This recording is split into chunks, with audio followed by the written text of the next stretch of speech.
the policeman was chasing someone else and then just did a U. I was like, That's happened to me. Like those random little towns that like aren't really, it's like 3 houses and you have to drop down to 60. He was driving back to neighbours and it was like,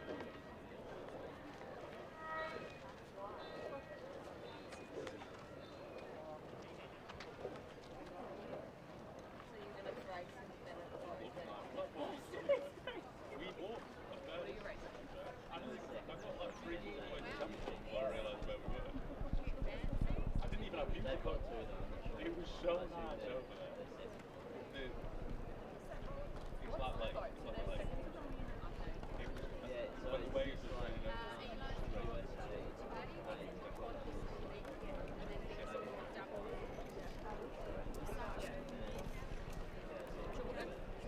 Jordan, and then tomorrow he's doing double with Xavier and How was the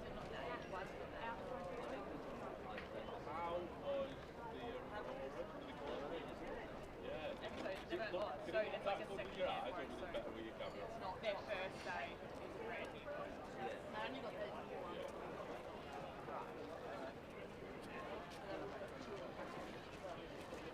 Right, okay, yeah. I'll see what's coming.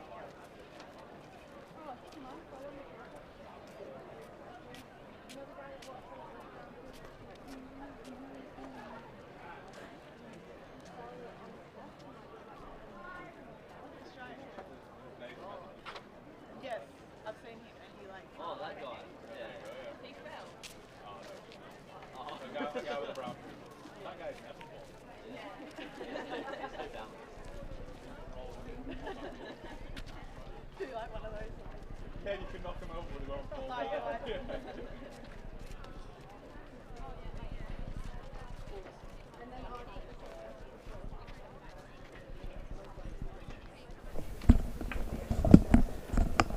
Good morning, ladies and gentlemen, and welcome to day 2 of the 2026 South Australian Rowing Championships. It is fantastic to have your company down here at the West Lakes Regatta Course, getting ready for our first race of the day, which will be the first heat of the Schoolboys Coxed Fours. We've got a couple of heats of those before moving on to the under-17 men's single sculls as well. My name's Stuart John, and it's fantastic to be here in Adelaide for the 2026 South Australian Rowing Championships. We're just getting ready for the start. Joining me on the commentary booth for the first stint today is none other than Greg Walters. Greg, good morning to you. Looking forward to a great day of racing today. Absolutely, Stuart, absolutely. And I look at that water, it's absolutely perfect. You couldn't ask for better conditions than that. I think we're going to see some good times, very good conditions, particularly for the junior crews as we look at the coxed fours for the Schoolboys race coming up. I think we're going to see some great racing. It's a big event today. Yeah, look, I'm very excited about this. And as you say, I mean, I was just saying to Rowing Australia CEO Andrew Swift that I kind of want to be out there right now. The conditions are that good. They are that good, actually. Fortunately, I am going to have a chance to have a bit of a row over the next couple of days. So I'll be bouncing in and out of the commentary position and actually getting a chance to get out there and enjoy that beautiful water. And you can see there, for those watching on the live stream, you can see that it is absolutely flat at the moment. So conditions supposed to be getting up to, I think it's about the low 30s a little bit later on today. The wind is fairly flat, and you can see there the conditions looking absolutely perfect. So our first race of the day is race number 9 for the regatta, and it's the first heat of the Schoolboys Coxed Fours. They're sponsored by Fulham Funerals. The top 4 to go through to the final, with the rest eliminated from this particular event. Great footage there of the drone as we get ready for the start, looking up towards the finish line. You can see the pontoon where the winners will be coming on throughout the day, throughout today and tomorrow. And it does look like they are underway. So lane number 2, Scotch College. Lane 3, Prince Alfred College. Lane 4, Unley High. Lane 5, St Peter's College. Lane 6, Pembroke School. Lane 7, Pulteney Grammar. And lane 8, a second crew from Prince Alfred College. So all the big schools in our first race. That's right. And I know we have a lot of parents and grandparents listening in and watching the live feed. So I'll just let you know who's in what crew. So as you said, Scotch College Adelaide 1. We've got Harry Tomich, Thomas King, Blason Blau Robinson, Jackson Sullivan and Emma Calder is their cox. And in lane number 3, it's the Prince Alfred College 3 crew of Sean Thacker, Sam Bryson, Lucas Fusco, Oliver Presley, Joshua Fleming is the cox. And Unley High's number 2 crew is in lane number 4. That's got Zach Mason, Blaine Ryan, William Marriott, Reese Barnett, Addie Burns is the cox, and they're coached by Mitch Parker. Lane number 5 in the centre of the course is the St Peter's College 2 crew of Dyson Drew, Angus Ireland, Evan Lamb, Franco Quaney, Charlie Angus is their cox. Lane number 6 is the Pembroke School 1 crew of Oscar Blackburn, Angus Hutton, Luke Jones, Brock Redman, Jack Peasley as their cox, and they're coached by Harrison Francis. Pulteney Grammar's in lane number 7. Pulteney's been having a good year this year, a real strength in their crews this year. Chase Fenton, Georgios Mavagelos, Charlie Williamson, Xavier Lee, Alexander Smith as their cox, and they're coached by Darren Potts and Xavier Buccarelli. And the Prince Alfred College 1 crew in lane number 8 of Leroy Condis, Harrison Gibson, Harry Adams, Harry Grandioso and Johan Lau as their cox. So the crew's now just through the early stages of the race, and it looks to be the bookend. So Scotch College and Prince Alfred College, our 2 leading crews at the moment. St Peter's are the defending champions. That was McKenna, Macarella, Haslan, Tierney and Binns winning last year by about 3.5 seconds ahead of a second St Peter's College crew, with Unley High going through in third. And a great footage there from the drones. It certainly makes the commentary a lot easier, Greg, when you can see it right from the top. And we could see there Scotch College and Prince Alfred College, our 2 leading crews. That's true, and not surprising, very good depth in both Scotch College and in Prince Alfred College. So this would be their first 4 crews, their first 8, second 8s and their first 4s. So you expect to see some very good rowers in both of those 2 crews. This is, of course, a 2,000 metre event, and that's what you were saying, Stuart. It's great to be able to see that coverage, because normally, certainly for those down on the course, we have difficulty seeing until they come through the 1,000 mark, which they would have just come through at this stage. You can see on your screen on the left-hand side there's a building with 5 columns, sort of a triangle and 3 columns. That's the 1,000 metre mark. So they've come through the 1,000 metre mark, and looks to be Scotch College leading in lane number 2, leading Prince Alfred College in lane number 8. Yeah, and then back a little bit behind them, it looks to be the Prince Alfred College crew in lane number 3. No, it'll be the Unley High crew sitting in 3rd place, and then in behind them, St Peter's College. So it's going to be fascinating to see. It's top 4 to go through to the final, with the rest eliminated from this event. 7 crews in this particular race. That's right, and so there are tactics involved in this. This being a heat, the crews will know that the first 4 will go through. And so if you're one of those first 4 crews, then you'll be able to see that, particularly for the first 2. You'll be able to look back on the field and go, look, we've got clear water. And you can look at the rating. The rating is, I'd say, fairly moderate from those 2 crews from Scotch College and from Prince Alfred College, but they can see they've got a clear gap on the field. And even the Unley High 2 crew in lane number 4, which is the 3rd crew in from the right-hand side on your screen, they would know that they are going to be going through. It's really the question of who is that 4th crew going to be. And it is looking like it's the 3rd crew from the left, so Pembroke School, that are sitting in 4th place at the moment. So as you say there, Greg, it's that opportunity to be able to just slow down the rating a little bit. Our top 3 crews certainly looking very comfortable indeed. That's Scotch College, Unley High and Prince Alfred College from right to left. So they are now coming up towards the final 500 metres or so. We're getting a good glimpse of them from here at the commentary box as they come up towards the finish line.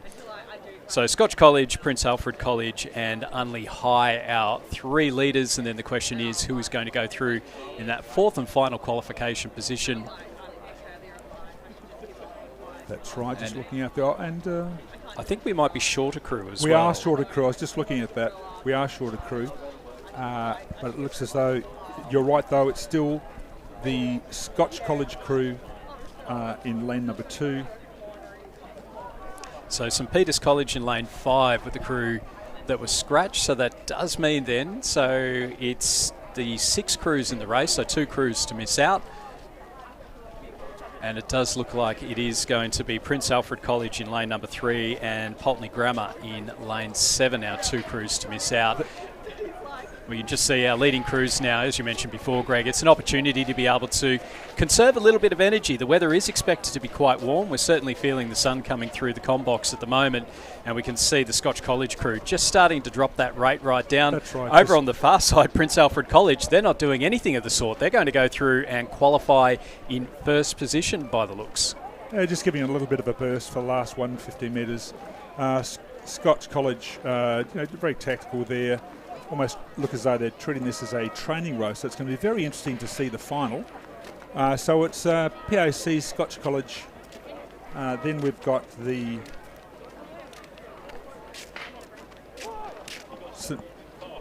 I think that's the Unley High, Unley High too, and then it looks as though it's going to be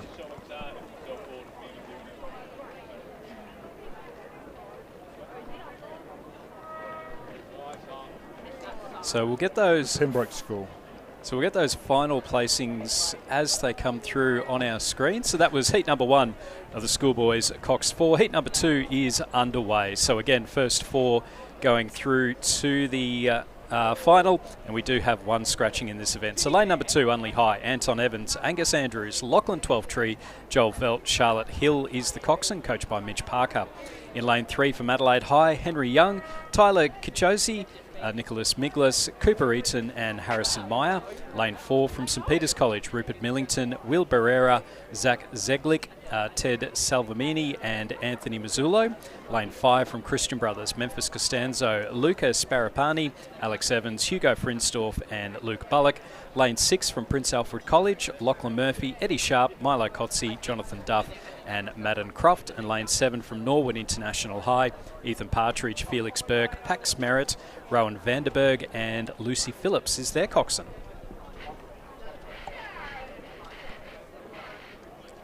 So this one not quite at the edges. It looks to be our crews towards the middle. So Christian Brothers. Christian Brothers in lane number 5. We've got Christian Brothers in lane number 5, St Peter's College 1 in lane number 4, and Prince Alfred College 2 in lane number 6. So the Schoolboy coxed 4, sponsored by Fulham Funerals. And as we say, top 4 to go through. So the top 4, just from that drone footage that we have on the screen at the moment, is looking like it's relatively well settled, but anything can happen towards the last stages of the race. So a bit of a view there of our race leaders from Christian Brothers. And I think we'll see Lucas Barapani in the men's pairs a little bit later on today as well. So you can notice the feature there of the crews, what they call the bow coxed. You see one of the members in the boat lying down at the bow of the boat, so at the front of the boat. For those people not familiar with the boats themselves, they're actually lying down. You can just see their head popping up towards the back of the rower to the rear.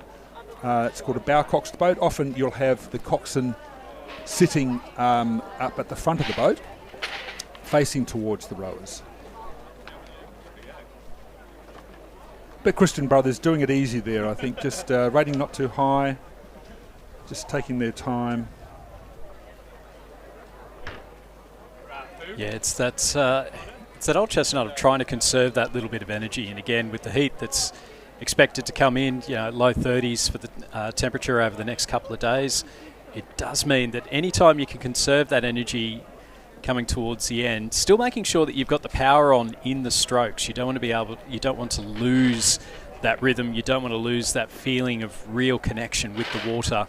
And it certainly looks like Christian Brothers out in front, still holding on to that boat length lead. Next to them, we do have the crews from St Peter's College and Prince Alfred College. That looks to be our 1, 2 and 3. Coming in now towards the last 500 metres.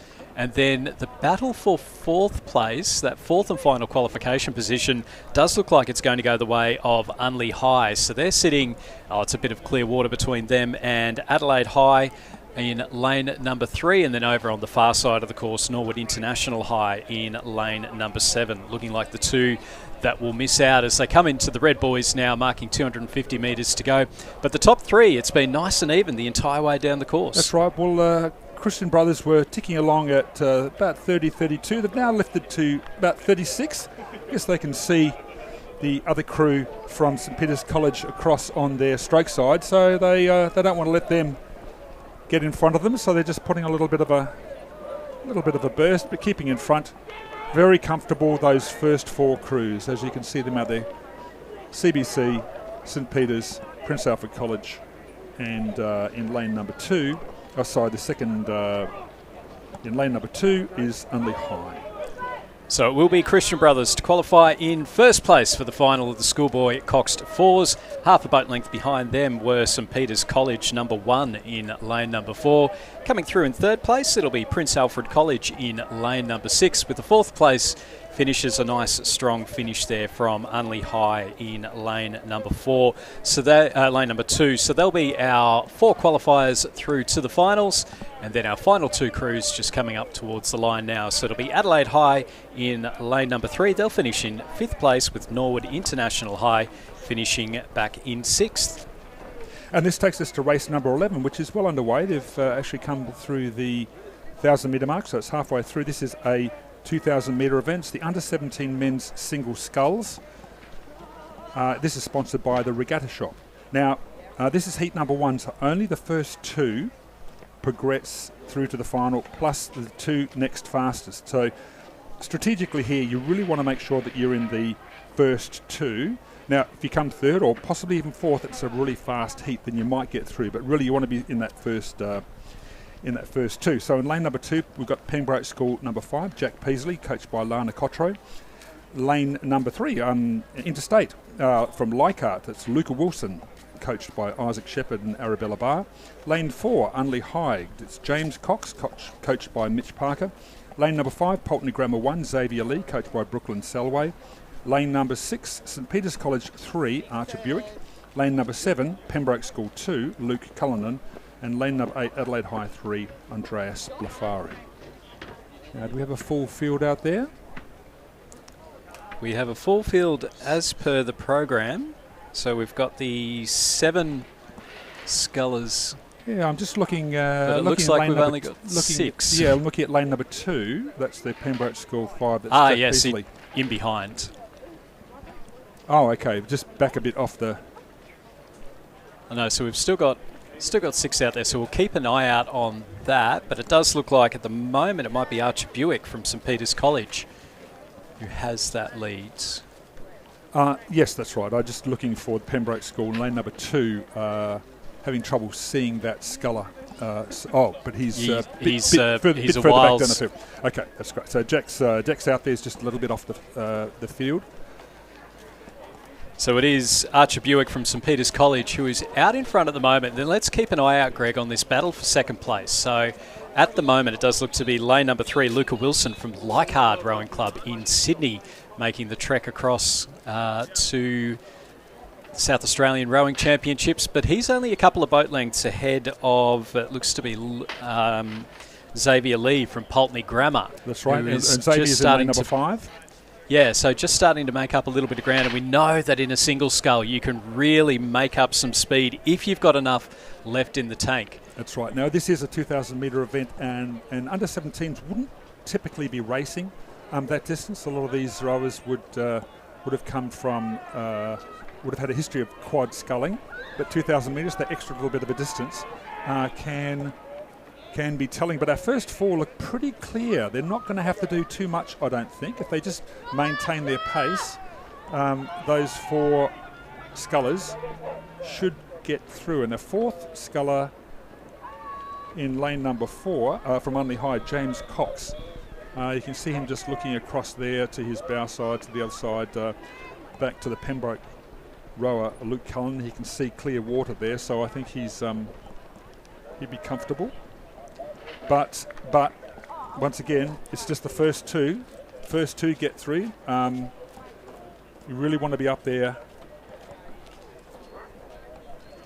So you're going to go through. Archer Buick from St Peter's College in first place, Luca Wilson from Leichhardt in second, and that leaves Xavier Lee from Pulteney Grammar and James Cox from Unley High sitting in third and fourth. So at the moment they're qualifying because we've only had the one heat that's gone through. That's correct. But we have seen it. They had this new progression system, and they had the next fastest at the World Championships last year. And in Shanghai, the women's four, it was fascinating because in the first heat, Great Britain and China finished within about half a second of each other, which meant that if you finished outside the top two in the second heat, yes, chances were you weren't going to make it through unless you were quicker than both. You weren't going to slip in between. Yes. And what that meant was that for the Australian crew, when they dropped behind New Zealand and the Netherlands, that we missed out on making the A final in the women's fours. So it's sudden death. You've really got to make sure that you're up in those positions that are going to assure you to get through. In this case, this is race number 12 now, which is heat number 2 of under-17 men's single sculls,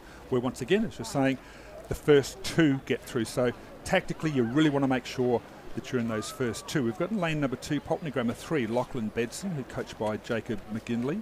Lane number 3, from Torrens, Hugh Hall Craggs. Lane number 4, Pembroke School 3, that's Billy Denny, coached by Lana Cotro. Lane number 5, Pembroke School 6, Alexander Lee, coached by Lana Cotro. Lane number 6, Adelaide High 2, William Kelly. And lane number 7, St Peter's College 1, Will Miller. So our crew's now coming up towards the 1,500 metres. We're also just seeing our sculler in lane number 2 from the previous race. So Jack Peasley might have had an equipment issue or something similar. Yes. Might have fallen out of the boat actually, or gotten back in or something similar. So he's just coming his up. time moving down the. Yeah, so he's just coming up towards the finish line now. Our 2 leading scullers in the second heat look to be pretty well set. So just having a look across, it might be Hugh Hall Craggs from Torrens that has the lead at the moment. And again, with these heats, particularly in the under-17s, at these lower age groups, they do tend to spread out quite a bit. Yes. But it does look to be Hugh Hall Craggs from Torrens in lane number 3. And is that Will Miller across there in lane number 7 from St Peter's College 1? So those two very comfortable out in front. It is a bit of a gap back then to William Kelly from Adelaide High, who looks to be in third place. So he'll want to make sure that putting in as much effort as possible to try and get that next fastest qualification. That's right. So as we just see now, our final finisher from the first heat, Jack Peasley from the Pembroke School, crossing over the line. And now out in front. Well, the great thing for these 2 rowers that are out, that are leading in this second heat, Hugh Hall Craggs and Will Miller from Torrens and St Peter's, and we can just see there opportunity, I guess, to try. Well, the opportunity is there between them to be able to try and take the rating down and just get through. But Hugh's doing about 32 strokes per minute at the moment, so doing it comfortably. I think they're looking out at each other and going, I think the red mist descends. Yeah, that's right. They've got to that last 250, as you say, it's the red boys, and they call it the rocks. So for people down here on the course, on the western side of the course, there is this large rock which is at the southern end of the beach, which also demarcates that 250 mark. So typically, yes, when you get to the rocks, you get called up, and you know it's the last 250, so you put that burst in. But both those 2 rowers just rowing well. Hugh's got good drive there, getting nice long length, driving through the water, doing it comfortably. That's a good, strong win for him. And so too, that win second place from St Peter's College 1, Will Miller. So both of those 2 will be going through to the final. So a comfortable win there for Hugh Hall Craggs from Torrens Rowing Club, Will Miller from St Peter's College finishing in second place. And now we have race number 13, which is the under-17 men's single scull. This is also sponsored by the Regatta Shop. This is the 3rd and final heat of the under-17 men's single sculls. We have in lane number 2 from Scotch College, Marco Turich. Lane number 3, Pulteney Grammar 2, that's Ashton Tan, coached by Jacob McGinley. And then we've got scratchings in lane number 4 and lane number 5, I believe. And so that's lane number 6, Adelaide High 1, Kobe Keane. So 3 rowers. 3 rowers. The first 2 go through. And the third potentially can go through. The third potentially, that's right, if this is a fast heat. So it'll be interesting to see how this one plays out. So 3 scratchings from this one. There are only 6 that were originally scheduled in there, and it does look to be Marco Turich from Scotch College, who has a very, very comfortable lead over in lane number 2. Over on the far side, Kobe Keane from Adelaide High. Well, he's rowing by himself by the looks of things, and then it is a bit of a gap back to Ashton Tan from Pulteney Grammar. So. And it would be quite difficult, I think, psychologically out there. You'd almost feel as though you're on a training run. You're out there by yourself. You've got nobody around you to see you. He could probably see back to his competitor, Ashton Tan, from Pulteney Grammar in lane number 3, but he wouldn't be able to see Marco in lane number 2 because he's just sort of behind him and on the stroke side. So essentially, you're out there and it would feel like you're on your own. So you've really got to be sort of motivated, row your own race, know what you've got to do. He would know, though, of course, that because he can see Ashton in lane number 3, that he would be assured of second place. So in those circumstances, if you're in those 1 or 2 positions, you don't really have to push it too hard because you know you're going to go through. Yeah, it is. Particularly in the single scull, I always find that you've got to. It's having that situational awareness around you of where the other crew are, because you can be looking out, say, at one side of the boat to be thinking, okay, I'm going to mark myself off this person. And then you turn around and on the other side, oh, geez, I'm actually nearly level pegging. I've heard of a number of races where, you're in lane number 2 and you think you're winning, and there's someone across in lane number 8 who's half a bow ball in front of you, and you just don't know. So Marco's in lane number 2 coming through. He's rating about 27, so sort of comfortable, keeping the boat moving on. And I think Kobe's just lifted the rating a little across there in lane number 6, but both of those 2 comfortably going through to the final of the under-17 men's single scull. So we will bring the results to you as they come up. So we're just waiting for the results to come through on the regatta page. So once those come through, we'll be able to say who's qualified through to the finals of each of these events. So our final heat of the men's under-17 single scull, sponsored by the Regatta Shop, the top 2 to go through to the final.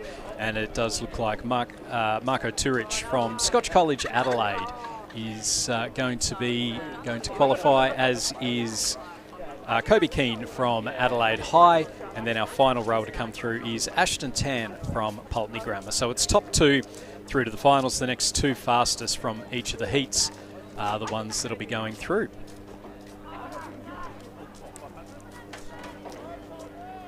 As we move back down the course, our next race that is underway is the women's under-16 single sculls. So we've got the top 4 to go through to the A final, with the next 2 to go through to the B final. This is a 1,000-metre race, so we're back over the 1,000-metre racing now. So that one, they're just starting to get themselves ready to go. So that race will start at 9 o'clock.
racing all today?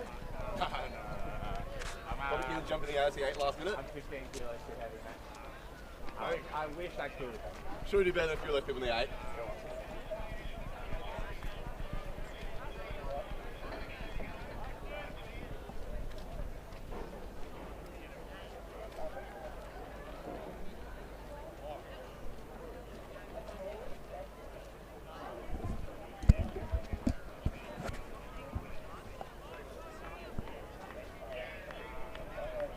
And we can see on our feed there the boat race officials in there. Because the boat race officials, what I like to call the legends of the water.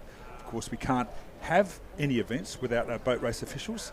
And if you'd be interested in becoming a boat race official, there are plenty of opportunities to get out there, whether it's driving a boat or officiating in the starting, finishing, lining up. There are plenty of roles, and you would be more than welcome to get involved. It's a great group of people. And there's plenty of opportunities to be able to go and travel with BROing as well. So Yes. I know that within my club in Canberra, we've actually got 2 women that have already made it to the national levels. So one of them's heading over to New Zealand for the New Zealand National Championships, I think this weekend or next weekend. So the opportunities are there, and also for international regattas as well. Yes, that's right. Well, I think Brett Ralph, who's the course manager here and one of our senior boat race officials, was overseas. I think he was in Shanghai. That's right. He was in Shanghai as an official. So there's actually a career path there for those people who are really interested.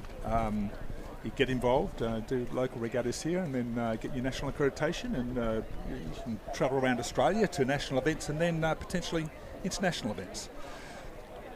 So we have race number 14, the under-16 women's single sculls, sponsored by the Regatta Shop. Heat 1 is in progress. And just a reminder, lane number 2 from Adelaide High 2, Grace Battams. Lane number 4, Unley High, Sophie Rosenweed, coached by Annalise Size. Lane number 5, Loretto Marriedville 4, Gemma Lerner, coached by Madison Johansson. Lane 6, Pembroke School 1, Beatrice Liu, coached by Sky Mumford. And lane number 7, Loretto Marriedville 2, Marnie Sherwell, coached by Dario Sportelli.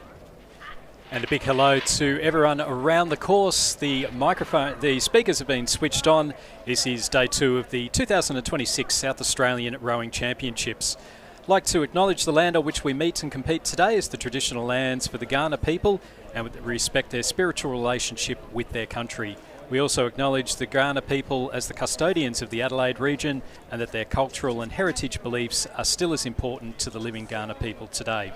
We also pay respects to the cultural authority of Aboriginal and Torres Strait Islander people visiting and attending from other areas of South Australia and Australia. My name's Stuart John, and it's fantastic to have your company for the final 2 days of the 2026 South Australian Rowing Championships. Joining me this morning is Greg Walters. Greg, we've already seen some great racing in the Schoolboys coxed 4s and also the under-17 single sculls. Back over 1,000 metres now for the rowers of the future with the under-16 women's single sculls. That's right. We might call out the positions for this race again. As we did in the live broadcast, lane number 2, Adelaide High, Grace Battams. Lane number 4, Unley High, Sophie Rosenweed. Lane number 5, Loretto Marriedville 4, Gemma Lerner. Lane number 6, Pembroke School 1, Beatrice Liu. And lane number 7, Loretto Marriedville 2, Marnie Sherwell. And we have a start in this race.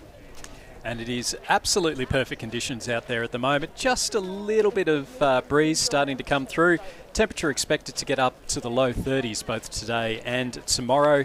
But certainly, well, Greg, you're getting out there a little bit later on, so good for you. I'm looking out at it going and getting exceptionally jealous indeed. It's pretty good. We've got largely a southerly coming through, so it's a sort of a slight southeasterly, but largely it shouldn't be blowing the smaller boats across the course. I do notice there's a couple of crews who have cut across the course there, changing lanes. But no, good conditions for the under-16 women's single scull event with that tail breeze. And it's looking to be a nice even battle here. We've got the top 4 to go through to the A final. We've only got the 2 heats in this women's under-16. And with the 5 rowers in there, it's only one to miss out. And I don't know that you could specifically point at anyone that is definitively going to miss out. Marnie Sherwell from Loretto Marriedville the Dario Sportelli coached sculler. She looks to be in the lead at the moment. And then Grace Battams from Adelaide High in lane number 2, potentially out in front, but with about 500 metres or so left to go. The 3 in the middle, Sophie Rosenweig, Gemma Launer and Beatrice Liu from Unley, Loretto Marriotteville and Pembroke, all in with a shot. So I think we're up for potentially our first very close qualification finish of the day. This is going to be a great finish, I think, because, reminder, the first 4 go through to the A final, and then 5th goes through to the B final. So that battle for the 3rd and 4th positions, I think that's where the action's going to be for us. It's a very, very even field. Yeah, not a lot to pick between them, and I suspect that Grace Battams from Adelaide High might just be dropping off the pace a little bit as well. So it's still Marnie Sherwell in the lead over in lane number 7. But and Sophie seems to be doing well from Unley High in lane number 4. But as we've said, a very competitive field being led by Marnie from Loretto in lane number 7. Now, if there was going to be any upset to the boats, it's normally during that open water section. Now, we do have largely a tail breeze coming through, so you don't get the wind coming sort of from the side in that open water section.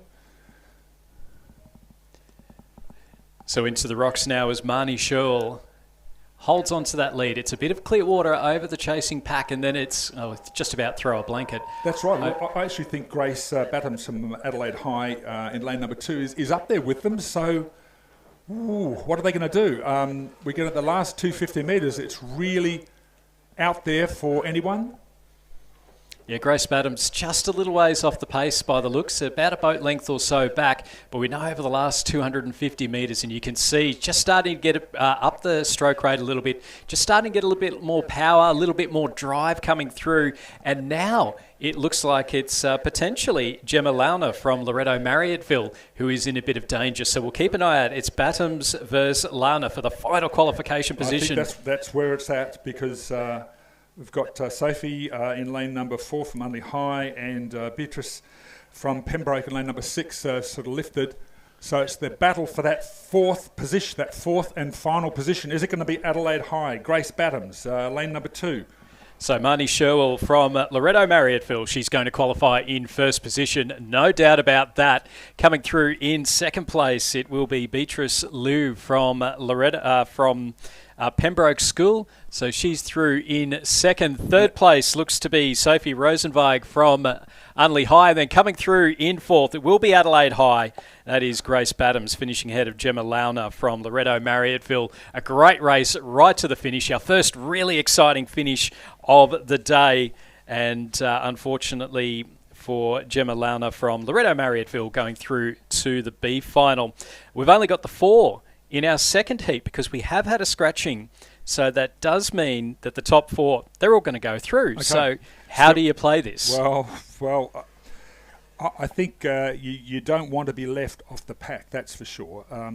We've got in lane number 3, Adelaide High, 1, Ariane Hughes. Lane number 4 from Loretto Marriotteville, 1, Ava Waters, coached by Dario Sportelli. As you said, we've got that scratching in lane number 5. Lane number 6, Walford Anglican, Amara Davis. And lane number 7 from Loretto Marriotteville, number 3, Beatrice Mazzini, also coached by Dario Sportelli. So as you said, yes, all 4 will go through to the final. And so the temptation would be just to take your time and work your way down the field. But we'll see. We'll see how they choose to roll it. I think at this stage, Ariane Hughes from Adelaide High in lane number 3 seems to have a lead on the field quite comfortably. And then perhaps back to lane number 6, here, Walford Anglican, Amara Davis. So Ariane Hughes from Adelaide High, as mentioned, Greg, is looking very comfortable out in front at the moment, ahead of Amara Davis from Walford Anglican. Then it is back a couple of boat lengths to Beatrice Mazzini from Loretto Marriotteville, and then another couple of boat lengths back to Ava Waters from Loretto Marriotteville. So the 2 Loretto Marriotteville scullers in 3rd and 4th at the moment, but with the top 4 going directly through, then it does mean that we've got the all 4 crews making it through. This is actually very interesting because Ariane has really lifted the rating. It's a very high rating at the moment. It's almost a sprint start. Yeah, she's chosen to row a little short. Well, shorter than this is not a criticism. This is just sort of noticing the choice. Shortening up the stroke to get the much higher rating. Now, an advantage of that can be that you make sure that the boat sits up on the water. It's certainly working for her, but she's definitely going to be going through to the final, and she's chosen to keep that rating up quite high for the finish. Well, it's a great way to be able to practice your finishes, because if you do have that where in the last 250 metres you're neck and neck, that's right. that you do want to be able to execute that when you're tired. So it is going to be a win for Adelaide High's Ariane Hughes. She'll go through to the final. Joining her will be Amara Davis from Walford Anglican in second place. And then in the battle between our 2 Loreto Marriotteville scullers, it is going to be Ava Waters, who'll just get her bow ball out in front of Beatrice Mazzini in 4th place. So our all 4 of the rowers going through to the final are the women's under-16 single sculls. That event sponsored by the Regatta Shop. And thank you very much, the Regatta Shop. You should be able to see them down here in this open area, just under the St Peter's College Boat Club tent in the open grassed area near the Ore Cafe. The Regatta Shop have set themselves up there. And they've got some South Australian Rowing Championships merchandise. That's right. Going down and having a look. Might have to go stick my head down and get a souvenir. I certainly will. Race number 16. This brings us to the Schoolboy Year 9 Coxed Quad Sculls, which is a 1,000-metre event. Coxed, for those people who may be listening for the first time or may not be as familiar with rowing, the term coxed means that there is a coxswain, that is, there is a person in the boat who steers the boat. So there are 4 rowers, and the 5th rower is the coxswain. And quad means there are 4 rowers with 2 oars each. So the scull events means that the rowers have got 2 oars, whereas the sweep events, you just have 1 oar. They're slightly larger single oar. So this is the Schoolboy Year 9 Coxed Quad Scull. This is sponsored by Sportsmen. It's 1,000 metres, and in this heat, just the first 2 progress through to the A final, with 3 and 4 going through to the B final. So the pressure is on to get through in those first 2 positions. And just speaking of coxswains, Greg, I've just had a word through that's a reminder to coxswains and also to lightweight rowers that you do need to weigh in 1 to 2 hours before your first race. So if you are a coxswain or a lightweight rower, please do make sure that you weigh in 1 to 2 hours before your first race. And that's particularly important for this regatta. I mean, this is the South Australian State Championships, and so always very, very diligent on those things. You'd hate to be out there as a coxswain in particular and not to have weighed in, and then find that you win the race and they say, and then okay, you're excluded. And you're excluded. Your crew will be disqualified if the coxswain hasn't weighed in, and also if they have to carry weights, they have to show that they're carrying those weights. And that way, it balances things up to make sure that there's not a weight advantage to anybody. So, great footage here from the drone. I love seeing the bigger boats on the drone footage from the angle that we've got at the moment. The first 8 of the Schoolboy Year 9 Cox Quads. Unley High, Thomas Brasilia, Lewis Mason, Xavier Anders, Eliza Jail and James Hill. They're on the right-hand side of the screen. St Peter's College 6, that's Nazir Rana, Oscar Sooners, Isaac Campbell, Edward DeLuca and Lucas Zhu. In lane 4 from Adelaide High, Ryan James, Sebastian Sipek, James Healy, Oliver Johnson, Harrison Meyer is the coxswain. Lane 5 from Prince Alfred College, Jasper Roberts, Andreas Elia, James Goldworthy, William Elder and Brandon Hagshari. In lane 6 from Christian Brothers, Aidan Eriksson, Rory McGrath, Stefan Boshov, Bailey Mural and Sebastian Spivey. And lane 7 from Scotch College, Josh Skeets, Charlie Rawlinson, Sebastian Ascot, William Giovanelli and Seth Reichstein is the coxswain. And we can see there our two leading crews looking quite comfortable. High, that's across in lane number 2. And the battle here, you can see, oh, yes. Oh, that, in fact, the... Three into one, doesn't go. Nothing. Oh, it's a great race. This is going to be a great race. And you can see as they're coming down, you can see the grassed area. You can see in the distance the beach. Now the beach delineates the 250 mark to go, and that's when the sprint is going to be on. Only the first 2 crews go through to this final. So you've got 3 crews at the moment battling out for that second position. And I don't think Unley High are completely without danger No, either. So they're right. leading. The others can, if the other crews lift their rating and drive through, they may actually catch them. But it is Unley High in lane number 2 is currently leading the Schoolboy Year 9 Cox Quad Skull. So Unley High with the lead. Scotch College Adelaide over on the far side, moving just ahead of Christian Brothers. And then a couple across from them, we've got the Adelaide High crew in lane number 4. It does look like the Prince Alfred College crew in lane 5 and St Peter's College in lane number 3. Probably the only 2 completely out of it at the moment. Adelaide High is really lifted here. We've got Unley High in lane number 2, but the Adelaide High crew in lane number 4 is really lifted. Of course, they're being challenged by the Christian Brothers crew, and on the outside, the Scotch College crew in lane number 7. But the Adelaide High crew look as though they've really lifted their rating. They may just have it in front. Unley High have looked across and they know that they're being challenged at the moment. They've lifted their rating. They're driving through to the finish, and they look as though they are going to be able to secure that first position in the Schoolboy Year 9 Cox Quad Skulls. But it is a second position, and I think it's Adelaide High. You can see Adelaide High have pushed right through. So you could see them, a couple of their rowers looking across to their competitors on their bow side. But you can see from about the 250 mark, they really lifted. Their coxswain must have called them up to the rating. They're driving through, and Adelaide High will secure the second position and go through to the A final along with the Unley High crew. So a great race. That's what you like to see.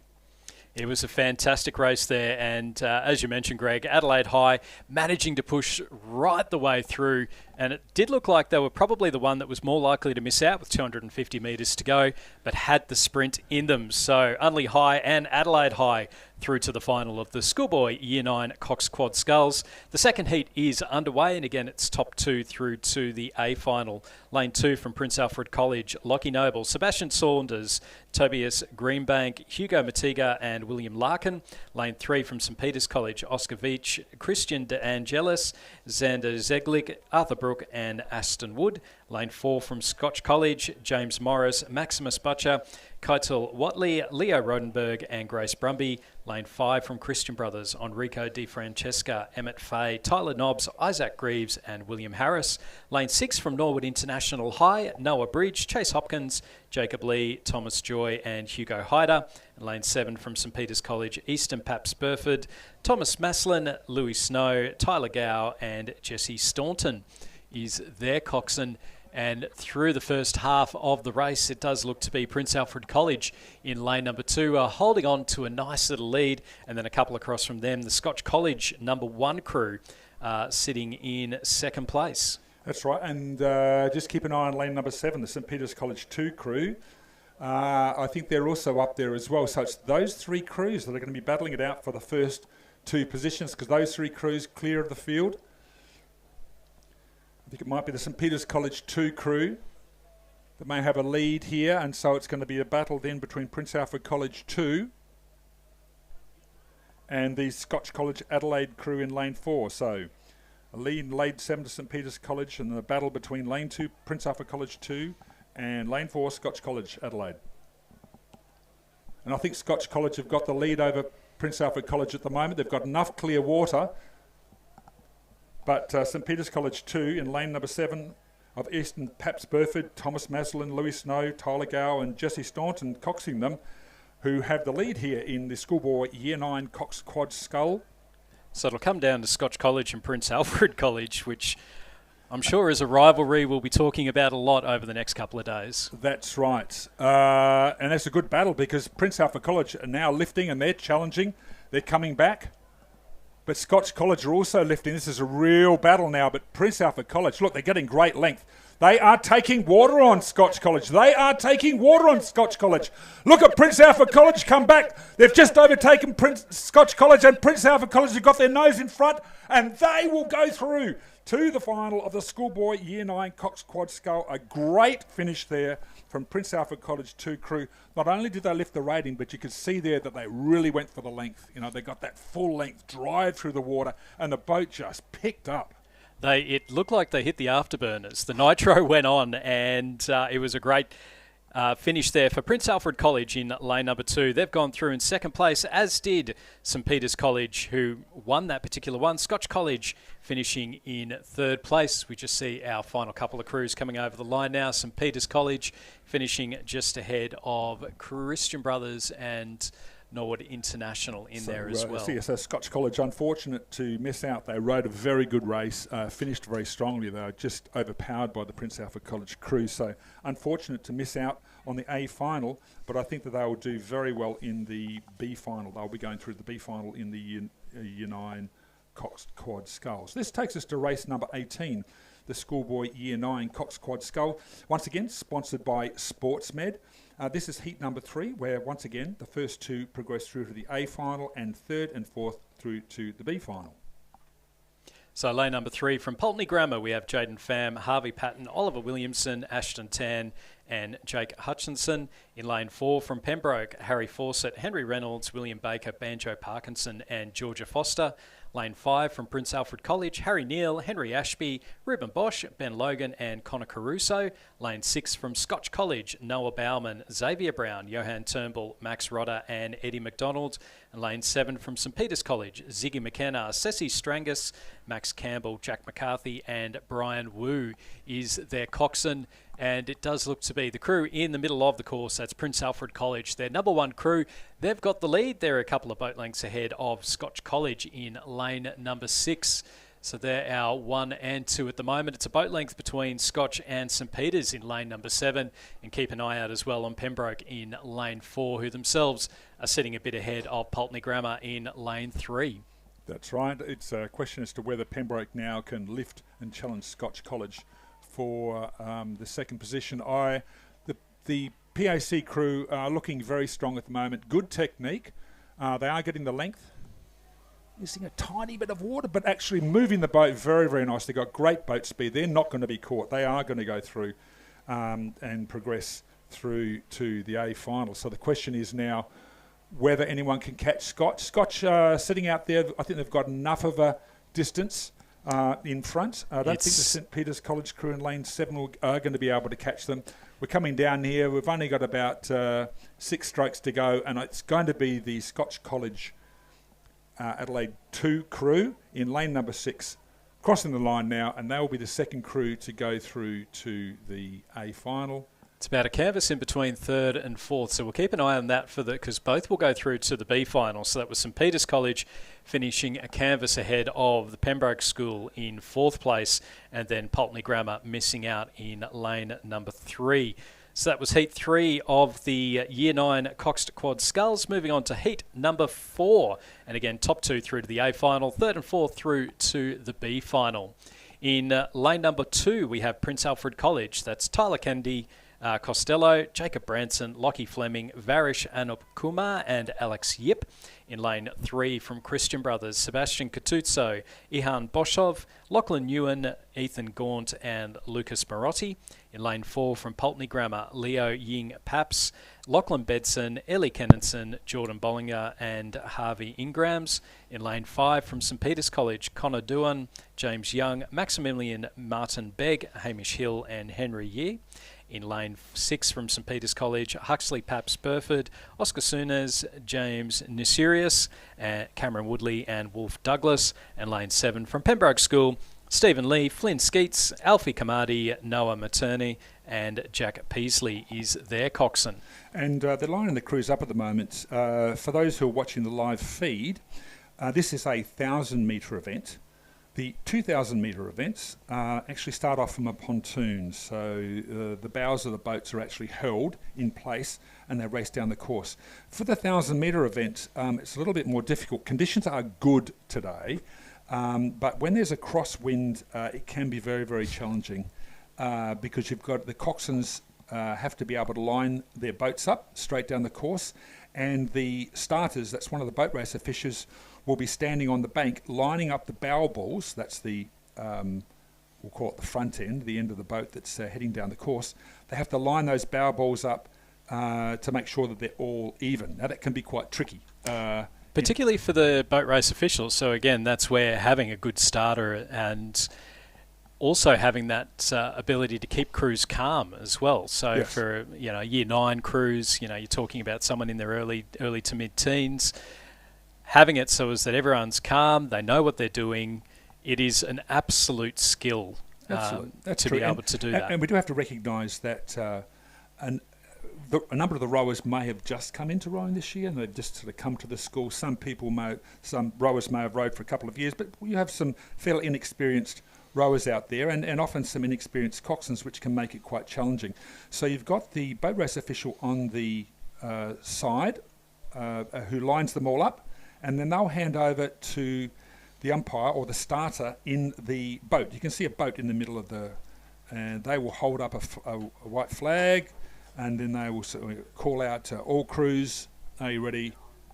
Drop the flag and row, and you all head off together. Certainly in the school events, you all head off together. We'll talk about the Masters Mixed Quad Scull, which is a variation on that theme. We'll talk about that in the next race. But less worry about them being inexperienced. We're focused here on the Schoolboy Year 9 coxed Quad Scull. So once again, sponsored by Sportsmed. This is heat number 4, and the first 2 progress through to the final. But just explaining why the boats are sitting there in the middle of the water. And we've just had a start there in heat number 4, the Schoolboy Year 9 coxed Quad Sculls. Once again, lane 2, Prince Alfred College 3 crew, lane 3, Christian Brothers 2, lane 4, Pulteney Grammar 1 crew, lane 5, St Peter's College 1 crew, lane 6, St Peter's College 4, and lane 7, Pembroke 2. So crews all off to a good start. Does look to be the crews in the middle that have got themselves off to the nicest one. So the St Peter's College 1 crew over in lane number 5. And again, you can't necessarily win a race at the start, but you can certainly lose it. And trying to make sure, and trying to get it as well, so is that all of your crews are getting their oars in, and it's not just the 4 oars you're trying to get in at once as you would with the sweep event, it's getting all 8 oars in at the same time, while trying not to throw yourself forward, as it's called the recovery for a reason, as you go from the finishing the stroke up towards the catch. And I know with more inexperienced crews, there's always that temptation to try and just really throw yourself forward to get that rating up high. Yeah, well, St Peter's have come out fast. They're at rating 38, which is a pretty good rating. Pembroke School lane 7 looking quite nice as well. So they're potentially in second place. And then also next to them, Pulteney Grammar in lane number 4. That's the Pulteney Grammar first crew. And Pulteney's doing well this year. They have really sort of strengthened their program. They've got a lot more crews, particularly in the junior ranks, coming through, so that's a good sign. But you're right. I'd say out there, I'd be looking at those 2 first crews, the Pulteney Grammar 1 crew in lane number 4, the St Peter's College 1 crew in lane number 5, and then it's a real challenge because it's a fairly close field for the other positions. Yeah, the Pembroke School, it was a good start from them, but just dropping off a little bit. And then it's 3rd and 4th to go through to the B final, with 5th and 6th missing out. So there's still that, I guess, that incentive to be able to push right through to the finish. And it does look to be Pembroke School in lane number 7, and then potentially Christian Brothers in lane number 3, that our 2 crews looking to go through to the B final. Now, what's different about these state championships as opposed to the normal schools regatta? In the normal schools regatta, you've got the A crews racing against each other and the B crews, so the 1 crews are racing it, then the second crews are all racing against each other, and so you can have that closeness. But here, and it's playing out, the top crew from St Peter's and the top crew from Pulteney Grammar are out in front, leading the 2nd, 3rds, and sometimes the 4th crews from other crews. So that is as you would anticipate it and as you would expect it to be. But that doesn't mean, therefore, look at how well the Christian Brothers crews do. And that's their number 2 crew in lane number 3. And then it looks like Pembroke's just dropped off a little behind Prince Alfred 3 crew in lane number 2. So we'll keep an eye out towards the front here. It's St Peter's College leading Pulteney Grammar, but it's still a bit of overlap between the 2 crews. Neither of them are letting up, and in fact, Pulteney Grammar are pushing. They're taking pushing a little right bit up. of just slowly. It'll be half a boat length between first and second. So St Peter's College finishing in first, Pulteney Grammar in second. They're our 1 and 2. They'll go through to the A final. Going through to the B final, it will be Christian Brothers finishing in third place. Joining them in the B final will be Prince Alfred College. The 3 crew finishing the stronger ahead of Pembroke School over in lane number 7.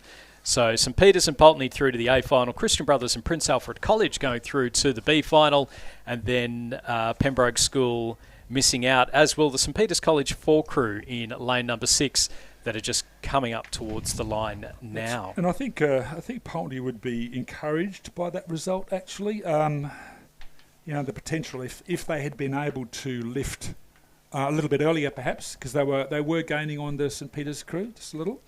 They were. I guess this is where the tactics come into it, because as we've mentioned, we've got now the A final a little bit later on today. Do you use all your fuel now? Do you hold off a little bit later on? That's right, because the St Peter's College crew were clearly in front too. So the question is, do you really need to burn it? So anyway, good competition. And now we're moving on to the Masters Mixed Quad Scull.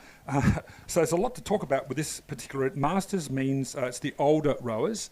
You have to be over 27 to be a Masters rower, and typically most of the Masters tend to be from the mid to late 40s. We have a lot in the 50s and 60s, and we've got quite a large cohort in their 70s, and we've got quite a few rowers here in their 70s as well. This is a mixed, so Masters, which means that's the older rowers. Mixed means it's men and women. Quad means it's 4 rowers, and Scull means they've got 2 oars each. So 2 men, 2 women, 2 oars each in the boat. And you're broken up into age categories. So it's not how good you are, A, B, C, D. It's simply age category.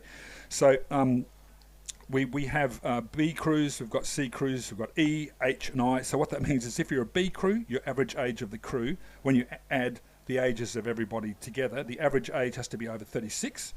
C crew, the average age is over 43. The E crew, the average age is over 55. We have an H crew where the average age is over 70, and we have an I crew where the average age is over 75. And because of those different age categories, they have a handicap system, which means that the older rowers start off before the earlier rowers. So the way it's been laid out on the course, as you look at it from left to right, as you can see it on your screen, the oldest rowers are to the left. Rowers, that means on the bow side, so that's lane number 7. And as you move across to the other lanes, they get younger and younger. So in lane number 2, we have a Murray Bridge Composite, which is a B crew, average age 36. And that's Harry Price, Trent from Torrens, Trent Monday from Torrens, Emily Bedwell from Port Adelaide Rowing Club, and Kelly Lewis from the Murray Bridge Rowing Club. They have a 42nd handicap.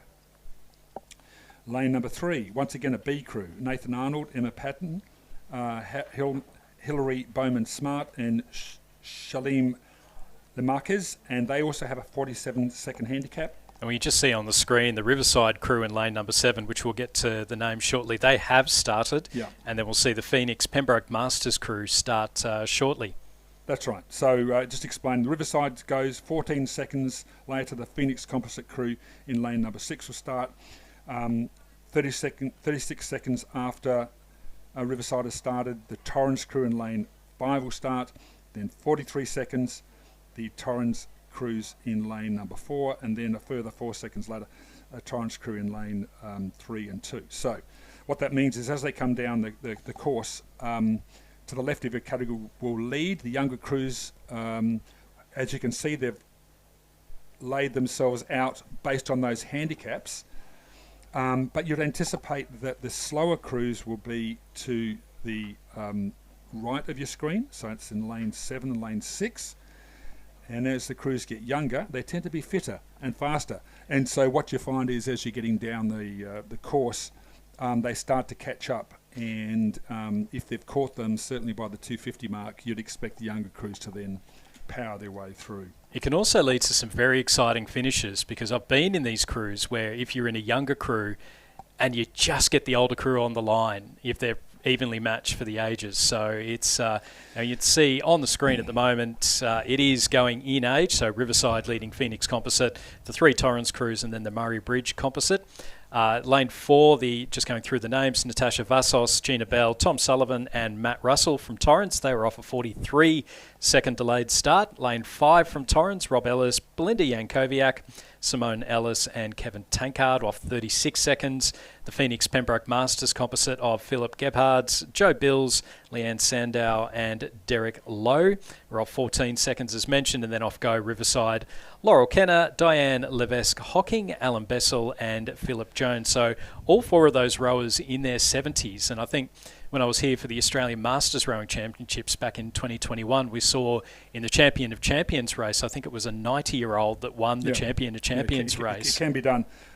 There are some advantages. If you've got a tail breeze, the handicap tends to be exempt. You get an additional advantage in that. Having said that, there's some great crews. And when I looked at this on the paper, I said Phoenix Composite will get out in front and they will hold that. The question is, can they hold off the 2 Torrens crews? I won't be able to go through all the people, but this is a star-studded field. It's just full of national champions. We've got some of the best Masters rowers in Australia out there on the field at the moment. The 2 crews that I thought you'd be battling it out will be the 2 Torrens crews. That's the C crew in lane number 4 and the E crew in lane number 5. That's exactly how it's playing out. The 2 of them going stroke for stroke into the final 250 metres. It's about a canvas between the 2 Torrens crews. The Phoenix Pembroke Masters Composite sitting in 3rd place, but they are in danger from the Murray Bridge Port Adelaide Torrens Composite over in lane number 2. Are we going to see the red and white striped Zooties in all 3 positions for the medals? So the Rob Ellis, Belinda Yankovic, Simone Ellis, Kevin Tankard, that is just an outstanding crew. But they are being led now. They've got a younger crew, and you've got this huge engine from Tom Sullivan, all right, 36-year-old, along with Matt Russell, a former Australian rower, at 54. They've just got the power, and so that's what we're seeing here is just that engine driving it. And I would say, look, Rob, Simone, Kev, Belinda would not be used to coming second. That's exactly where they're finishing now. So it's a win for the Torrens crew of Vassos, Bell, Sullivan and Russell, finishing ahead of Torrens, Ellis, Yankoviak, Ellis and Tankard. Going through in 3rd place, it will be the crew, the B crew, the Murray Bridge, Port Adelaide and Torrens Composite, finishing in 3rd, just ahead of that Phoenix Pembroke Masters Composite in lane number 6. They'll finish in 4th place, and the battle for 5th and 6th, we've got the Torrens crew in lane number 3 up against the Riverside crew in lane number 7. Riverside still holding out in front. You can see Torrens. Very low rating from the Riverside crew there, and I think they're going to be overtaken. They are going to be overtaken, so it will be Torrens in lane number 3 who will go through and finish in 5th place ahead of that Riverside crew in lane number 6. But a great racing there in the first of our Masters. Crew did lift their rating, but a little late there. But look, that crew though, all kudos, the average age in that crew was over 75. So, an excellent ride all around. But as I said, that is a star-studded field. So we are underway in race number 21. It's the first heat of the Schoolgirls Coxed Quad Sculls, sponsored by the Regatta Shop.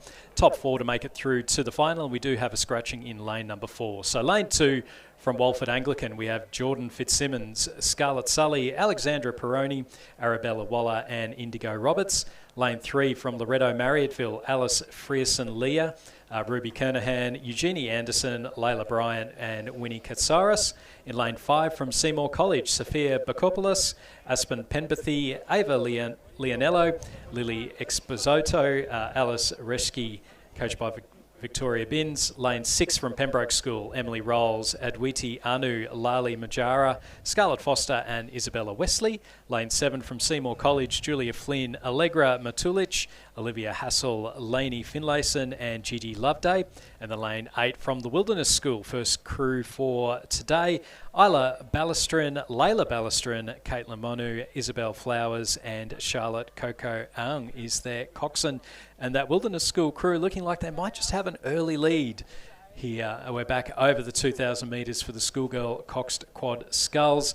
They're leading out from Seymour College 1 and Loretto Marriotteville 1. So it goes to what you were saying earlier on, Greg, with the crews all mixed up in the state championships.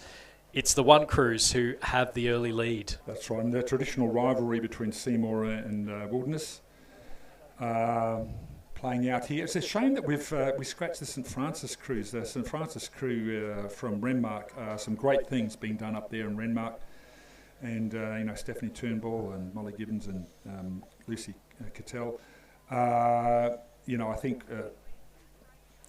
they're to be recognised, and hopefully we'll see more of St Francis on the water. I think it's one of the things that's always struck me about South Australian rowing, the regional clubs that are down here. So you're talking about Renmark, Murray Bridge, obviously a very famous rowing area.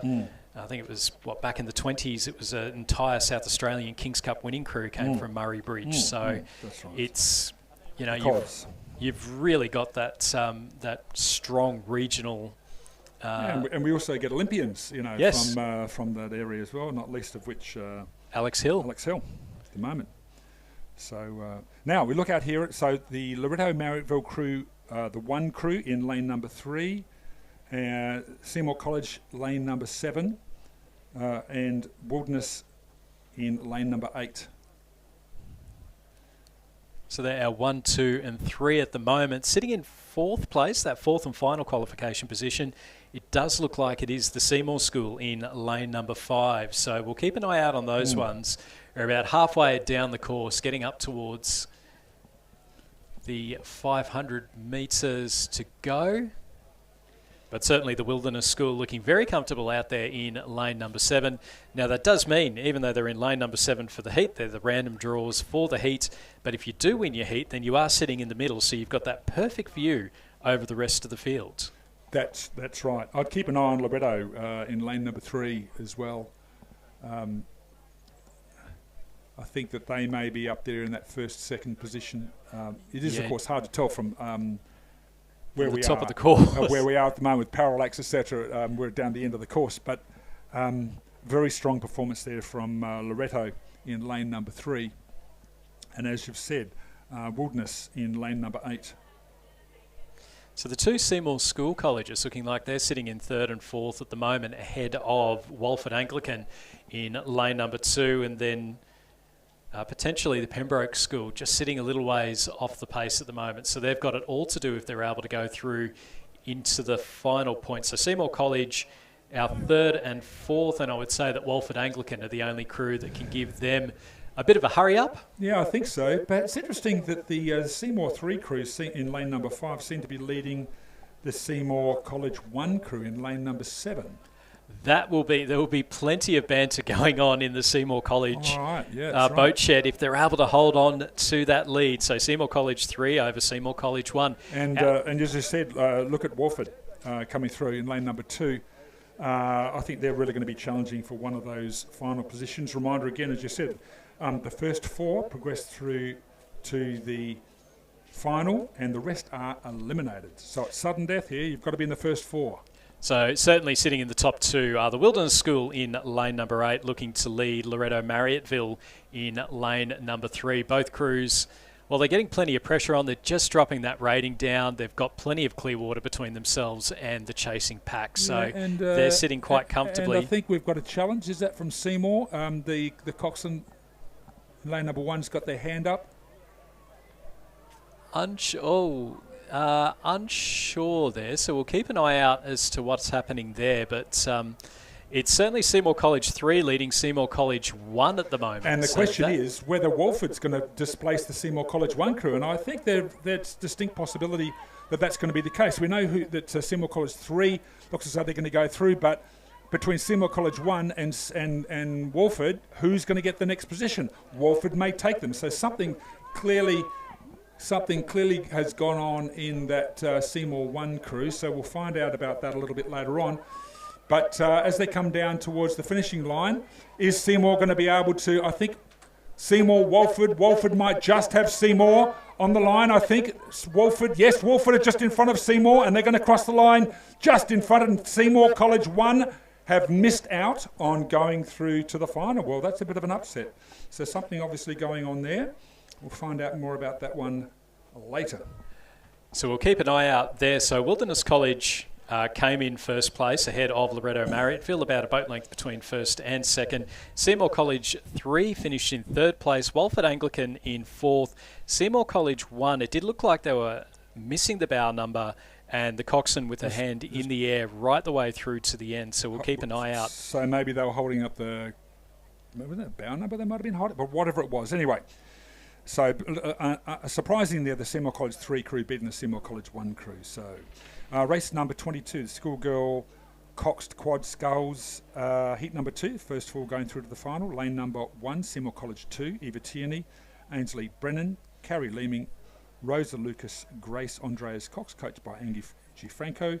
Lane number 2, Loretto Marriotteville 2 crew, Lilia Warner, Natalie Bayliss, Bronte Pryor, Isla Elgrove, Miller Wilson as the cox, and we've had a start in this event. Lane number 3, Unley High, Charlotte Hooper, Maya Lesu, Sade Mitchell, Grace Waters, and Sienna Kraut as the cox. Lane number 4, Walford Anglican 3, Seppo Simaskiu, Skiku, Eleanor Bass, Grace Appleford, Charlie Brown, and Alexandra Chong. Lane number 5, Wilderness 2, Matilda Burns, Asher Dan, Allegra Halaftis, Beatrice Sutton, Georgia Redditch as the cox. Lane number 6, Walford Anglican 1, Claudia Kovac, Chloe Brammy, Amelia Humphries, Annabelle Castley, and Illy Finkermeyer as the cox. Lane number 7, Norwood International High. Great to see Norwood out there. Serena Antizano, Julissa Aspinall, Grace Kelly, Scarlett Power, Grace Sweeney as the cox, and in lane number 8, Pulteney Grammar, Louise Darker, Nekataria Mavagelos, Christiana Stanislawski, and Eloise Clark with Imogen Blatchley as the cox.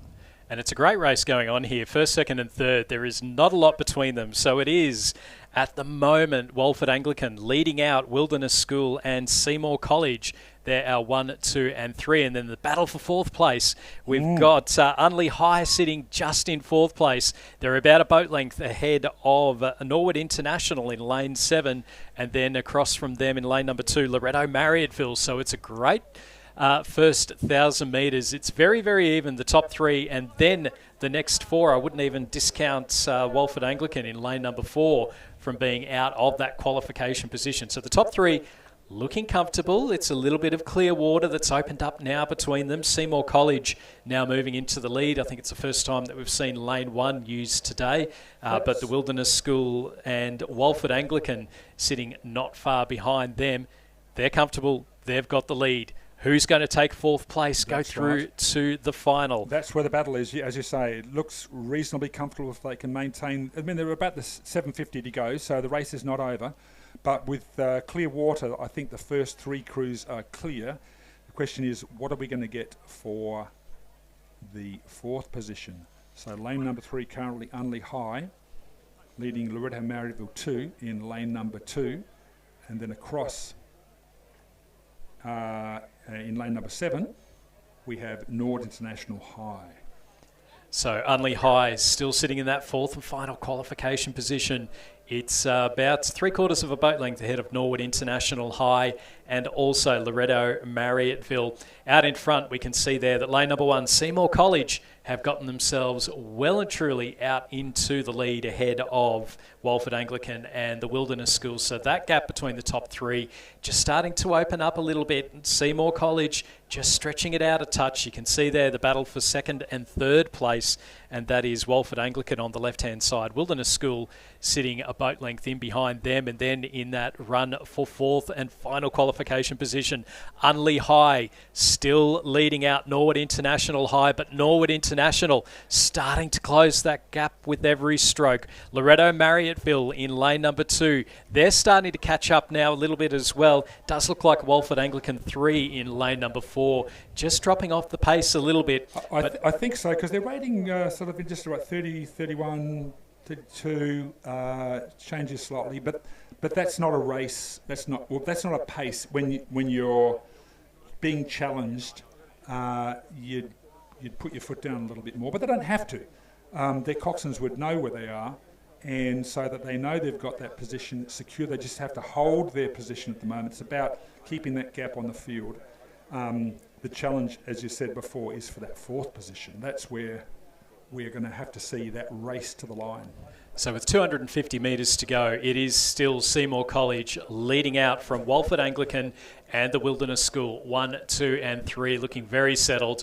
Plenty of clear water then, and it's that gap back to fourth place. And in fourth place, we're now starting to see Norwood International. They're making ground on Unley High. They're going just that little bit quicker. Next to Unley High, Loretto Marriotteville in lane number 2 as well. It's 3 into 1, and it is going to come down to the final 250 metres. And it's the difference between the two, the contrast between our leading 3 crews and the next 3 crews is stunning, because our leading 3 crews, they know they've got that lead. They're not really sitting at that full race pace. They don't need to do that full sprint. That's right. They all know that they're there. None of them need to race through to the finish.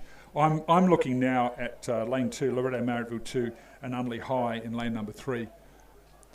So it's our leading 3 crews coming up towards the finish line. It is going to be Seymour College 2 that will qualify in first place here in this second heat of the Schoolgirls Coxed Quad Sculls, and they'll do that by a good couple of boat lengths there. So Seymour College, Tierney Brennan, Leeming, Lucas and Andre finishing ahead of Walford Anglican in second place. Here. And look, Norwood's finishing strongly. You can see they've lifted their rating. You can see they're driving the boat through the water.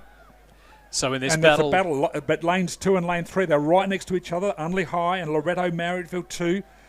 The coxswains can see them, and you can just almost hear Loretto Marriotteville coxswain from here, just calling them up. But Unley's responding, but Norwood International High have got the lead on both crews. Can they take it through to the finish? Both, all the crews here. We've got Loretto Marriotteville and Unley High finishing very strongly, but it is going to be Norwood International High taking it through as they cross the line and take that final position.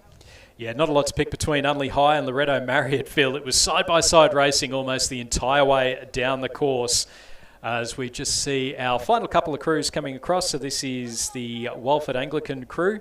They'll finish back in 7th place, and then we've got the final crew from Pulteney Grammar over in lane number 8.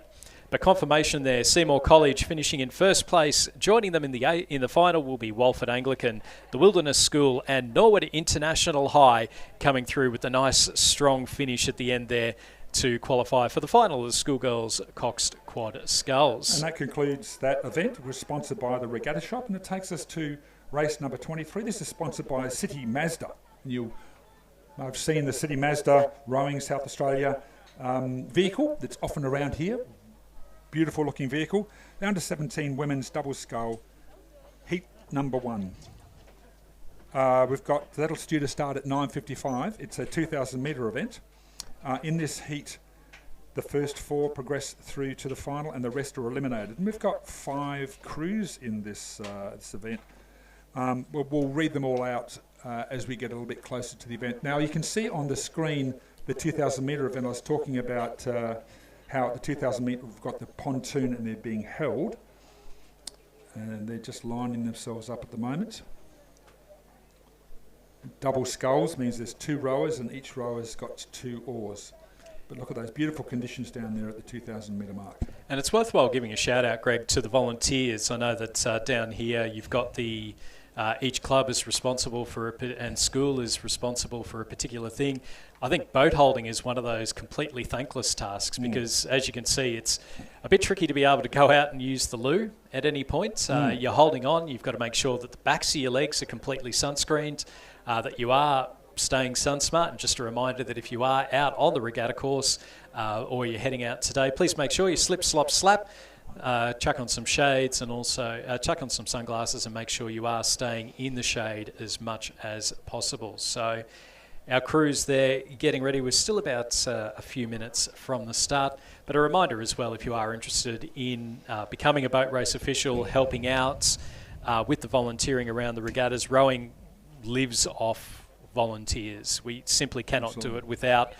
So do get in contact with the team at Rowing South Australia to be able to, if you are interested in helping out in some way, shape or form. Absolutely. as I say, legends of the water. We've had quite a few volunteers come through recently, actually. You don't have to have any experience. All the training is provided. You go out, sort of mentored. There's formal training provided to people. And they feed you. They feed you at regattas. They feed you at regattas, that's right. At the lunch, the boat race officials all come in and provide them with a nice lunch. It's a great community to be part of. So it does look like we're just missing the Pembroke School at the moment. So we are still a couple of minutes away from the start. A reminder too, for coxswains and lightweights, make sure that you are weighing in 1 to 2 hours before your first race. So if you are a coxswain or a lightweight, you do need to weigh in 1 to 2 hours before your first race. And if you are heading down to the start, try and get there a little bit early. You've got that little bit of a warm-up lake in behind, warm-up area in behind. But I know that I always like to get there, try and push off at least half an hour beforehand and have it so as that it's not racing to get down there and use all your energy to get down to the start. And I'm going to need to disappear shortly myself, probably after this race, for me to get down, because I'm rowing in the Masters Pairs event at 11 o'clock. So I might be able to stand a bit longer until Ian McBride comes and joins us. So, look, what's that? Pembroke School are there now. Yeah, they're there. It's worth mentioning our sponsors. So the 2026 South Australian Rowing Championships are proudly supported by our very valued sponsors and partners. So our platinum partner is City Mazda. As I mentioned, that fantastic vehicle by City Mazda. You'll be able to see two of them. We've got the blue one and the black one down here on the water. Just go down and see them. We've got a great partnership with City Mazda. They've offered a fantastic range of services such as car finance to get you behind the wheel of your new Mazda sooner. And their team is dedicated to ensuring a pleasant experience with City Mazda, and that's certainly been our experience with them. It's been great working with them. And that stays with you long after your vehicle purchase. They offer car servicing and Mazda warranty solutions for total peace of mind in the future. So check out City Mazda, Platinum Partners for Rowing South Australia. We also have a number of corporate partners, and one very, very important one, of course, is the local council, the City of Charles Sturt. The South Australian Rowing Championship is very proudly supported by the City of Charles Sturt Council. We have a very good relationship with them. We very much value the support for the council, and without their support and the use of council facilities, we work very closely together. We manage the course here, of course, and make it available to the public, etc., but that relationship is absolutely critical for the success of our events down here at West Lakes. And we are underway now in race number 23. It's the first heat of the under-17 women's double sculls. So, again, the drone footage, I think, just adds so much to the coverage that we've got at local regattas and also around the world. And you can see that the Unley High Adelaide High School composites off to a very great start. They're on the left-hand side of the screen, and they've already got themselves a couple of boat lengths ahead. So lane number 3 from Loretto Marriotteville, we have Gemma Launer and Ava Waters, coached by Madison Johansson and Dario Sportelli. In lane 4 from Unley High, Keely Pitt and Clancy Absalon, coached by Miska van Vormello. In lane 5 from Murray Bridge, Arabella Milne and Ella Davey, coached by Ben Port and Peter Newell. In lane 6 from Pembroke School, Beatrice Liu and Olivia Black, coached by Sky Mumford. And lane 7, the Unley High Adelaide composite of Ada Dedich from Adelaide High and Rachel Luscombe from Unley High. They're coached by Harrison Lindner and Mitch Parker. That's right, so that Unley High composite in lane 7 right out in front, and then we've got Loretto Marriotteville in lane 2, Unley High lane 4, and Murray Bridge in lane 5, very close. And it looks as though it's the Pembroke School 2 who's dropped off the pace a little. It's the first 4 that go through to the final, and the 5th crew is eliminated. And the composite, Unley and Adelaide High, really a commanding lead through these early stages, and then the rest of them, well, I think what we'll find is that these 3 crews in the middle of the field, they're all going to qualify. We're seeing them ahead of the Pembroke School crew, who are sitting in 5th place at the moment and have just dropped back a little bit. So, but again, it's good race practice to be able to do this. if you're looking out side by side, you want to get yourself a little bit ahead. And at the moment, it is Keely Pitt and Clancy Absalon from Unley High who have themselves just ahead of Lana and Waters from Loretto Marriotteville on the far side. And then closest to us, the Murray Bridge crew of Milne and Davey. And again, that drone footage, absolutely fantastic. As we see second, third and fourth, Loretto Marriotteville, Unley High and Murray Bridge. And so that Murray Bridge crew rating about 30 strokes per minute, so they're not taking it easy. But those, the crews you can see on your screen, as long as they can see that gap back to the Pembroke number 2 score, lane number 6, they will know that they'll be going through to the final. So then the question is, what do you do? You can just sit there and maintain that lead, knowing that you'll be going through to the final. But once again, as you say, you don't want to sort of lose contact with the rest of the field. And it does look as though Unley High, Pitt and Absalon, who have got themselves now just stretching out that lead. They were just starting to get themselves ahead through the first 500 metres or so, and now they've managed to get themselves into clear water. Speaking of clear water, let's go over to this Unley and Adelaide composite. Dedich and Luscombe, right from the start, they looked fantastic. Just managed to get themselves away nice and cleanly.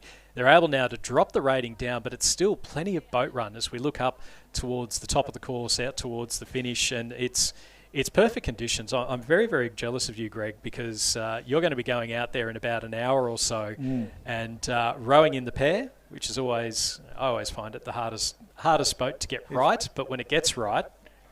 It's fantastic. Technically a very challenging boat, followed closely by the single scull, but you're right.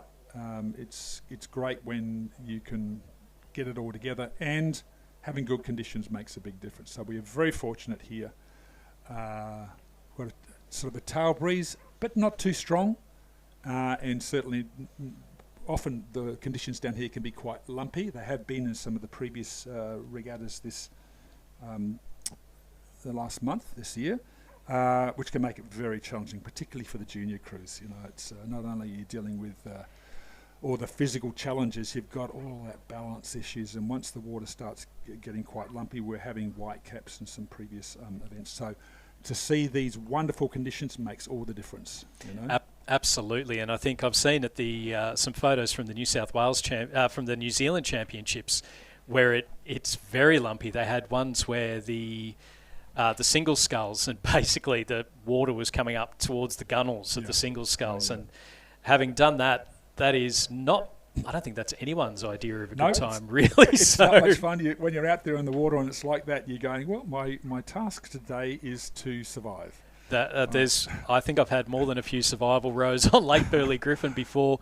And the interesting thing here is that for those that haven't rowed here at Westlake, some of the parents or anything like that, if the wind's coming in from the east and through that canal, about 250 metres or so left to go, then it can be quite tricky. And then as you come up a little bit further where it is protected, then you do find that you suddenly realise, oh, it's a bit of flat water, I can get up there and go.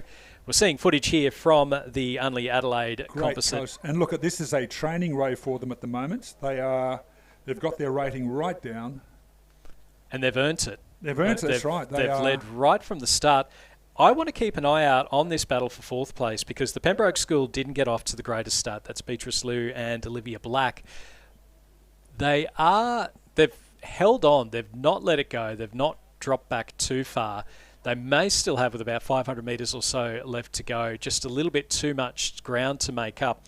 But we're seeing Unley High, Pitt and Absalon sitting in second place ahead of Milne and Davey from Murray Bridge. But Pembroke and Loretto Marriotteville, Lana and Waters over in lane number 3. Potentially Pembroke with a bit of a sprint would be able to make it through to the final.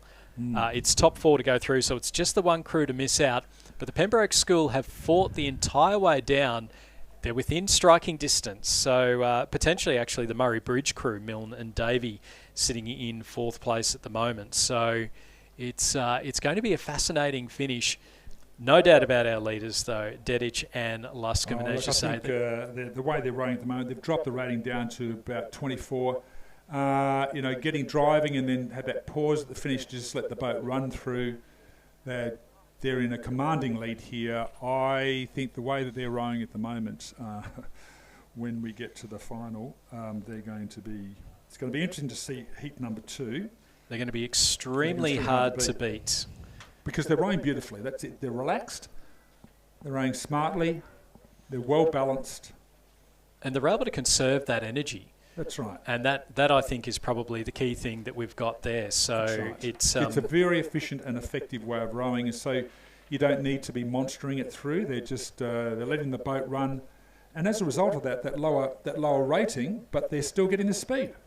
And now just having a look, we mentioned that Pembroke School have not let go. No, and you they're can coming see back. there, Murray Bridge are in danger. So that gap has closed off. So it just must have been a rough start for the crew. They did come in a little bit late, so maybe just took their time to be able to settle into a good rhythm. That's but right. now they're in the last 250 now, and they've really lifted.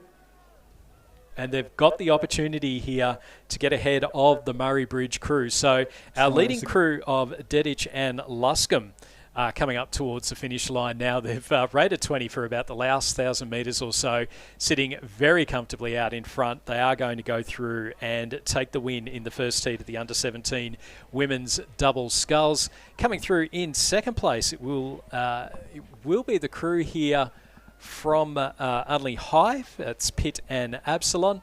They're going to finish ahead of Loretto Marriotteville's Lorna and Waters in third place. And then in this battle for fourth, it is going to be Murray Bridge. That's Arabella Milne and Ella Davey. Oh, no. They've had a crab. They've had a crab. And now it's Pembroke. Well done to the Pembroke School that's sticking with them. They have now overtaken the Murray Bridge crew, have just had that. They must have hit a buoy or something like that. It was a showstopper crab, and the commentators curse. As I've said, that Milne and Davey are going to finish in fourth place. They've had a showstopper crab, and it's meant that Pembroke School, Beatrice Liu and Olivia Black, have qualified for the final in fourth place, ahead of Arabella Milne and Ella Davey. That's right, because Pembroke, even though they had lost contact with the field early, they just kept going. And I was just going to comment on how strongly they were finishing. They were not giving up, persistence, keeping on going, and that's what can happen in a race. It's easy to catch a crab, by the way. It's very easy to catch a crab, particularly if you get near those buoys. Been there before.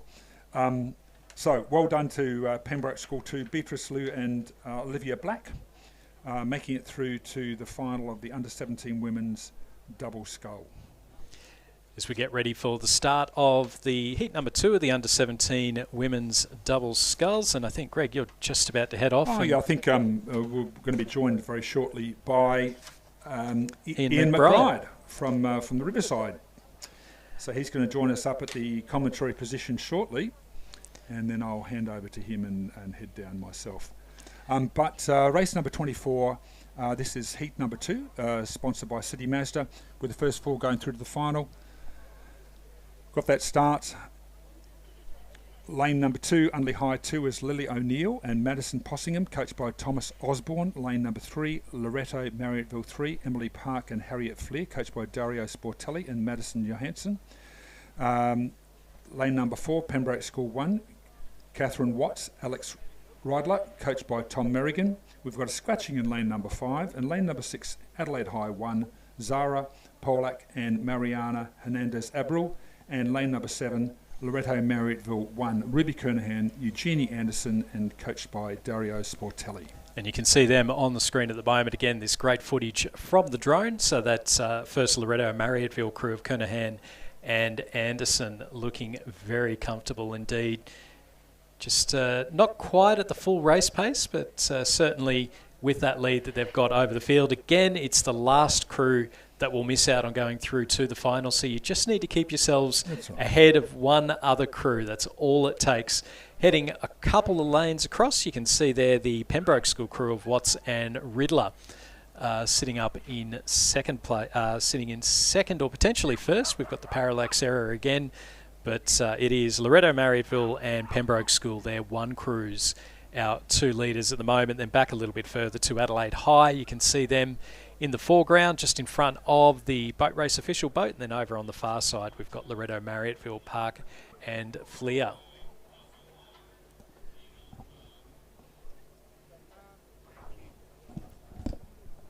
So our crew's now heading towards the halfway point. And Loretto Marriotteville and Pembroke School, our two leading crews.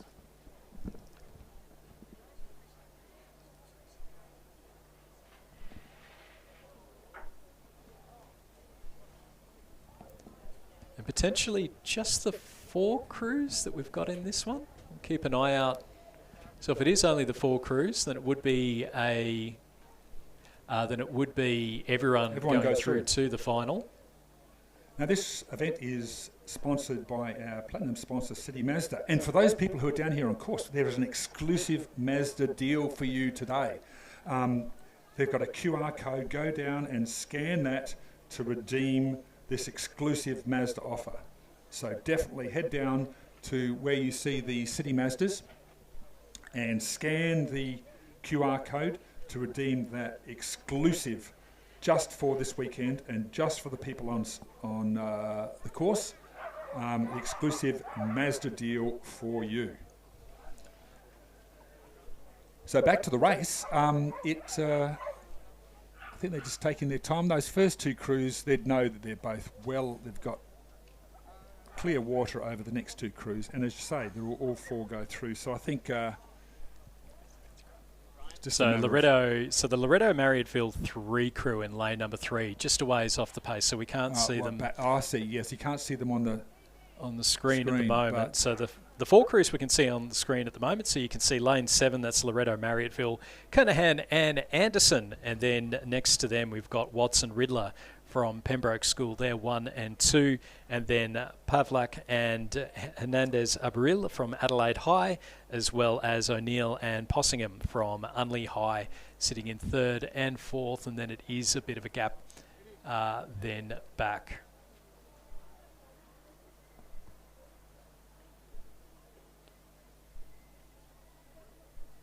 In fact, it is, Unley High and then Loretto Marriotteville. You can see all 5 on the screen now.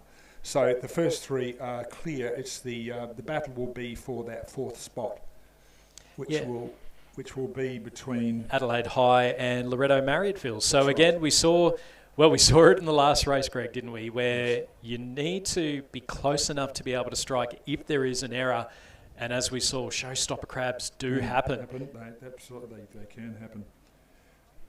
But our leading crew at the moment from the Pembroke School, Catherine Watts and Alex Riddler, looking very comfortable indeed. And then Loretto Marriotteville sitting in 2nd place. And they've kept that rating nice and low the entire way.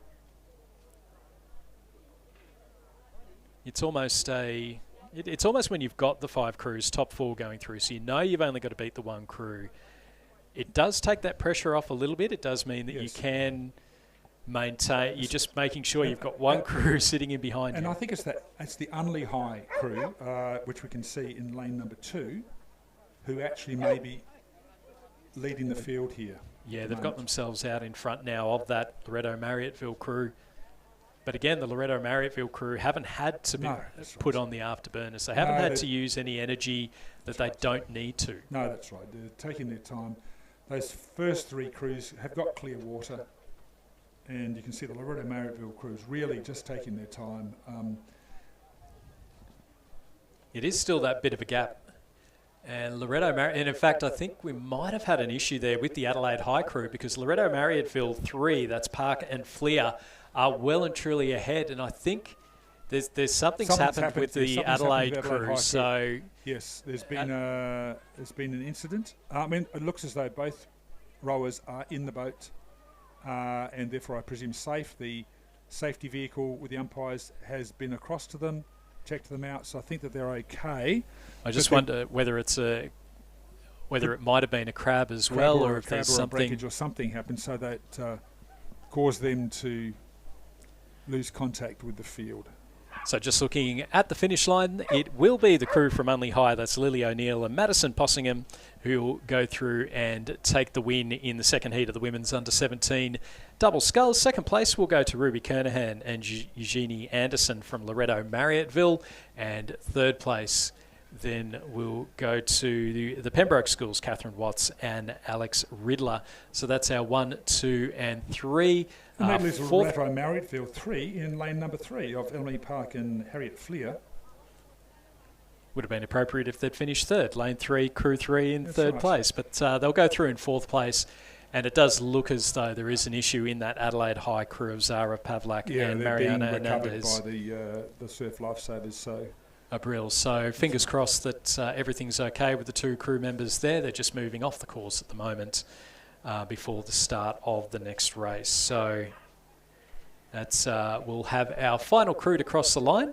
So they're just looking out behind them. It's only a few big strokes left to go. And it will be Loretto Marriottville, Emily Park and Harriet Fleer will go through to the final of the Under-17 Women's Double Sculls. And as we move into some of the Under-21 and open lightweights, it's probably worth talking about the added significance of this regatta. Rowing South Australia, as the organisation that manages these events, the focus of Rowing South Australia is increasing participation by offering enjoyable, high-quality and sustainable programs. The aim of that is to really just to retain and support people to achieve their desired skill level. And that could either be learn to row, train to learn, or social rowing, whether you want to train to compete or, like the people out here, training to win. And it also means boat race officials, that's at the desired skill level. So it's about participation and it's about quality and enjoyment. That's what Rowing South Australia is about. But as part of that, supporting people to achieve their desired skill level, there's also what I'll call is the elite level, high performance level. Now the importance of that is that at the high performance level, we've got interstate teams. So the South Australian state team is comprised of 3 teams. That's the pathway team, the interstate team, and then the masters. This is not so critical. It is a selection event for the Masters events. I well know that. But this is particularly focused on our pathways and our open crews here. So you need to nominate to be part of that selection process, but the pathway state team is for all athletes still at school where they compete in the pathway regatta and then underage Australian trial teams. And so like last year we've had rowers from various schools competing in the under-19 events. Max Garnett from PAC, and we had Tamara Bates, and we had I'm blanking, Grace Barrera, of course. So this is a key selection regatta for people who are trialling for the pathways for the youth crew and also for the open crews. The open crews they call the King and Queen's Cup. So the interstate state team is for a youth cruise, that's under 21 athletes, noting we're coming up for under 21 events, and our senior open athletes, which includes athletes like yourself, para athletes, where they compete at the interstate regatta at the Australian Rowing Championships. The senior rowers compete in a range of different events, including the Kings and Queens Cup and the single sculls, which is the President's Cup, and the para events and so on and so forth. So this is a key selection event for them. So you're not just competing for the win. You are being looked at by the selectors here to be able to make those state teams. So the under-21 event, race number 25, the under-21 lightweight men's single scull. This is sponsored by the Banner Crew. In lane number 2, Adelaide High 1, Jasper Eaton. Lane number 3, from Christian Brothers, Samuel Thornton. Lane number 4, Pembroke School 2, Gordon Liu, coached by Patrick E. and Harrison Francis. Lane number 5, from Adelaide High 2, Cooper Eaton. Lane number 6, Adelaide 1, that's the Adelaide Rowing Club 1, Sam Williams. And lane number 7, Pembroke School, Max van der Meulengraaf. And out in front it is Jasper Eaton from Adelaide High and Sam Williams from Adelaide, our 2 leading rowers. And it's fantastic you're saying that, Greg, because some of these rowers would be going for the Youth 8s. that'll be at the Australian Rowing Championships at Lake Barrington later this year, and also for the lightweight events as well. That's lightweight for. Yeah, that's right. Yeah, the Penrith Cup. So that's always, and the lightweight events really can be tight. So maximum weight for these rowers would be 72.5 kilograms. So that's where it is important to weigh in an hour before your race. You want to make sure that you've made weight, and I've heard some absolutely horror stories of people trying to make weight. So if you can do that as healthily as possible, that's always a bonus. Yep. Jasper Eaton from Adelaide High with the lead at the moment. He's got a boat length over Sam Williams from Adelaide. That battle for the bronze is well and truly on, though. It's Cooper Eaton from Adelaide High sitting just ahead of Max van der Meulengraaf from Pembroke School. Gordon Liu just a little bit off the waist, but Samuel Thornton from Christian Brothers also in a chance for a bronze medal. So this is the first 1,000-metre mark. First of our finals, and it is Jasper Eaton in lane number 2. We've got 2 Eatons in here, both from Adelaide High, but Jasper Eaton leading out. Sam Williams from Adelaide Rowing Club. You can see there the fluorescent cap of Adelaide High.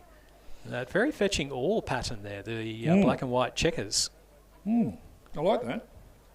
It's there's some fantastic. It's always interesting having a look at the different oar and zooty designs as you go around the country. I quite like the Adelaide University special edition one that they've got this year. Oh, that's right. Yeah, it's recognising the 50 years of women's rowing. Yeah, and we'll see that in the next race because the Open Lightweight Men's Single Sculls is entirely Adelaide University, so we'll get the chance to have a good look at that one. So Jasper Eaton and Sam Williams from Adelaide High and Adelaide Rowing Club, our 2 leading rowers. You can just see there Jasper Eaton. He's just rating about 34. And he's just put a bit of a push on there from Sam Williams from Adelaide Rowing Club. They were about level through 750, but now Jasper Eaton getting himself well and truly out in front, and then sitting in 3rd place at the moment is Cooper Eaton. So are we going to see 2 from Adelaide High, 2, I'm assuming they're brothers from Eaton, sitting 1st and 3rd? That's right, and this is not a heat. This is a final of the under-21 lightweight men's single scull. So great conditions for this event. Just that tail breeze coming through. Great for the lightweights. The lightweights do tend to benefit more from the tailwind than the heavier rowers, simply just because of buoyancy and such. But they're all lightweights out there, so no individual getting a benefit from this one, but good rowing conditions. It's fantastic rowing. I wish I was out there. Jasper Eaton is out there and he is leading. He's opened up a little bit of clear water over Sam Williams from Adelaide Rowing Club. I wouldn't be writing Sam off just yet. It's still the sprint finish to come. Cooper Eaton sitting in 3rd place, and you can see there he's got a bit of a gap ahead of Samuel Thornton from Christian Brothers, Max van der Meulengraaf from Pembroke School, and then back to Gordon Liu from also from Pembroke School. So it's a nice even race that we tend to see from the lightweights. A good lightweight race, normally with about 4 or 5 crews going through to the finish, all within about a boat length of each other. So we'll keep an eye out on that. Jasper Eaton has led right from the start, but as you said there, Greg, it is Sam Williams from Adelaide Rowing Club. He's currently sitting in 2nd, and has he potentially got the push to be able to get ahead of Jasper Eaton? He'll have to look far out to his right-hand side to be able to see exactly where Jasper is. Jasper's still holding on. He's not letting go of that rate. Still getting plenty of he's getting good drive. He's getting drive through the water. He's doing it through sort of drive, and he's not slowing the boat down. And so he's got a good run. That's what's giving him his speed. He's not doing it through high rating. But so I think he's just picked up just slightly. He has. But that's good send. He's getting back, get the blades in the water, drive it through. Good technique. And he's got this race. He well and truly has this race. Jasper Eaton from Adelaide High. He's led right from the start and dominated over the final 1,000 metres. Our first champion for today will be Jasper Eaton from Adelaide High, winning the under-21 lightweight men's single sculls. Silver medal will go to Sam Williams from Adelaide Rowing Club, and then it will be Adelaide High's Cooper Eaton who'll finish in 3rd place. he'll take the bronze medal. So a gold and a bronze to Adelaide High, a silver to Adelaide Rowing Club. In this battle for 4th and 5th, we've got Pembroke's Max van der Meulengraaf and Samuel Thornton from Christian Brothers. It is going to come down to the line, but it will be Samuel Thornton from Christian Brothers, about half a boat length ahead of Max van der Meulengraaf from Pembroke School, and then back a little bit further to Gordon Liu from the Pembroke School. And I might leave you there at that stage. But with that note, well done to Adelaide High. 2 Adelaide High rowers, under 21, lightweight men, single sculls. And just look out for that name, Jasper Eaton. Great technique, great rowing. I'm sure the selectors were looking at him. Great performance there in the lightweight, under 21 single sculls. And I'll be joining you back on the commentary position later after lunch. Maybe, yeah, sometime around 2. After I've got a couple of races under my belt, so I'm going to get out there and enjoy it on the water, Stuart. Absolutely. Our thanks to Greg Walters there for his commentary over the first part of this morning. We are underway in the second of our finals for today. It is race number 26, the Open Lightweight Men's Single Sculls, and again, this race sponsored by the Banner Crew. In lane number 3, they're all from Adelaide University. So lane number 3, we have Kyle Miller. Lane 4, Daniel Wiersema. In lane 5, James Ritosa. And lane 6, Isaac Nilsson. So again, Adelaide University, they normally row in the white zooty with the black, with single black chevron. This year, as we heard earlier, they are commemorating 50 years of women rowing at Adelaide University. So they have the black zooty with the 2 white chevrons and then the pink outline as well. So a very fetching design there as we see the action from the drones. And again, you can see the power that goes into the single sculls and how much our rowers put into it. So James Ritosa from Adelaide University there in lane number 5. And they are coming now up towards the finish line. So the 4 crews in this, so 1 rower will miss out on a medal. Daniel Wiersema in lane number 4, our leader at the moment, ahead of Isaac Nilsson in lane number 6. And then it is between Kyle Miller in lane 3 and James Ritosa in lane 5.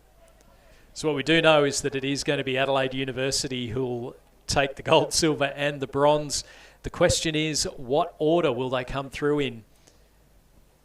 A bit under 500 metres or so left to go. This race and the previous one sponsored by the Banner Crew.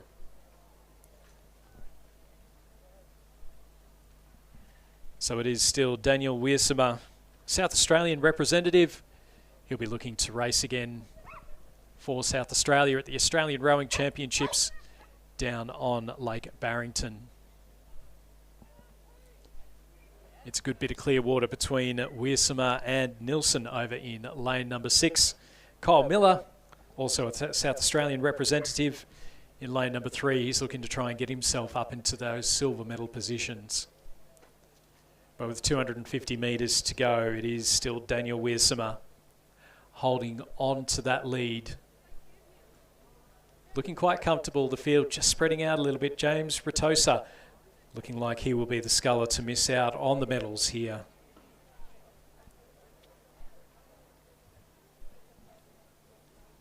Reminder too of the sponsors of the 2026 South Australian Rowing Championships. Platinum partner City Mazda, you can see them down here at the Regatta Park. The City of Charles Sturt, the Regatta Shop, the corporate partners as is Perfect Balance Rowing, Claridge Constructions, Fulham Funerals. As we're coming up now towards the final stages, and Daniel Wiersema from Adelaide University heading down towards the finish. It's been a strong row from him. The battle for second and third is on between Kyle Miller, lane 3, closest to the grandstand, and Isaac Nilsson over on the far side. And it does look like Miller has just got his bow ball out in front of Nilsson. Nilsson sat in second the entire way. We've got confirmation of the win for Daniel Wiersema. Second place, and the silver medal will go to Kyle Miller, just getting ahead of Isaac Nilsson in the last 100 metres or so. So a great row from him, and James Ritosa from Adelaide University finishing in 4th place. So Daniel Wiersema with the win, Kyle Miller with silver, and Isaac Nilsson in 3rd place. And we'll be hearing those names a number of times throughout this regatta. So that was the Open Men's Single Sculls, and we're moving on now to the Open Men's Double Sculls. This is sponsored by Concept 2. So our 5 crews in this race. And I know this was one that Joe Malcolm was very much looking forward to, and it's a great field here. Adelaide University and Adelaide Rowing Club providing the crews here. So the Open Men's Double Sculls sponsored by Concept 2. So lane number 3 from Adelaide University, Jasper Boyce and Oliver Evans-Wood. In lane number 4 from Adelaide Rowing Club, Jonathan Mackay and Igor Zarubin. In lane 5 from Adelaide University, James Williams and Henry Belcher. Lane 6 from Adelaide University, Jude Shermer and Alexander Williams. And then lane 7 from Adelaide Rowing Club, Ryan Anderson and Tom O'Mahony.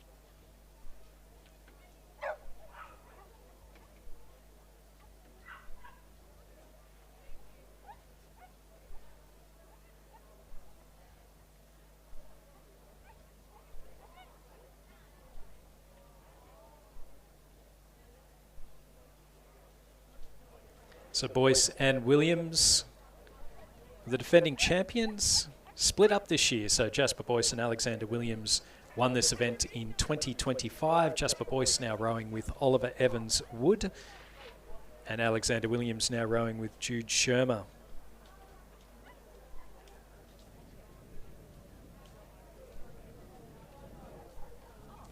So our cruise well and truly underway.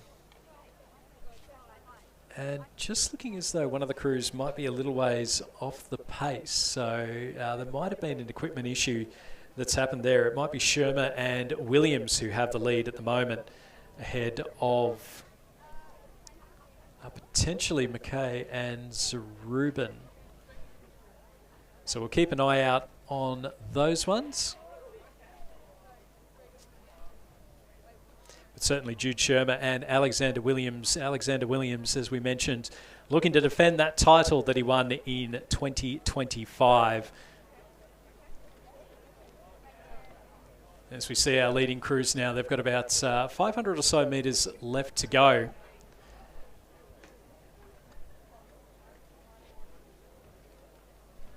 And it is Jasper Boyce and Oliver Evans-Wood who are sitting in second place. So it's the 2 Adelaide University crews that have the lead at the moment. And it is Boyce and Evans-Wood leading out Shermer and Williams.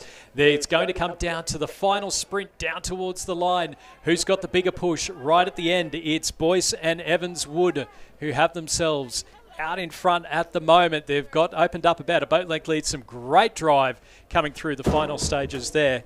And as we see there, it is going to be a win for Jasper Boyce and Oliver Evans-Wood. Great finish towards the end there, getting ahead of Jude Shermer and Alexander Williams in second place. So our defending champions from last year finishing in first and second.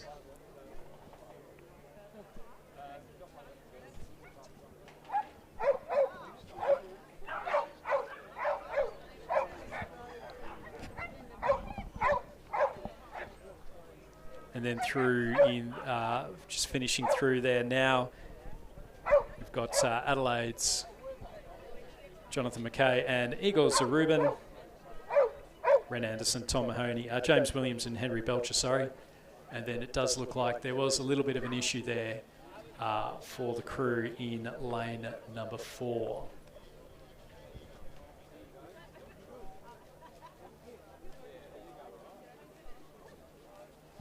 So they're doing the presentations for the under-21 men's single sculls. And those medals presented by Stephen Donnelly, the president of Rowing Australia.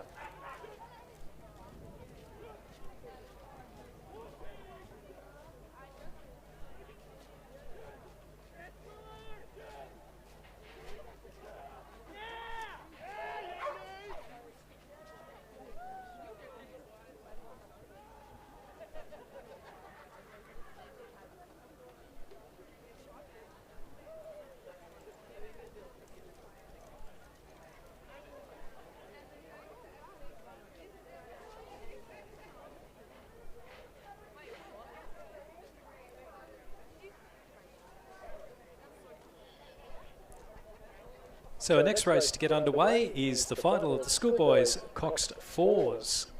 So in the Schoolboys Coxed Fours, we have Pembroke School in lane number 1, Unley High in lane 2, Scotch College in lane 3, Prince Alfred College lane 4, Christian Brothers lane 5, St Peter's College lane 6, the second Prince Alfred College crew in lane 7, and Unley High in lane 8.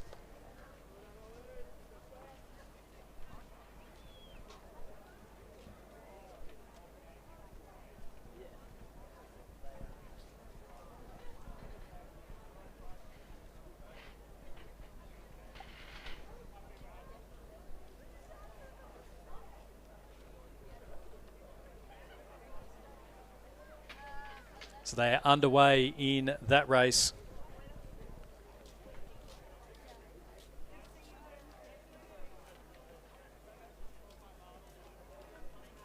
So it looks to be Christian Brothers in lane number 5 who have the lead as we just see that view from the drone. So we've got 8 crews going through in this race, and Christian Brothers, Costanzo, Sparapani, Evans, Frinsdorf and Bullock sitting out in front, and it's a nice little lead that they've got there as well. A couple across from them, we've got the crew from Scotch College. That's Tomich, King, Harvey, Sullivan and Calder. They're sitting just ahead of St Peter's, Millington, Barrera, Zeglik, Salvamini and Masulo is their coxswain. Over on the far side of the course, we've got Unley High, Evans, Marriott, 12 Tree, Velt and Hill. Sitting back in 5th place in lane number 7, we've got Prince Alfred College, Murphy, Sharp, Cotsey, Duff and Croft. And then across from them, Prince Alfred College, Condas, Gibson, Adams, Grandioso and Lou. And then in lanes 2 and 1, we have Unley High in lane 2. That's Mason, Ryan, Alexander Back, Barnett and Burns. And then Pembroke's Blackburn, Hutton, Jones, Redman and Watson. As we see here, the view from lane number 8, that is Unley High in the blue stripes. And certainly moving the boat quite nicely there. The coxswain there, Charlotte Hill, you can see down in the front of that boat. So we heard Greg talk a little bit earlier about the different styles, the different ways to cox. You've got the bow-loaded, the bow coxswains. So they're the ones lying down towards the front. You can see everything that's going out in front of you, but you can't really see what's going on with the rowers themselves. And then you have the stern coxswains where they can see everything that's going, but it's not quite as aerodynamic perhaps. And you can see there Unley High sitting towards the top 3. It is a bit of a gap though, back to the Christian Brothers who are out in front, and they've led this race the entire way ahead of St Peter's College. You can see there sitting in 2nd place, and then a couple across from them, Scotch College in lane number 3 sitting in 3rd. Fantastic conditions here today. A reminder though that make sure to do slip, slop and slap. Slip on a shirt, slop on some sunscreen, slap on a hat, slide on some sunglasses, and make sure you're getting plenty of shade in there as well. So our leading crews now coming down towards the finish line. The Christian Brothers, they've led this race from the start, and with 250 metres to go, they have this one. They're looking very, very comfortable indeed, as we just see the presentation down for the open men's double sculls. First win of the day for Adelaide University. Out on the water in the Schoolboys Coxed Fours, the Christian Brothers, they've led this one nicely. They've opened up a bit of clear water now, head of St Peter's College, who are sitting in 2nd place. The battle for 3rd is on.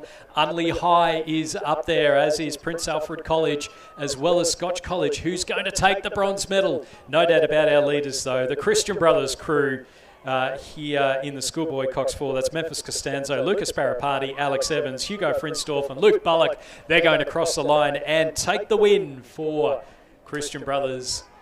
In 2nd place, it will be the crew from St Peter's College.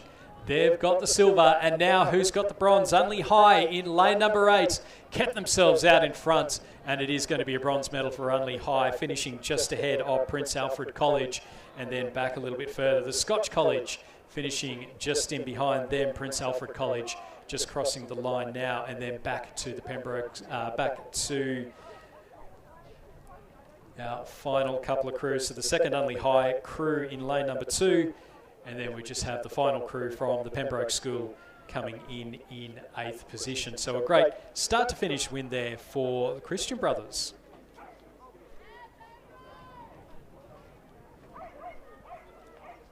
As we move on back down to the start, it's the final of the under 19 women's singles sculls.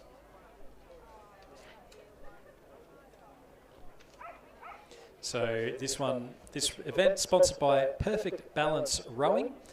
So they are also one of the corporate partners here at the 2026 South Australian Rowing Championships, sponsoring a number of events.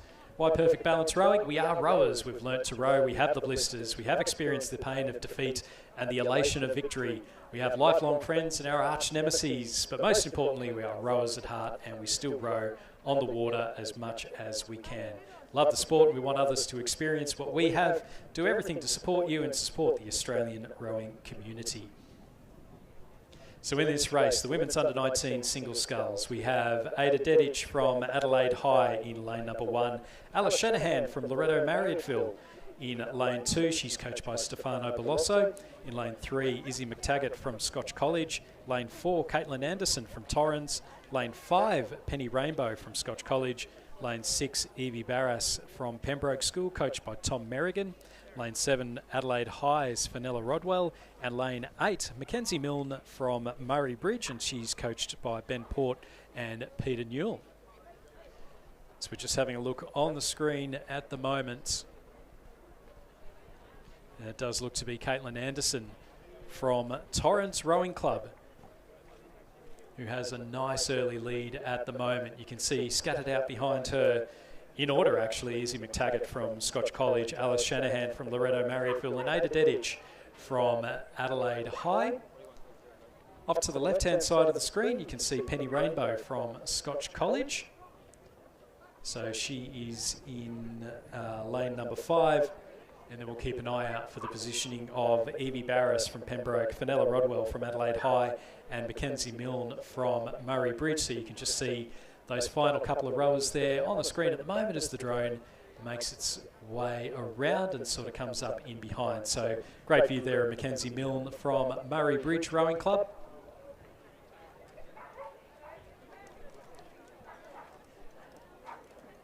She's coached by Ben Porte and Peter Newell. But it is Caitlin Anderson from Torrens Rowing Club who has the lead at the moment. She's stretching it out quite nicely. The rowers making a nice chevron arrow down the course. But it's the red and white stripes of the Torrens Rowing Club who are looking good in this event. We've got another under-19 event, the men's under-19 quad sculls. And then a couple of minutes before we move on to a couple of masters races. So we've got a number of races over 1,000 metres that'll be coming up shortly after the under-19 women's single sculls, which is just coming up to the final stages, and also the under-19 men's quad sculls. Caitlin Anderson from Torrens Rowing Club still holding on to that lead. Again, we can see the view of Mackenzie Milne from the Murray Bridge Rowing Club as we just flick back to the main footage from down here towards the finish lines.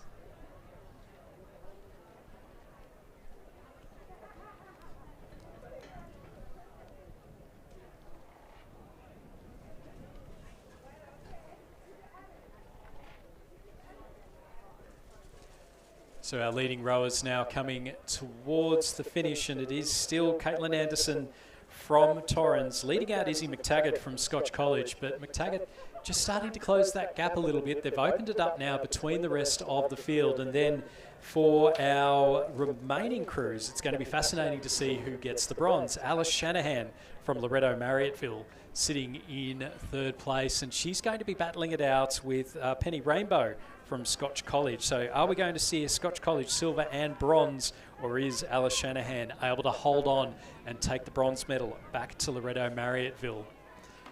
There's been no doubt about our leader the entire way down, though, Caitlin Anderson from the Torrens Rowing Club. She's got about 100 or 150 metres or so left to go. Keeping an eye out because it is a big finish coming here from Izzy McTaggart from Scotch College.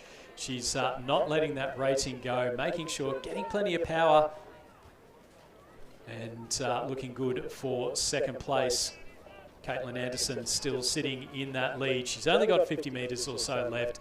It's only going to be a few big strokes, but it will be a first win for the day for Torrens Rowing Club. Caitlin Anderson winning the under-19 single sculls. She is the South Australian champion for 2026. Second place will go to Izzy McTaggart from Scotch College. And in this battle for third, we've got the big push coming from Penny Rainbow. She's got herself slightly ahead of Alice Shanahan. Shanahan's realised she's pushed back, and with a couple of strokes, it is going to be Alice Shanahan from Loretto Marriotteville holding on for bronze ahead of Penny Rainbow from Scotch College back in fourth place. And then we've got Evie Barras finishing just ahead of Ada Dedic from Adelaide High. Over on the far side of the course, we've got Fenella Rodwell from Adelaide High. She'll finish in seventh place ahead of Mackenzie Milne from Murray Bridge, who'll finish back in eighth position. Joining me to give my voice a bit of a go, joining me in the commentary box now, it is Tori Toogood. Tori, welcome. Thank you very much, Stuart. And looks like a cracker day for racing, though, doesn't it? It is.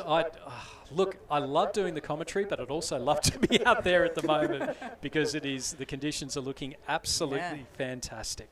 I get my chance in a couple of hours' time. Looking forward to seeing that one. We've got the men's under-19 quad sculls, sponsored by Ratio Theory Rowing. Lane 4, Norwood International High. Lane 5, Pembroke School. Lane 6, Adelaide High. And it does look like Adelaide High leading out at the moment. Daniel Jose, Austin Battams, Ethan Carlson and Aidan Foran. Pembroke School sitting in second place. Jed Watson, Brock Redmond, Sebastian Willis-Hell, Max van der Meulengraaf, coached by Patrick Guy and Harrison Francis. And the Norwood International High, Ethan Partridge, Philip Farkas, Felix Berg and Rowan Vandenberg.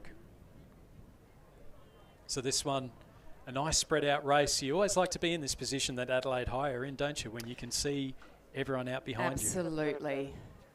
Although if commentators ever refer to it as a comfortable lead, as an athlete you feel like saying, oh my goodness, you have no idea. The boys are probably not feeling so comfortable out there, but they have got their commanding lead. They can keep a nice eye over Pembroke School there, and they can just really focus on rowing long, finishing off in this slight tailwind. Well, you don't ever. We saw it in one of the races earlier where right towards the end of the race there was a showstopper crab for that final qualification position.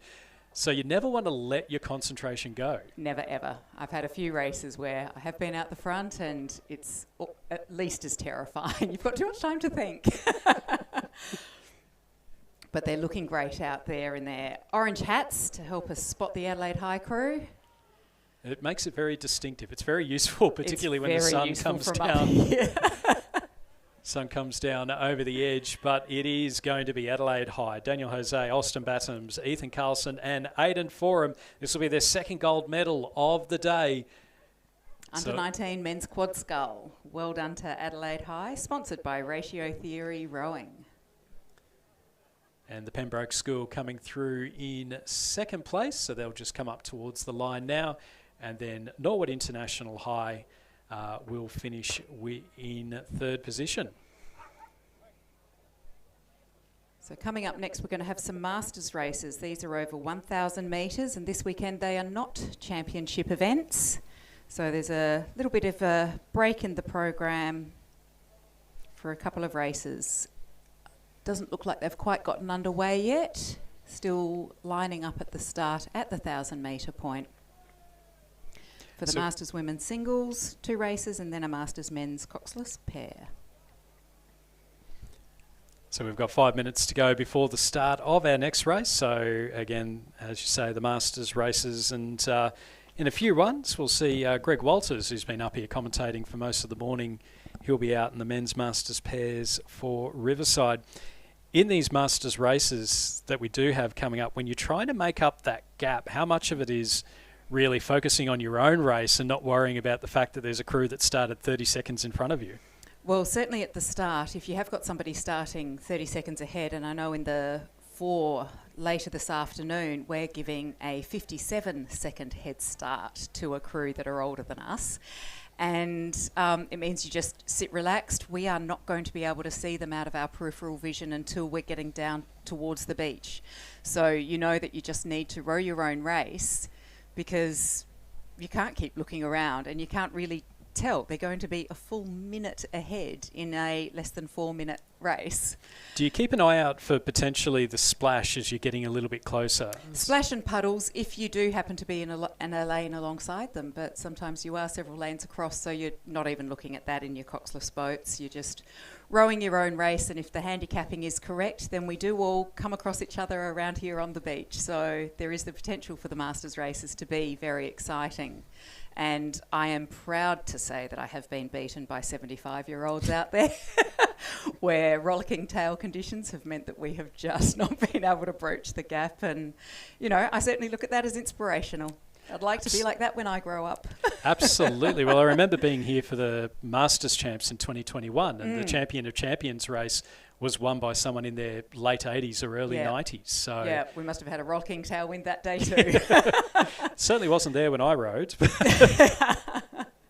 You do notice it in Masters events. The tailwind really does shorten the race and make it much harder to overcome those time handicaps, because those don't change for the conditions. So I certainly am always praying for a little bit of a headwind if I've got some older crews to race against.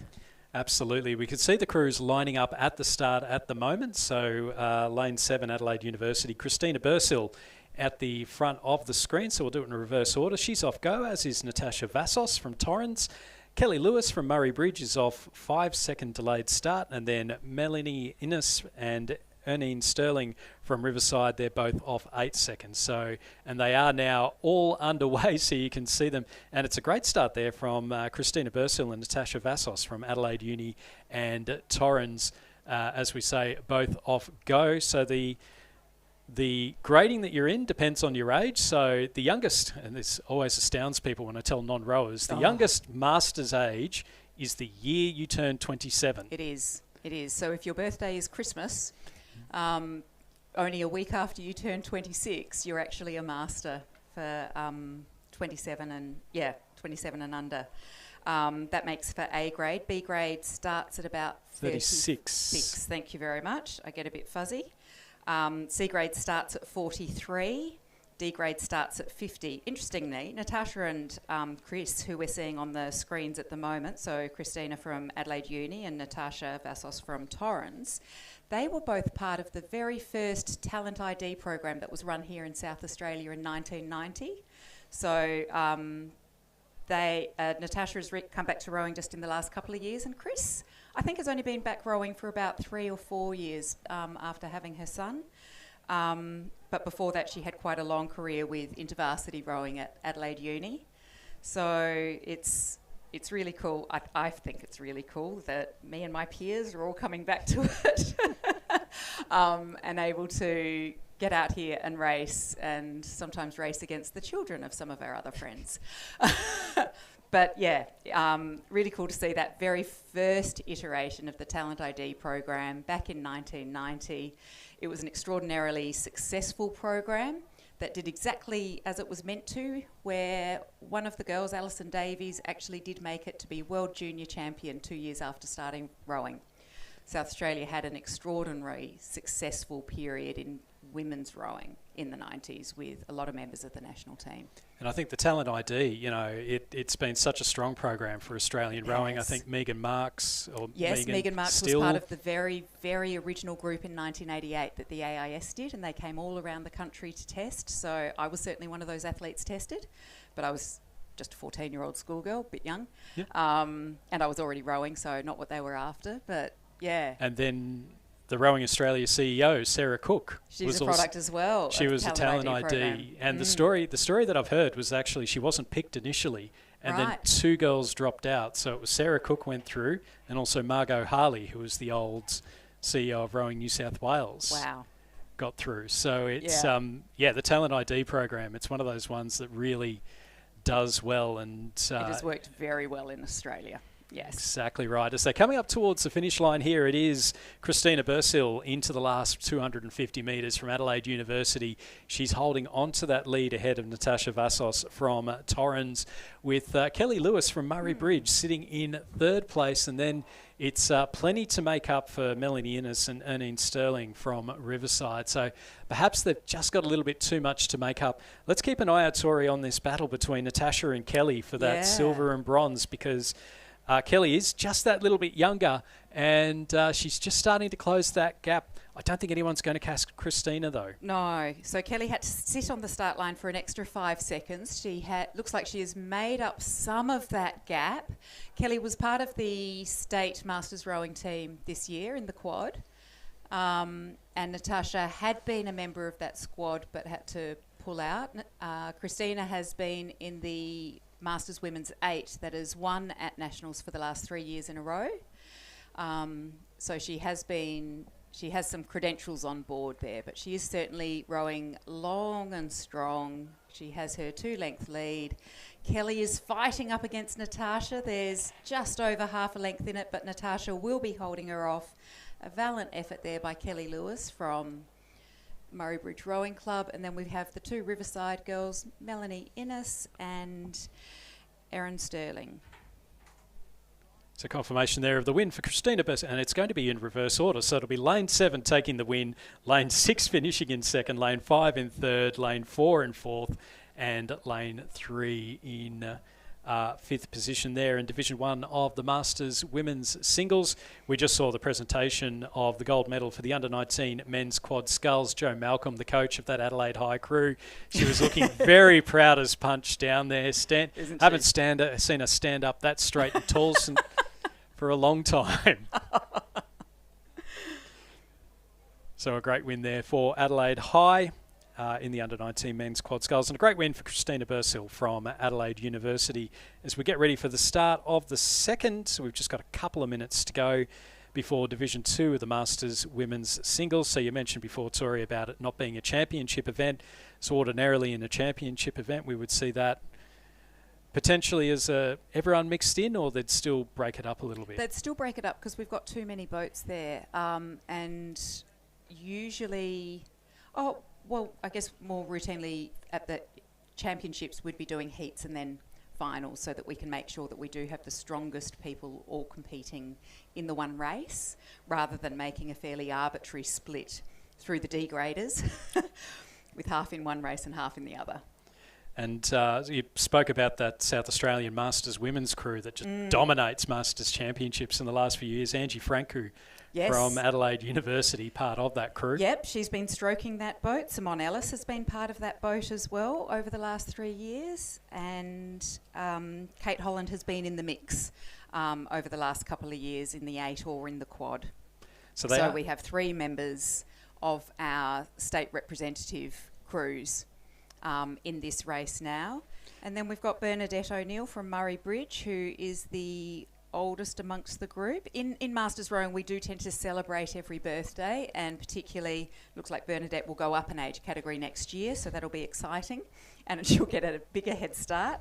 This year, in this race, she's got a 16-second head start on Simone Ellis from Torrens, and then a further 5 seconds back, so a 21-second handicap to Angie Franco and Kate Holland from Adelaide Uni.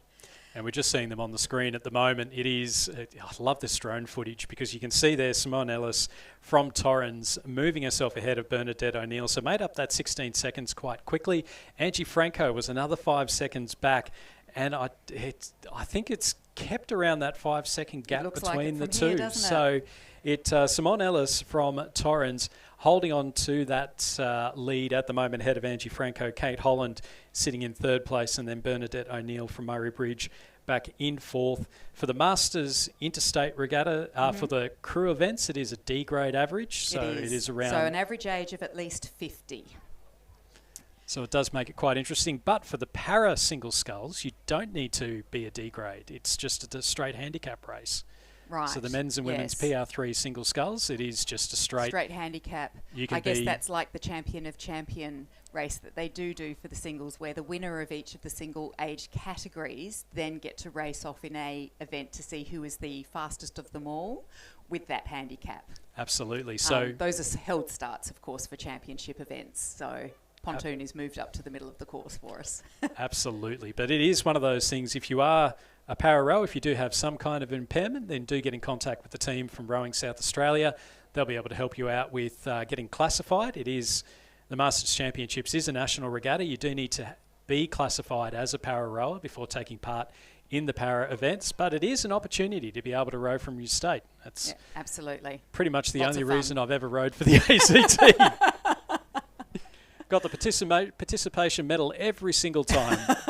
Simone Ellis from Torrens, she won't get a participation medal. She'll get a gold medal the way things are going at the moment. Indeed. She's held on to that lead ahead of Angie Franco from Adelaide University, and that it is back to Kate Holland, also from Adelaide Uni, ahead of Bernadette O'Neill from Murray Bridge. So our leading scullers now with about 150 metres or so left to go. We are going to see the red and white stripes of Torrens Rowing Club going through and taking another win. We saw Caitlin Anderson win their first gold medal for today in the under-19 women's single sculls a little bit earlier on, but it is a great win there for Simone Ellis from Torrens as she crosses over the line in first place in Division 2 of the Masters women's single sculls. Angie Franco from Adelaide Uni finishing in second place, with Kate Holland from Adelaide Uni in third, and then Bernadette O'Neill from Murray Bridge coming through in fourth.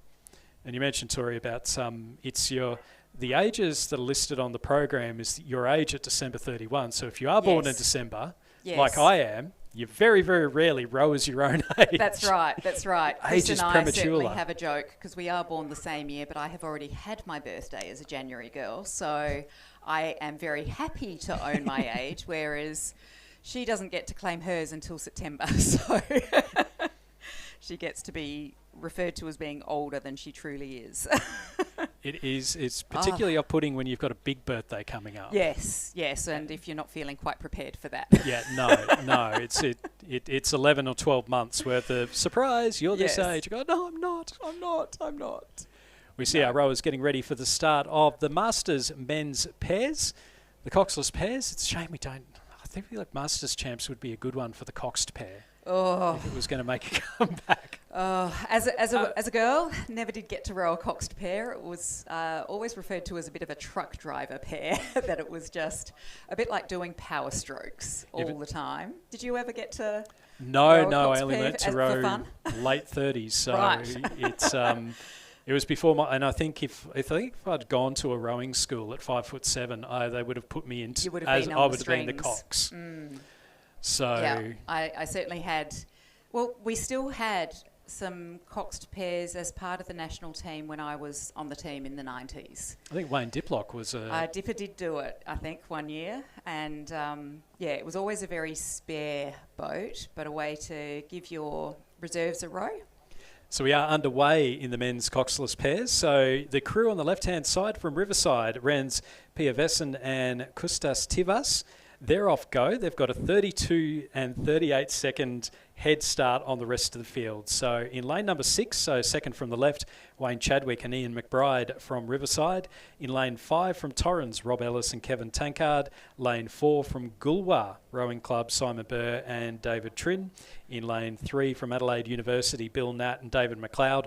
All those crews off 32 seconds, so you can see them just starting now. And then on the far side of the course, Greg Walters and Uwe Dombrovski from Riverside, they were off 38 seconds. So this is a fairly older, it's an older race, this one, in the men's coxless pairs. It is, but we once again have a lot of members of our national champion South Australian Men's Masters 8 that have won 5 years in a row at the Masters Nationals. So South Australia is in a very sweet spot at the moment. We are the current national title holders in the state team men's and women's 8s and the men's quad.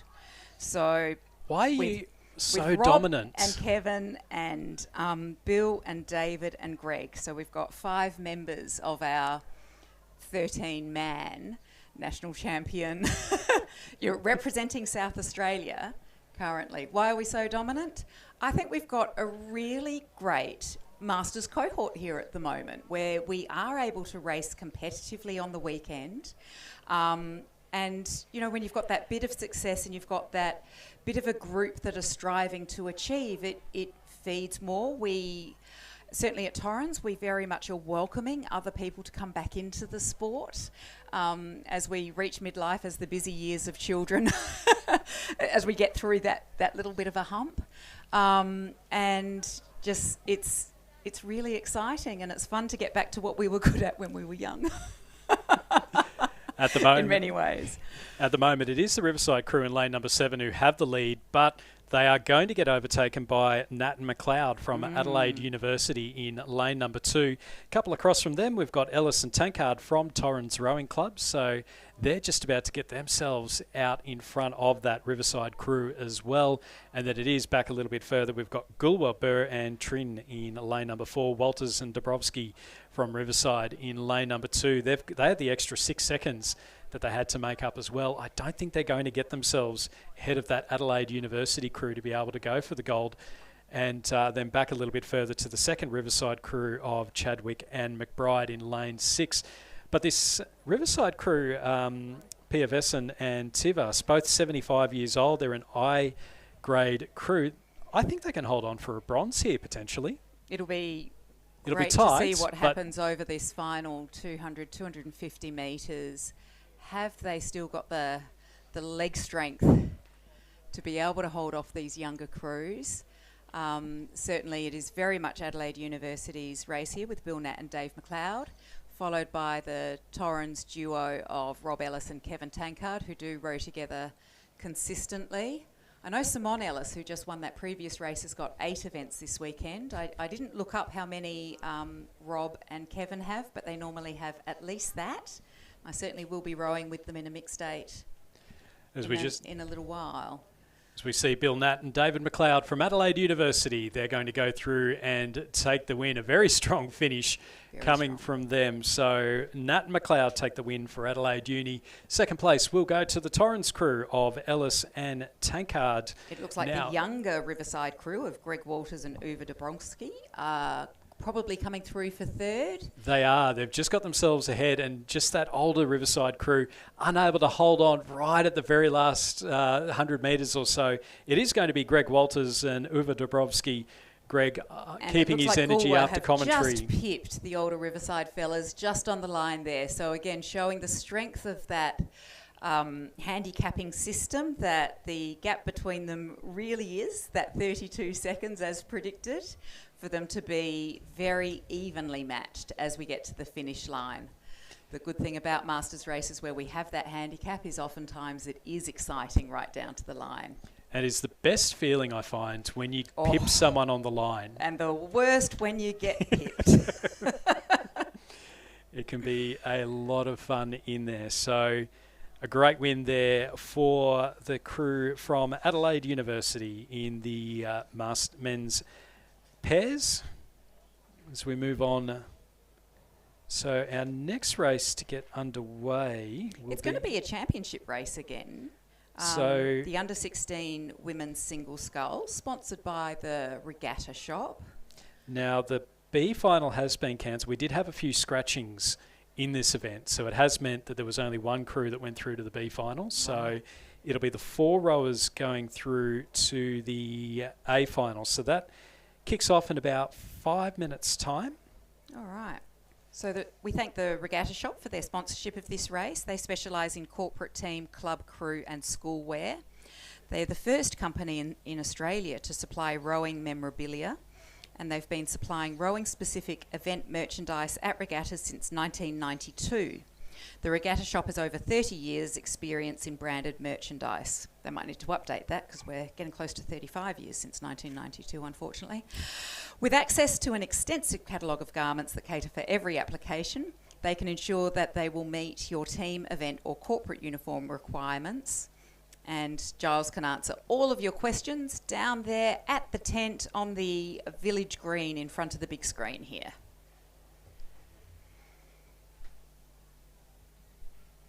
There they are. They're under the St Peter's College tent with some of their merch. So come and check them out. From here I can spot T-shirts and drink bottles.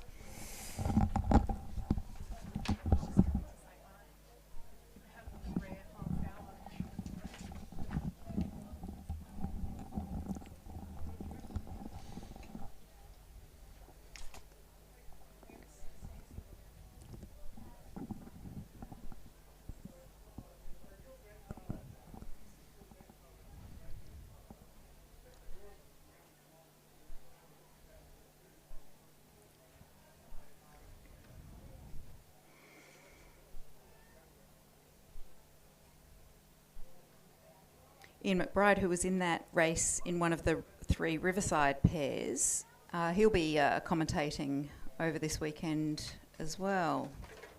So we'll be able to hear from him. Oh, we already did hear from him earlier today.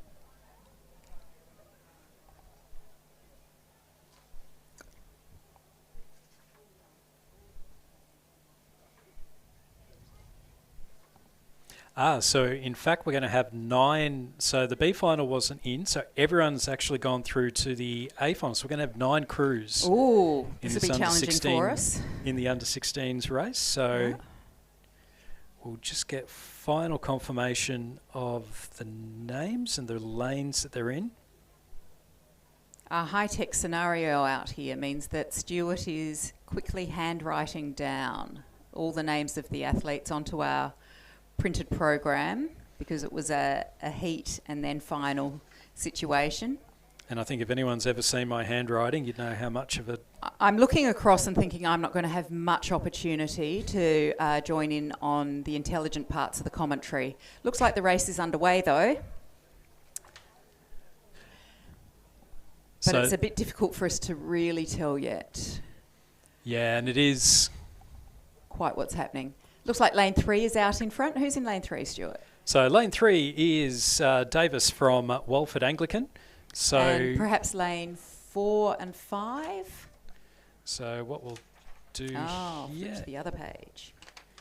Okay, so that is Amara Davis from Walford Anglican. So it's a 1,000-metre race. So this is going to be very, very tight indeed. So we've got, as you say, lane number 3. So that is Amara Davis. Then we've got Loretta Marriotteville's.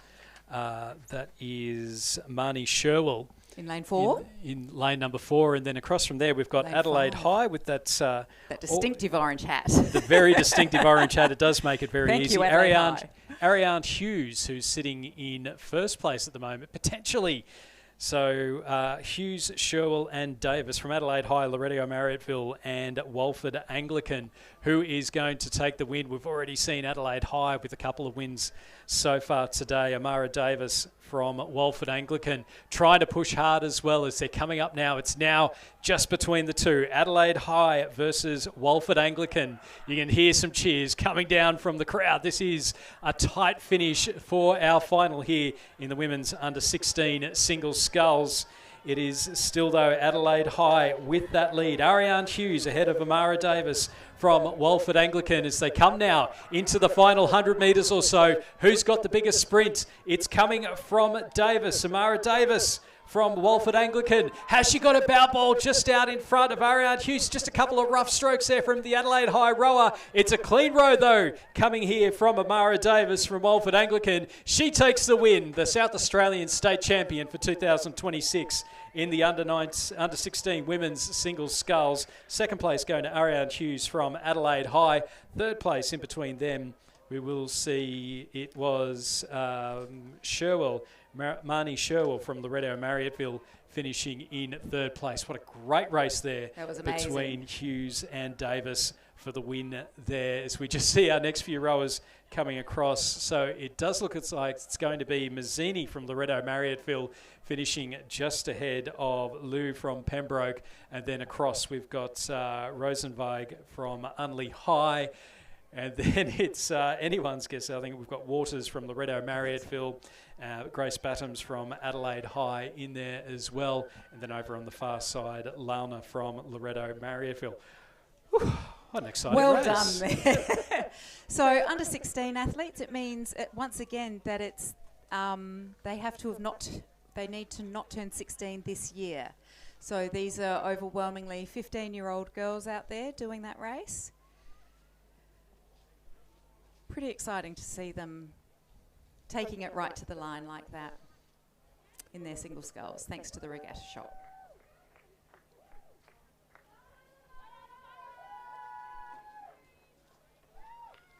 Then we've got some Schoolboy Year 9 coxed quad scull, B final and A final. When we look at the update online, Stuart, have we still got 2 events for this, a B final and an A final? We do. We've got a full set of crews for each. So in lane number 1, so the B final's up first. That starts in just a couple of minutes' time. So I've got Christian Brothers 1 in lane number 1, Prince Alfred College 3 in lane number 2, Scotch College 1 in lane number 3, St Peter's College 3 in lane number 4, Prince Alfred College 4 in lane number 5, Christian Brothers 2 in lane number 6, St Peter's 5 in lane number 7, and then Pembroke 1 in lane number 8.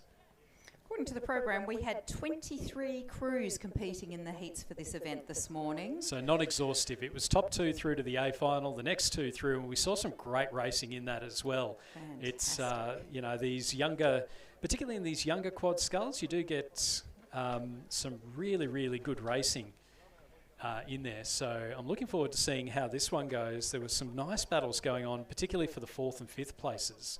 Yeah. So we'll see sort of how that pans out. We'll see some good racing here in the B event. Exactly right. And then we've got the A final coming up directly afterwards. So it'll be fascinating to see how that one ends up as well.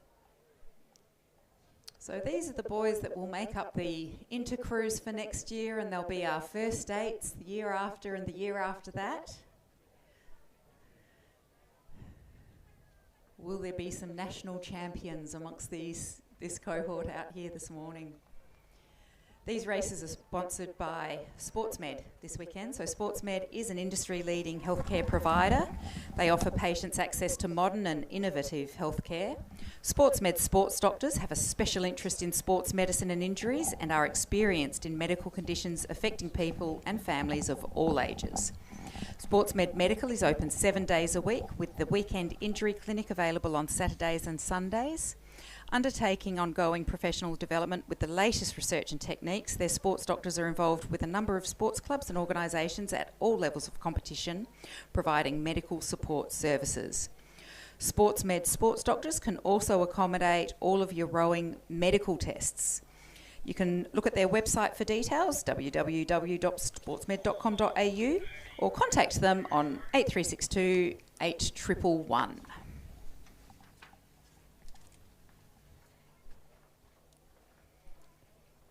Looks like the boys are off in this B final. Just started, so difficult to make any calls. Great start there from Pembroke, though, on the far side of the course. You can would have expected to see the Pembroke number 1 crew be able to make it through to the A final. They've just missed out on that one, and they're certainly trying to make every post a winner here through the early stages. So we've got the Pembroke 1 school leading out from the Christian Brothers in lane number 6, and then across as well. I mean, you can see there a great view there from the drone. So we've got Scotch in lane number 3 as well, maybe just getting themselves out a little bit further ahead of St Peter's 3, and then, but it's where you could just about throw a rug over the entirety of these crews. But it is Pembroke who had the early leads ahead of Scotch College. And then anyone's guess, and I think Pembroke might just be starting to get reeled in. So over here on the far side of the course. They had a cracker start, though. It was a very, very quick start. I mean, it's that old saying, isn't it? You can't win a race in the first 50 metres, but you can certainly lose one. Mm. And they've put themselves in the best position. You can see there the view from the drone, at stroke seat there. It really looked like he was putting in the big strokes, but it does look like that the crew from Scotch College have got themselves out in front in lane number 3, and they're sitting ahead of, looks to be Christian Brothers in lane number 6, sitting in second place. So they're our 1 and 2. We're just seeing some steering issues here, though, from the Scotch crew. They've just straightened up a little bit now, though. That is their Scotch number 1 crew. So once again, they might be having something to prove that they should have been in the A final. Well, the Scotch 2 crew made it through to the A final. So there will be a lot of, there'll be some serious bragging rights going on. There will be some serious bragging rights and maybe some more seat racing. So we'll wait to see how this goes. But it is looking good for the Scotch crew here in lane number 3. So this is the Schoolboy Year 9 coxed quad sculls. So the Scotch crew of Morris, Butcher, Watley, Rodenberg and Brumby. And then they're still not opening up a Clearwater lead over the rest of the field. So next to them, we've got the St. Peter's 3 crew of McKenna, Strangers, Campbell, McCarthy and Wu. As they're coming up now towards the finish line, it is still Scotch holding on ahead of St. Peter's next to them, and then a couple across from them we've got Christian Brothers in there as well. Scotch and then Pembroke have just dropped off the pace after that fantastic start. They're looking good for 4th place though if they're able to hold on through the last 50 metres or so. It's a clean bit of rowing here though from Scotch College. They're going to go through and take the win ahead of St. Peter's in lane number 3. They're sitting in 2nd place, and then back a couple of lanes across from them we've got Christian Brothers will finish in 3rd place. So good win there for Scotch ahead of St. Peter's and Christian Brothers. And then coming up alongside them we've got the Christian Brothers 1 crew finishing just ahead of Prince Alfred College. Then over on the far side, Pembroke School, a great start, but just towards the end there you could tell they just ran out of bickies right at the very end. And then we've got the final crew across the line, which looks to be the Prince Alfred 4 crew. Racing. Really great job. Just one of you, sometimes the full sentence doesn't come out. So I don't know whether it's where the microphone is or... So you're talking about Scotch and then didn't hear the whole sentence. I wonder if that's a transmission thing. Because we're definitely speaking. And does it vary as to which one of us cuts out? It depends on if it's also on the live stream or if it's the speakers that's doing it. Yeah, I just thought I'd mention that. Cool. No worries, thank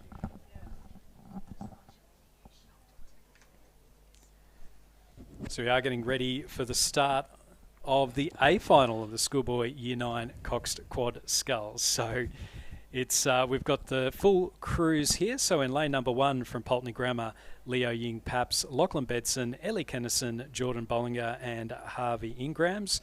In lane 2 from Prince Alfred College, Lockie Noble, Sebastian Saunders, Tobias Greenbank, Hugo Mittiger and William Larkin.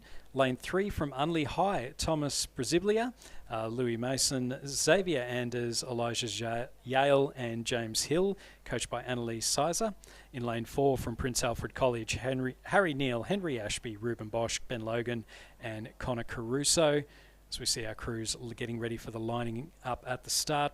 Lane 5, St. Peter's College 1, that's Connor Doan, James Young, Maximilian Martin Begg, Hamish Hill, Henry Yee, coached by Sam Burton. Lane 6 from St. Peter's College, Easton Paps Burford, Thomas Maslin, Lewis Snow, Tyler Gow and Jesse Staunton, coached by William Baroni. Lane 7 from Scotch College, the 2 crew, Noah Bowman, Xavier Brown, Johan Turnbull, Max Rodder and Eddie McDonald. And lane 8 from Adelaide High, Ryan James, Sebastian Sipek, James Healy, Oliver Johnson and Nell DeLeek is the coxswain.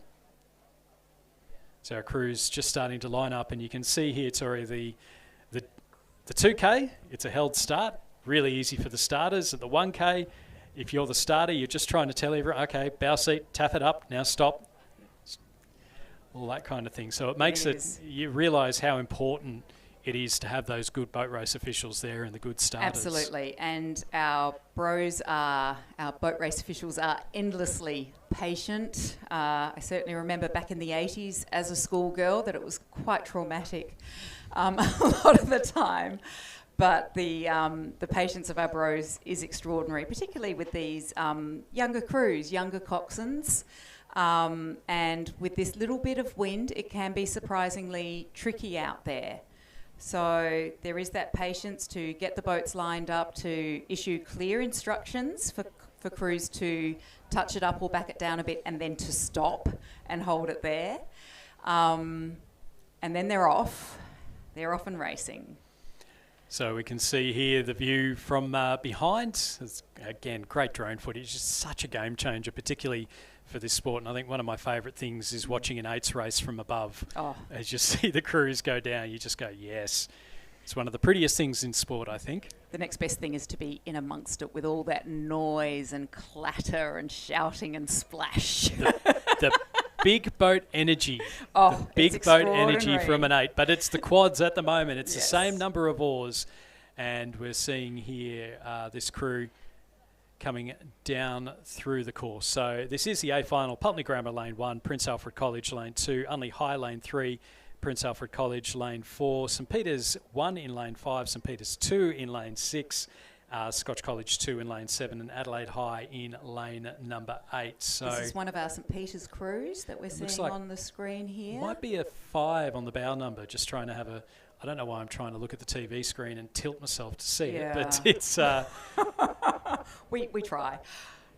We do our very best. We do our very best. It So- might have been the St Peter's College number 2 crew now that they've zoomed out a bit and had Scotch alongside them, but we can see that we do have...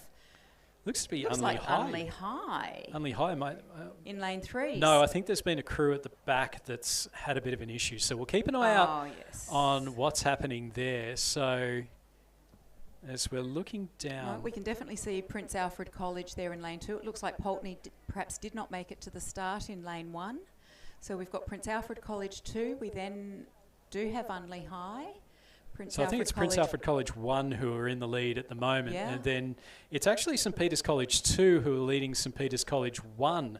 St Peter's College 1 looking like they might have had a bit of an issue, and I suspect that there's been an issue from the Pulteney Grammar crew because it looked like they were down towards the start. So they might have had a little bit of an equipment issue. Oh, they are just coming into view now, several hundred metres behind, so there must have been some sort of a problem. So it's Prince Alfred College who have the lead here at the moment ahead of St Peter's College. The 2 crew, we've already seen that once today, and it is the 2 crew who are sitting in second place at the moment. Next to them, Scotch College 2, Adelaide High, and then it is back a little bit further to the Unley High and the second Prince Alfred College crew. So it's very tight in this battle for bronze. Out in front, though, is it's been a great row there from Prince Alfred College, Neil Ashby, Bosch, Logan and Caruso. They're extending that lead out through the final 250 metres or so. But in for silver and bronze, what have we got? We've got St Peter's College. number 2. We've got Saints number 2. We've got Unley High. Scotch have dropped off. Unley 1 are pushing up, but they won't quite make it into the mix here. This is very exciting. So PAC number 1 over the line.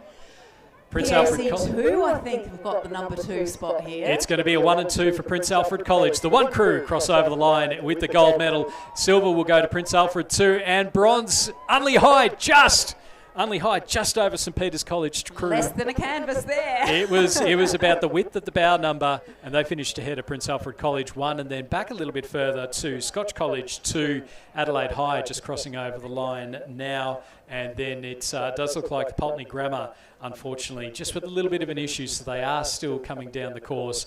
They've got about 250 or so left to go, but what a great win there. Prince Alfred College, they'll be happy with that.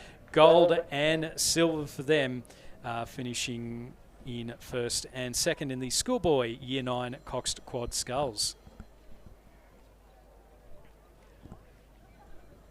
We now move up to the under-17 men's single scull. This is back to a 2,000 metre race right down the other end of the course, and they're already off. They look like they're 200 metres in already. For this race, we've got Xavier Lee from Pulteney Grammar School in lane 1, Kobe Keane from Adelaide High in lane 2, Luca Wilson from Leichhardt in Sydney in lane 3, Marco Turich from Scotch College in lane 4, Hugh Hall-Craggs from Torrens in lane 5, Archer Buick from St Peter's College in lane 6. Lane 7 has his clubmate Will Miller at St Peter's Boys.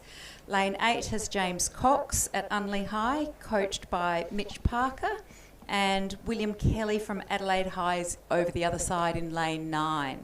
Now we're just seeing Pulteney Grammar coming across, so the 2 seat looks like he's got some broken oars. So that was the issue, unfortunately, for Pulteney Grammar in the Year 9 Cox Quad Sculls, but they still made it across the line. made sure that they rode through to the finish in that That's one. right. Still collect some points. All important when it comes down to the end of the year. So 9 rowers in this race. So this was one of the ones where we had the next 2 fastest going through. So it's so we've got our leader at the moment in the middle, Hugh Hall-Craggs from Torrens Rowing Club. Sitting comfortably out in front, couple across from him, we've got Luca Wilson from Leichhardt Rowing Club in Sydney. So we'll expect to see him at the New South Wales Championships coming up in just a couple of weeks up at the Sydney International Regatta Centre. And then over on the left-hand side of the course, we've got Will Miller and Archer Buick from St Peters. And then also a couple across from them, it looks to be Marco Turich from Scotch College, who are all battling it out for bronze. And I probably wouldn't write off Kobe Keane from Adelaide High, Xavier Lee from Pulteney Grammar either. Over on the left-hand side, we've got James Cox from Unley High and William Kelly from Adelaide High, just a little bit further back. Certainly looks like a 5-horse race for that 3rd position at the moment, doesn't it? But it's still in the first 1,000 metres. You're not declaring any positions at this point. But it's a great row here from Luca Wilson. You can just see him starting to get himself ahead of Hugh Hall-Craggs. So the interstate visitor potentially going to walk away with a South Australian state championship. Yeah, well, under 17, so once again it means they need to not turn 17 this year, which means that these boys are absolutely 16 years old. So these are young men, and to be travelling interstate for a state championship at only 16, usually that would be year 10. I think it's pretty impressive, isn't it? I think it would be to try and get the 2K racing in. So this would be this time of year a great opportunity. Yeah. If He's you're out ready for their own state championships, and if you've got contacts here, then you can use, you can borrow boats and rather than flying from Sydney across to Adelaide rather than having to transport equipment. Yeah, I'm not sure driving with a single on the Hay Plains is anyone's idea of a good time. 15 hours of driving. Yeah, not... Ask me how I know. Look, I've done the drive to Mildura many a time, and that in itself is not very much fun. But it is looking like it's going to be a trip well worthwhile for Luca Wilson from Leichhardt Rowing Club. He's holding on to that lead through the first 1,000 metres, getting himself ahead of Hugh Hall-Craggs, who had a great start, the Torrens Sculler. But he's now just looking over his right-hand side just to get a bit of an idea as to exactly where Luca Wilson might be. But he'll need to keep an eye out on his left-hand side. A couple across from him, we've got Will Miller from St Peters College, who is just starting to close the gap a little bit. He's only a boat length ahead of Archer Buick from St Peters College as well. And then the field just starting to spread a little bit now. It's a bit of a gap. Then back to Marco Turich from Scotch College. On the right-hand side of the screen, you can see Kobe Keane from Adelaide High and Xavier Lee from Pulteney Grammar in lanes 2 and 1. So second from the left for Kobe Keane and Xavier Lee from Pulteney Grammar on the right-hand side of the screen. And then over on the left, we've potentially had a bit of an issue from one of the rowers. We've got James Cox from Unley High in lane number 8 and William Kelly from Adelaide High in lane number 9. So a couple of the races using the 9 lanes, but conditions still looking absolutely perfect out there, Tori. Yeah, they really are. I must say, I find rowing in lane 9 quite difficult, having the boys on only one side. It makes it much trickier because obviously we row backwards, and you're using that perspective of the line to try and maintain your course straight, and it is very much more challenging when you've got the boys only on one side rather than on both sides. And of course you can see outside the Lakes Hotel there, we've got those rocks that stick out. So it can be a bit nerve-wracking if you're not staying close to that buoy line without getting too close to the buoy line and risking hooking your stroke side oar there. So there's a lot more to think about out there that can make it a bit more demanding. But certainly Luca Wilson from Leichhardt is sitting well out in front, getting some 2,000 metre race experience under his belt. We're just seeing the presentation for Prince Alfred College for the Year 9 Coxed Quad Sculls. So they're being presented the medals there by Damien Newbury from Sportsmed.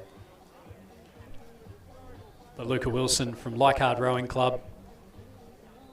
It's been well worth the trip. He's not led right from the start, but he certainly made sure that he got ahead of Hugh Hall Craggs from Torrens Rowing Club, and with a couple of big strokes left to go, he will be a South Australian champion for 2026. So Leichhardt Rowing Club in Sydney take their first gold of the 2026 South Australian Rowing Championships. Second place does look like it will go to the Torrens rower Hugh Hall Craggs. And then coming through with a big finish, Archer Buick from St Peter's College. He was sitting behind Will Miller for most of the way, and then right at the end, he's put the afterburners on and moved up into that bronze medal position. So third for Archer Buick. Fourth will go to Will Miller from St Peter's College. And then coming back down, we've got a big finish coming up here from... we've had a rower go in. So Adelaide High's Kobe Keane was putting the pressure on Marco Turich from Scotch College Adelaide, and Turich has gone in about 10 metres away from the finish line. So it will be Xavier Lee from Pulteney Grammar who'll finish in sixth place. He's safely got his head and arms up on top of the boat there. He's safe. He is safe. That would be a terrible spot to fall over. I can just imagine the puffing, how hard you're working at that point. Oh, he's perfecting the capsize drill out there. For anyone who hasn't watched a child do the capsize drill that they're meant to all have practiced before getting out in singles, we've got our support coming over from Life Saving South Australia, but... So James Cox from Unley High just crossed over. William Kelly from Adelaide High will now cross over. And then... Thank you to Marco for demonstrating this for us. It's not what he would have planned for today. No. It's very unfortunate. And again, it's where you put the pressure on, because we saw, as I say, Kobe Keane from Adelaide High just started to put him under a little bit of pressure right towards the end there. And then a rough stroke, the boat overturns. Yeah. And I'm terrified of sculling. I'm terrified of falling in and trying to hold on with one hand, because both oars. Because for which will be most people down here who don't know, I don't actually have the top of most of my fingers. So holding on to two things with one hand can be very tricky. Also, don't ever get me to hold 3 beers in a round at the pub. Tips for everyone out there. As we get ready for race number 39. So the under-21 men's singles sculls. This is sponsored by West Beach Parks, and the race is underway. So lane number 2 from Adelaide Rowing Club, Igor Zarubin. Lane 3 from Adelaide Uni, Patrick Keenan.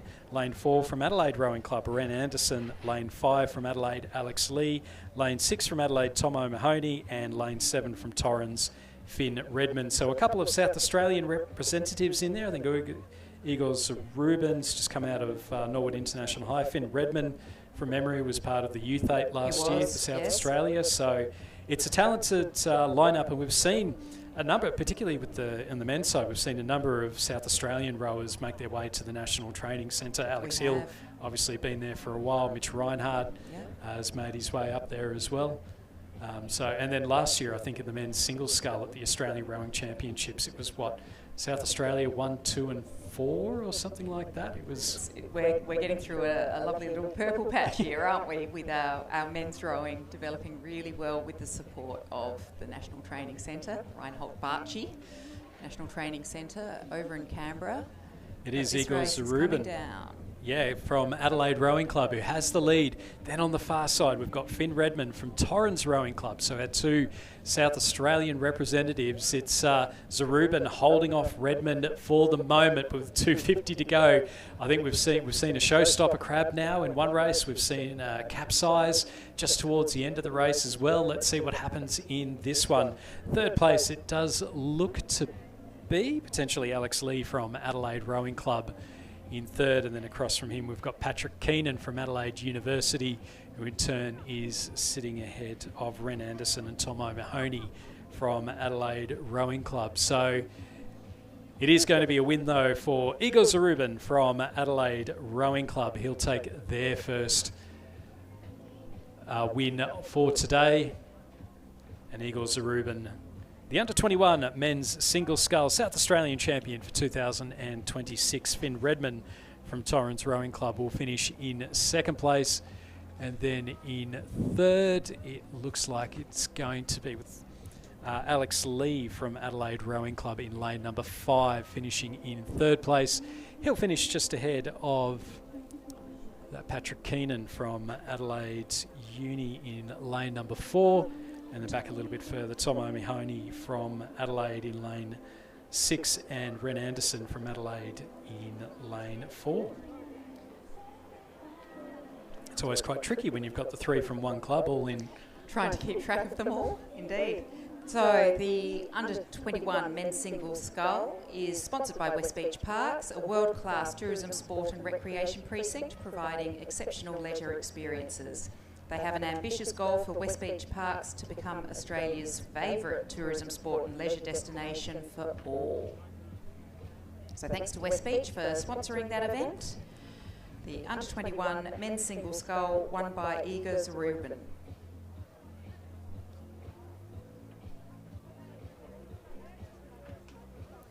We're getting ready for race number 40, the under-19 women's pairs, sponsored by Claridge Constructions. So that's starting in just a few moments. So Claridge Constructions, one of the corporate partners of the 2026 South Australian Rowing Championships. Journey began with a commitment to crafting homes of integrity that harmonise with lifestyle needs and withstand the unique challenges of the South Australian climate. Starting with a close-knit group of like-minded individuals, they've evolved into a seasoned team of professionals. Growth is rooted in successful projects and satisfied clients, propelling Claridge Construction from modest origins to a dynamic force in the industry. Together, they set ambitious goals for building perfection and delivering dedicated, high-calibre customer service, the keystones of Claridge Construction's brand. From the moment you step through our doors, our team is dedicated to guiding you through every step of your building journey. Prioritise the connections forged with our clients, ensuring a collaborative and enjoyable experience. So thanks to Claridge Constructions for sponsoring the under-19 women's coxless pair. This is an event that's always close to my heart. Junior pair was, well, you know, I claim it as my own. But in fact, South Australia managed to produce world champions in the women's coxless pair for 3 out of 4 years during the 90s. So I was the first boat in 92 with Alison Davies, who was one of that first tipster group, the one who fulfilled the promise of the tip program by going from first learning to row to world junior champion in the space of 2 years. Then it was Amy Safe and Peter Coudray the following year who won the pair. 2 years later, it was Emily Elkoury now, Emily Haynes. And she was rowing with Karen Hill, but that particular World Junior Championships was beset with a hideous gastro bug that went through a third of the competitors in Poland that year. So Em got to race with a girl from New South Wales as a scratch pair, and they still won. And that was in 95 by my sums. So yeah, we had a remarkable little patch in there, but it means that I do look very fondly upon this women's coxless pair for the under-19s. It is, a scratch pair is the hardest thing to do. There's nowhere to hide, absolutely nowhere to hide. You have to exactly match the person in front as the bow person. You must together completely match your stroke, or else the timing being off, the balance is off, the boat will not go straight. And I've done a couple of scratch pairs at the national titles in the para category, which, you know, you're already playing with the difficulty set up high. And then I think the boat that we used was with no foot steering. Oh no! So all the start. It had been used as a double, and they took the steering out. A friend of mine was the starter, and all she could hear was the pair of us going, "You hard, no, you hard." Makes it very, very interesting. But it did mean that by the time we got our rhythm up, it was actually a negative split down the course, because the first part of it was just trying to remember how we rode together. Yes, trying to match. So we're getting ready for the start here of the under-19 women's coxless pairs, and they will just about be underway, if not already started. So lane 2 from Pembroke School, we've got Matilda Liu and Abby Young, coached by Tom Merrigan. In lane 3 from Walford Anglican, Imogen Griffith and Olivia Masters. Lane 4 from Pembroke School, Evie Barras and Mia Chapman, coached by Tom Merrigan. In lane 5 from Loretto Marriotteville, Olivia Tilley and Liran Ma, coached by Stefano Balosso. In lane 6 from Wilderness School, Annabelle Basham and Jessica Felstead. And lane 7 from Loretto Marriotteville, Charlotte Wood and Maisie Honor, and they're coached by Stefano Balosso. And they are, in fact, underway and moving quite nicely, although that's the issues that we see there with the steering. You want to try and you're trying to get your steering right if you're the stroke person, whilst also going off to one side all the time. And it's a skill, isn't it? Yes.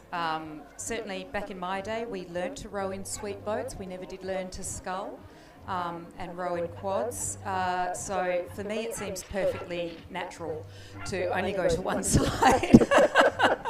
I can't remember not knowing how to do that. But yes, I can imagine it is a learned skill.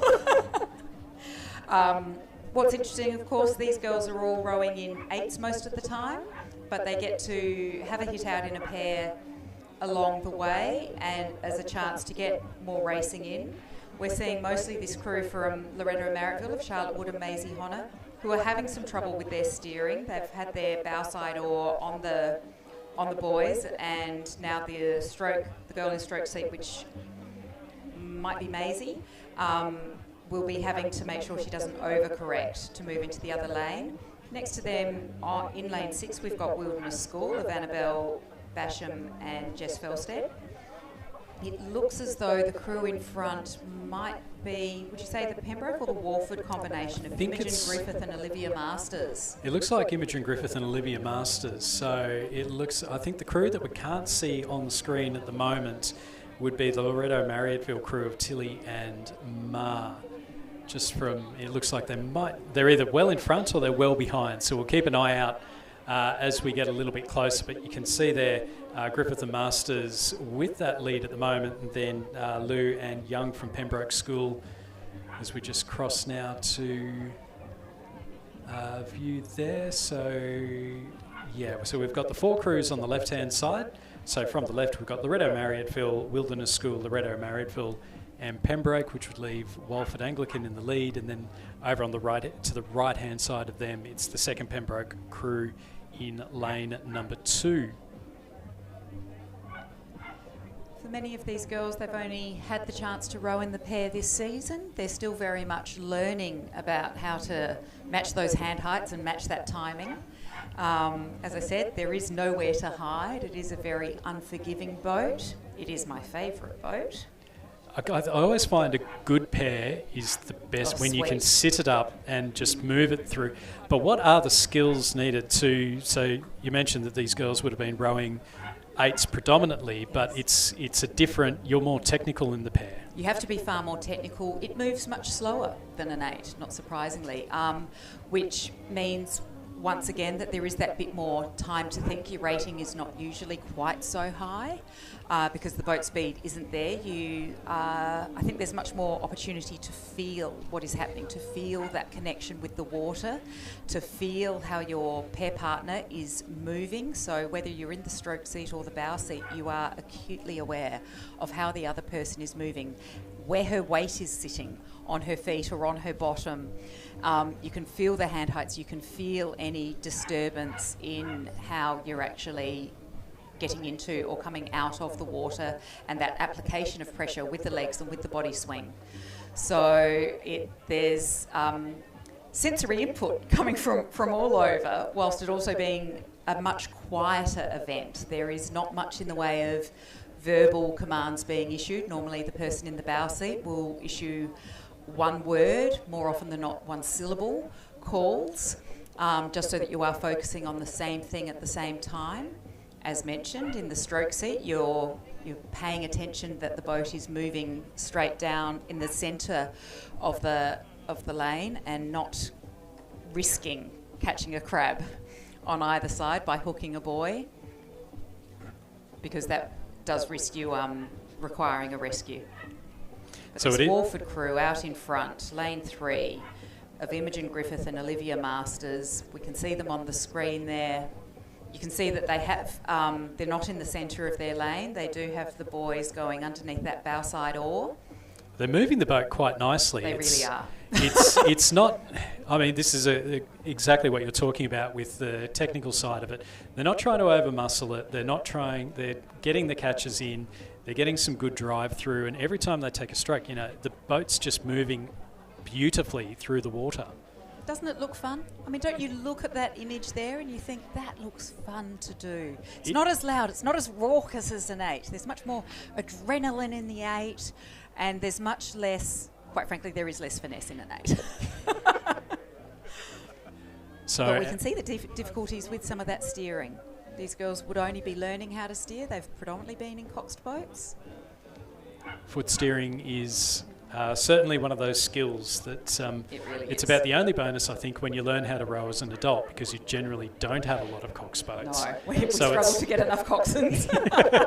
Please, if anyone is willing to cox us at Torrens, we would love to meet you and see you. We are constantly scrounging.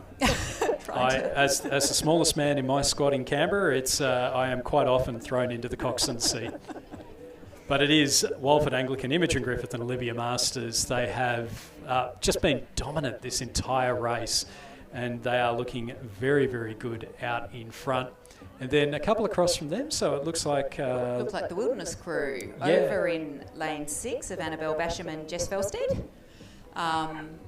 Probably in second place, ahead of the Pembroke combination of Evie Barris and Mia Chapman, coached by Tom Merrigan in lane 4. So they're our 1, 2 and 3. The second Pembroke crew of Matilda Liu and Abby Young sitting in 4th place at the moment. So the race just starting to spread out, you should expect, with the, I guess, the inexperience in this particular boat class. The 2 Loretto crews, Olivia Tilley and Liran Ma in lane number 5, and Charlotte Wood and Maisie Honor from Loretto Marriotteville in lane number 7. But there's been no doubt about our winners, and we'll get a great sight-on view here of Walford Anglicans, Imogen Griffith and Olivia Masters, looking very comfortable out in front. A nice movement through the boat. It's never comfortable. They're dominant. They're looking very dominant out in front. And They're looking relaxed. They are the South Australian champions for 2026 in the under-19 women's pairs. Second place will go to that crew from the Wilderness School, Annabelle Basham and Jessica Felstead. They'll go home with the silver, and the bronze will go to Evie Barras and Mia Chapman from the Pembroke School. Matilda Liu and Abby Young just coming across the line in 4th place, also for the Pembroke School. Oh, just a couple of rough strokes there, just as they got towards the end, but they will finish nicely in 4th place. And then we've got our 2 Loretto Marriotteville crews, so it is going to be Charlotte Wood and Maisie Honor finishing ahead of Olivia Tilley and Liran Ma.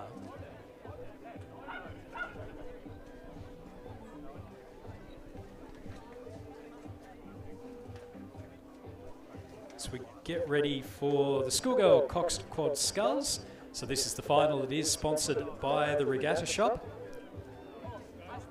And this race is well and truly underway. So lane number 1, we have Walford Anglican. Lane 2, Seymour College. Lane 3, the number 1 crew from Walford Anglican. Lane 4, number 1 crew from Wilderness School. Lane 5, Seymour College, number 2. Lane 6, Loretto Marriotteville, number 1.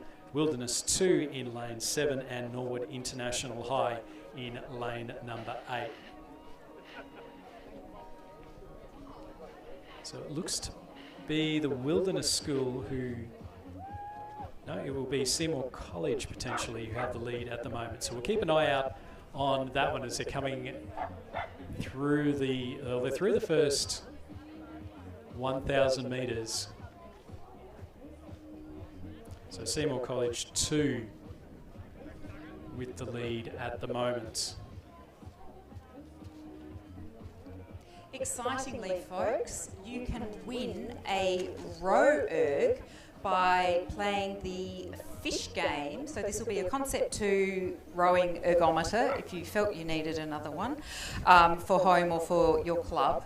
So head on down to the Concept 2 tent down here on the village green, take on the Fish Game Challenge and put your skills to the test on the indoor rowing machine. Control your fish to avoid the bigger fish and eat the smaller fish as you work your way up the leaderboard. It's a game of skill, not power, of quick reactions, focus and strategy.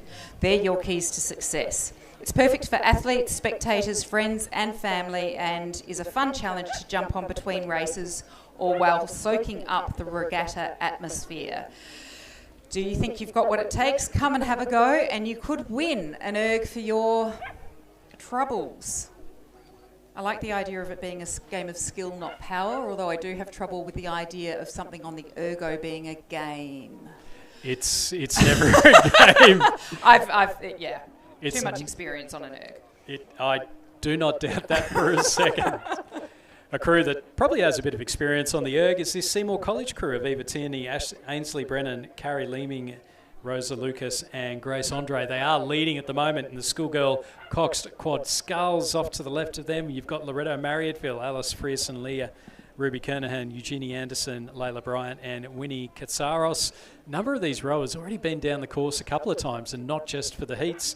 And then we've got Wilderness School, Matilda Burns, Asha Dan, Allegra Halaftis, Beatrice Sutton and Georgia Redditch. They're our 1, 2 and 3 at the moment. It's a couple across then to Walford Anglican, who look like they're sitting in 4th place, ahead then of the Wilderness School 1 in lane number 4.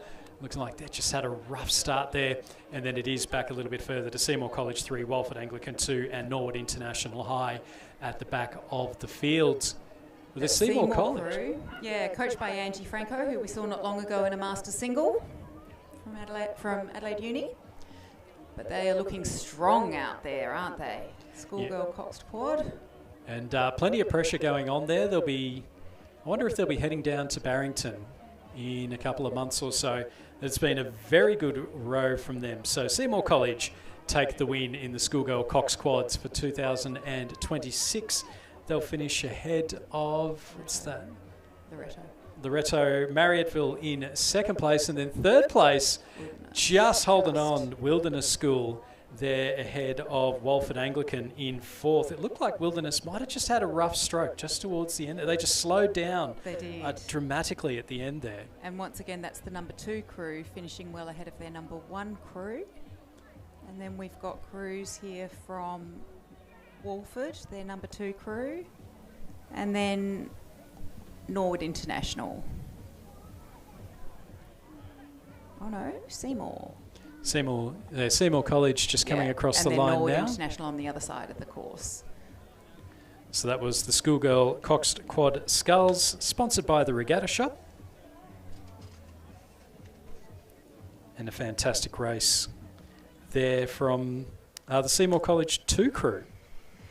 So it's interesting. We've seen some 2 crews beat the 1 crews. Yeah, particularly the quads. I'm not sure. I don't know enough of the names to know whether they have got their year 10 girls racing those or whether they get some of their older crews up and into those boats. But they should predominantly be year 10 girls.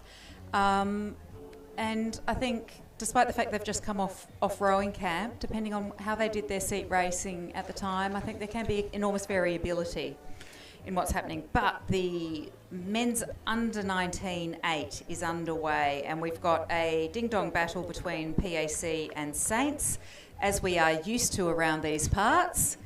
That's what we're seeing on the screen there, and it looks like PAC are just ahead of Saints at the moment. That is probably PAC 1 ahead of St Peter's 2, so lane 7 and lane 6.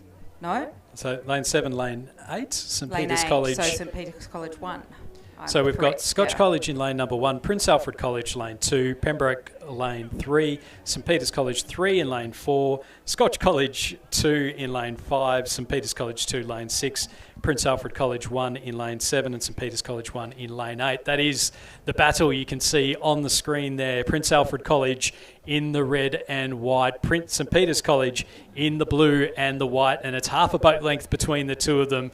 And we spoke, Tori, about the noise from the 8s. You've got the oars going in, you've got the coxswains exhorting their rowers as they get up towards the line. You just cannot let up in these big boats, and the big boat energy coming down the course right now would be spectacular. And it's just much noisier. There is more echo of the seats on the slides. You've got 8 oars going in and coming out around the back.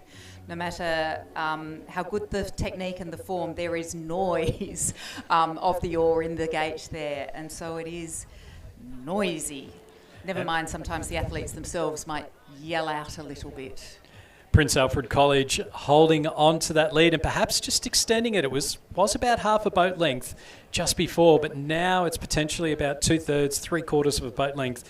So this PAC crew, Charlie Fremantle, Ben Wilkin, Athan Haflatus, James Dixon, Christian Smith, Jensen Hunt, Hugo Elcori, Nick Christensen and Tom Nolan, head of St Peter's, Lewis Van Dosa, Atticus Clayton, Emerson Cooper, Miles Chipperfield, Hugo Maslin, Sydney Tierney, Will Lloyd, Lockie McKenna and Harry Binns. That's the battle to watch out for. Over on the far side of the course, we've got the PAC 2 crew who are sitting in 3rd place at the moment and opening up a bit of a gap over the St Peter's 2 crew in lane number 6. And then we go back a little bit further.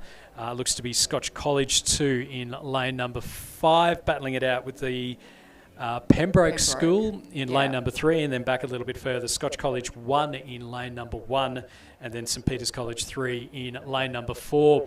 But this battle out at the front, Prince Alfred College have extended that lead. It was half a boat length through the first 1,000 metres, but now it's a full boat length. Prince Alfred College over St Peter's. They'll be happy with this result if they can hold on to that, and I think they should be able to, and it should be the second crew from Prince Alfred College who are able to hold on for a bronze as well. They might even overlap a little bit with the St Peter's crew, which will be a tremendous boost for this second 8 from PAC. But PAC, they've got a nice amount of clear water there. The boys are able to see the Saints crew. They're coming over the line ahead of St Peter's number 1, who look to have backed off the pressure a bit now. St Peter's number 2 crew coming in for 3rd place, just over a length behind Saints. We then have the second crew from Saints coming in 4th, Scotch, then Pembroke, Scotch number 2, Saints number 3. As we just see now, but our state champion. State champions, Prince Alfred College ahead of St Peter's, with Prince Alfred College also in 3rd place. As our final crews come up to the line, you can see here Scotch College in lane number 1, just coming up to the line now ahead of St Peter's College 3 in lane number 4. So a great race right down towards the line, and we don't have time to stop and take a breath, Tori, because it's the open men's pair sponsored by SportsMed. And in lane 3 from Adelaide University, Callum Deckers and Max Henry. Lane 4 from Adelaide University, Isaac Nilsson and Mitchell Moore. Lane 5 from Torrens, Finn Redmond and Finn Castrick. In lane 6 from Adelaide Uni, Kyle Miller and Daniel Weirsemer. And lane 7 from Adelaide Uni, Hamish Allen, late sub, and Henry Belcher. And as we look down the course... It would be the Blacks winning, but it looks like... It looks like it's the Hamish Allen Henry Belcher combination out in front, over on lane 7 there. Ahead of Nilsson and Moore, it looks to be. It does. And then probably back to Kyle Miller and Daniel Weirsemer. Then perhaps the Torrens combination of Finn Redmond and Finn Castrick going toe-to-toe with the Adelaide Uni combination of Callum Deckers and Max Henry. So it is looking good for an Adelaide Uni 1, 2 and 3. It was always going to be a tough... Oh, we're just seeing some steering issues there. Looks like it was one of those from crabs. the Torrens. Yeah, so a crab there from the 2 fins, pair of fins. And yes, in the Torrens boat, in the middle of the course there, lane 5. There's about 500 metres to go now in this event. So it will be an Adelaide Uni 1, 2, 3, 4. What do we call that in a horse race? Quadrella? Is it a quadrella? I think it's don't know enough about horse racing. It is. I'm pretty sure it's a quadrella. A very misspent youth working at the Canberra racetrack. But Hamish Allen and Henry Belcher, our leaders at the moment, I think they're sitting ahead of Kyle Miller and Daniel Wiersema, who, those two rowers they had, they've already gone out in the lightweight events a little bit earlier on. So Isaac Nilsson and Mitchell Moore, I think, have actually got themselves ahead of Miller and Wiersema. So that's our 1, 2, and 3, and then Deckers and Henry sitting in a little bit behind them. But it's a great row here from Hamish Allen and Henry Belcher from Adelaide University. As we just see the presentation there for Seymour College and the Schoolgirls Coxed Quad Sculls. So in the men's open pairs, Hamish Allen and Henry Belcher from Adelaide University just able to, they can drop the rate right down. They're still putting plenty of pressure on. You can still see the puddles that are formed from the oars. Still plenty of dynamism in there. I won't say it's a comfortable lead, but certainly they've got the win and they are the South Australian State Champions for 2026. Second place will go to a very fast finishing Isaac Nilsson and Mitchell Moore, ahead of Kyle Miller and Daniel Wiersema, who are going to have to hold on here ahead of Callum Deckers and Max Henry, because they are pushing right towards the line. I think they're just going to run out of... Yeah, they'll just run out of course. It was about half a boat length in the end there. Miller and Wiersema ahead of Deckers and Henry, and now Finn Redmond and Finn Castreek. They are just off the course, but they are just coming down towards finish. So they've dropped the rating right the ways down, and they will finish in 5th place. As we're on now again to our final race of the morning session, Tori, the Open Women's Singles Sculls, sponsored by City Mazda. So in lane 2, we have Lulu Colgrave from Adelaide Uni. Lane 3, her club mate Carolyn McNally, also Adelaide Uni. Lane 4 and 5 are Adelaide Rowing Club. So we've got Isabel Townsend and then Mika Webb. Adelaide Uni again for lane 6 with Felicity Cox. And then from Murray Bridge, we've got Victoria Seidel, coached by Ron Mobbs, Peter Newell and Ben Port. She's in lane 7. And Ella Mackay from Adelaide rounds out the field there in lane 8. Victoria Seidel was one of those very young Masters rowers last year. So she, I think, was in our Queen's Cup crew at the Nationals, and then she went along to her very first old person Nationals, Masters Nationals, and jumped in a boat with me amongst other people for a really fun roll down the course in I think it was a C grade 8. But it was great to have the chance to row with somebody very much younger. Well, I mean, that's a great thing. To get another national title. It is it's the D average, so... It's a D average when we were old enough. We were old enough. We were once again looking for a couple of extra people to put in the boat, and ended up getting another rower from Glebe, and said to the coach over there, she can be any age for this C grade race. We are old enough that we can have a 27-year-old in here, and I think we did end up getting a 27-year-old. But these girls are all officially open age. This is the open... Well, Mika Webb is also a Masters rower in there, lane 5 from Adelaide. So it looks like Carolyn McNally from Adelaide Uni.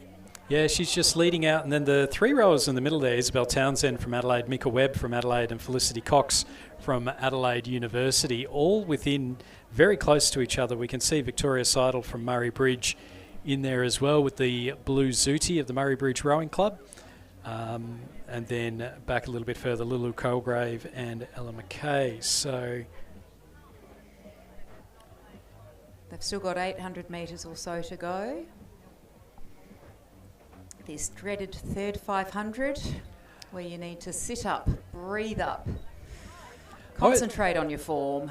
I always find the second 500 is because a lot of the 2K racing that I've done has been at Cirque, where you've got the bridge. If you see the bridge, that's when you know, okay, I'm getting a little bit closer to where I need to be. And I guess it would be similar kind of thing here if you're looking out to the hotel, and except with a little bit with the openings just that little bit closer to the end than what the bridge is at New South Wales. Carolyn McNally from Adelaide University still holding on to that lead at the moment. And then it does look like Felicity Cox from Adelaide University is sitting in second ahead of Townsend and Webb from Adelaide Rowing Club. But it's different things, I guess, that did you tell yourself different things every 500 metres or every 250 metres? I'm going to focus on X, I'm going to focus on Y throughout. Very much breaking it down, and certainly in a crew boat, making sure you're thinking the same thing at the same time. You both want it, you both are working hard, but if you can be thinking the same thing, it does make a difference. Of course, these girls have only got their own brains for company. I think that's always been my problem. As I said, not a sculler here. But yeah, it means cycling through in your mind the things you need to focus on. It's keeping an eye on that course, that you're maintaining it straight, that your weight is even across both feet and through both oars, that we're all one-handed dominant, so perhaps paying a bit of extra attention to your slightly dodgier side to make sure it's doing what it's meant to be doing. We're just seeing Prince Alfred College be presented with the gold medal for the under-19 men's coxed eights. So a good win there for PAC, and it's looking like it's going to be a gold and silver here for Adelaide University. Carolyn McNally leading out Felicity Cox, and then we've got the two Adelaide rowers, Isabel Townsend and then Mika Webb. Just ahead. Yeah, Mika just ahead. Victoria Seidel from Murray Bridge, still not too far behind. And then we've got the crews at either edge. So Lulu Colgrave from Adelaide University on lane 2, Ella McKay from Adelaide in lane number 8. No doubt about it, our leader, though, it is going to be a start-to-finish win for Carolyn McNally from Adelaide University, the 2026 South Australian Open Women's Singles Champion. Second place will go to Felicity Cox from Adelaide University as she just crosses over the line. The bronze will go to Mika Webb from Adelaide Rowing Club, and she'll finish just over a boat length ahead of Isabel Townsend from Adelaide Rowing Club. We then have a small gap back to Victoria Seidel from Murray Bridge, back in 5th place. And then our final couple of crews to cross over the line here in our final race of the morning session will be Adelaide University's Lulu Colgrave, who will finish in 6th, and then Ella McKay from Adelaide Rowing Club will finish in 7th. Fantastic morning worth of rowing here at the first session of the 2026 South Australian Rowing Championships. Tori, thank you very much for joining us for the first part, or for the second part of the morning session. Yeah. And we've got the lunch break, our next race. We do have the lunch break. Next race at 12:55, and then I'll have a couple of races myself. So I look forward to hearing your... Oh, you've got the afternoon off for a little bit yourself, haven't you, Stuart? We're on for a while, and we do have an interview coming up shortly with the President of Rowing Australia, Stephen Donnelly, so keep an ear out for that. Fantastic. Thank you.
Good So, morning. Steve- How are we? Is everything working pretty well? Nice dulcet tones to go with the ugly mugshot. All good?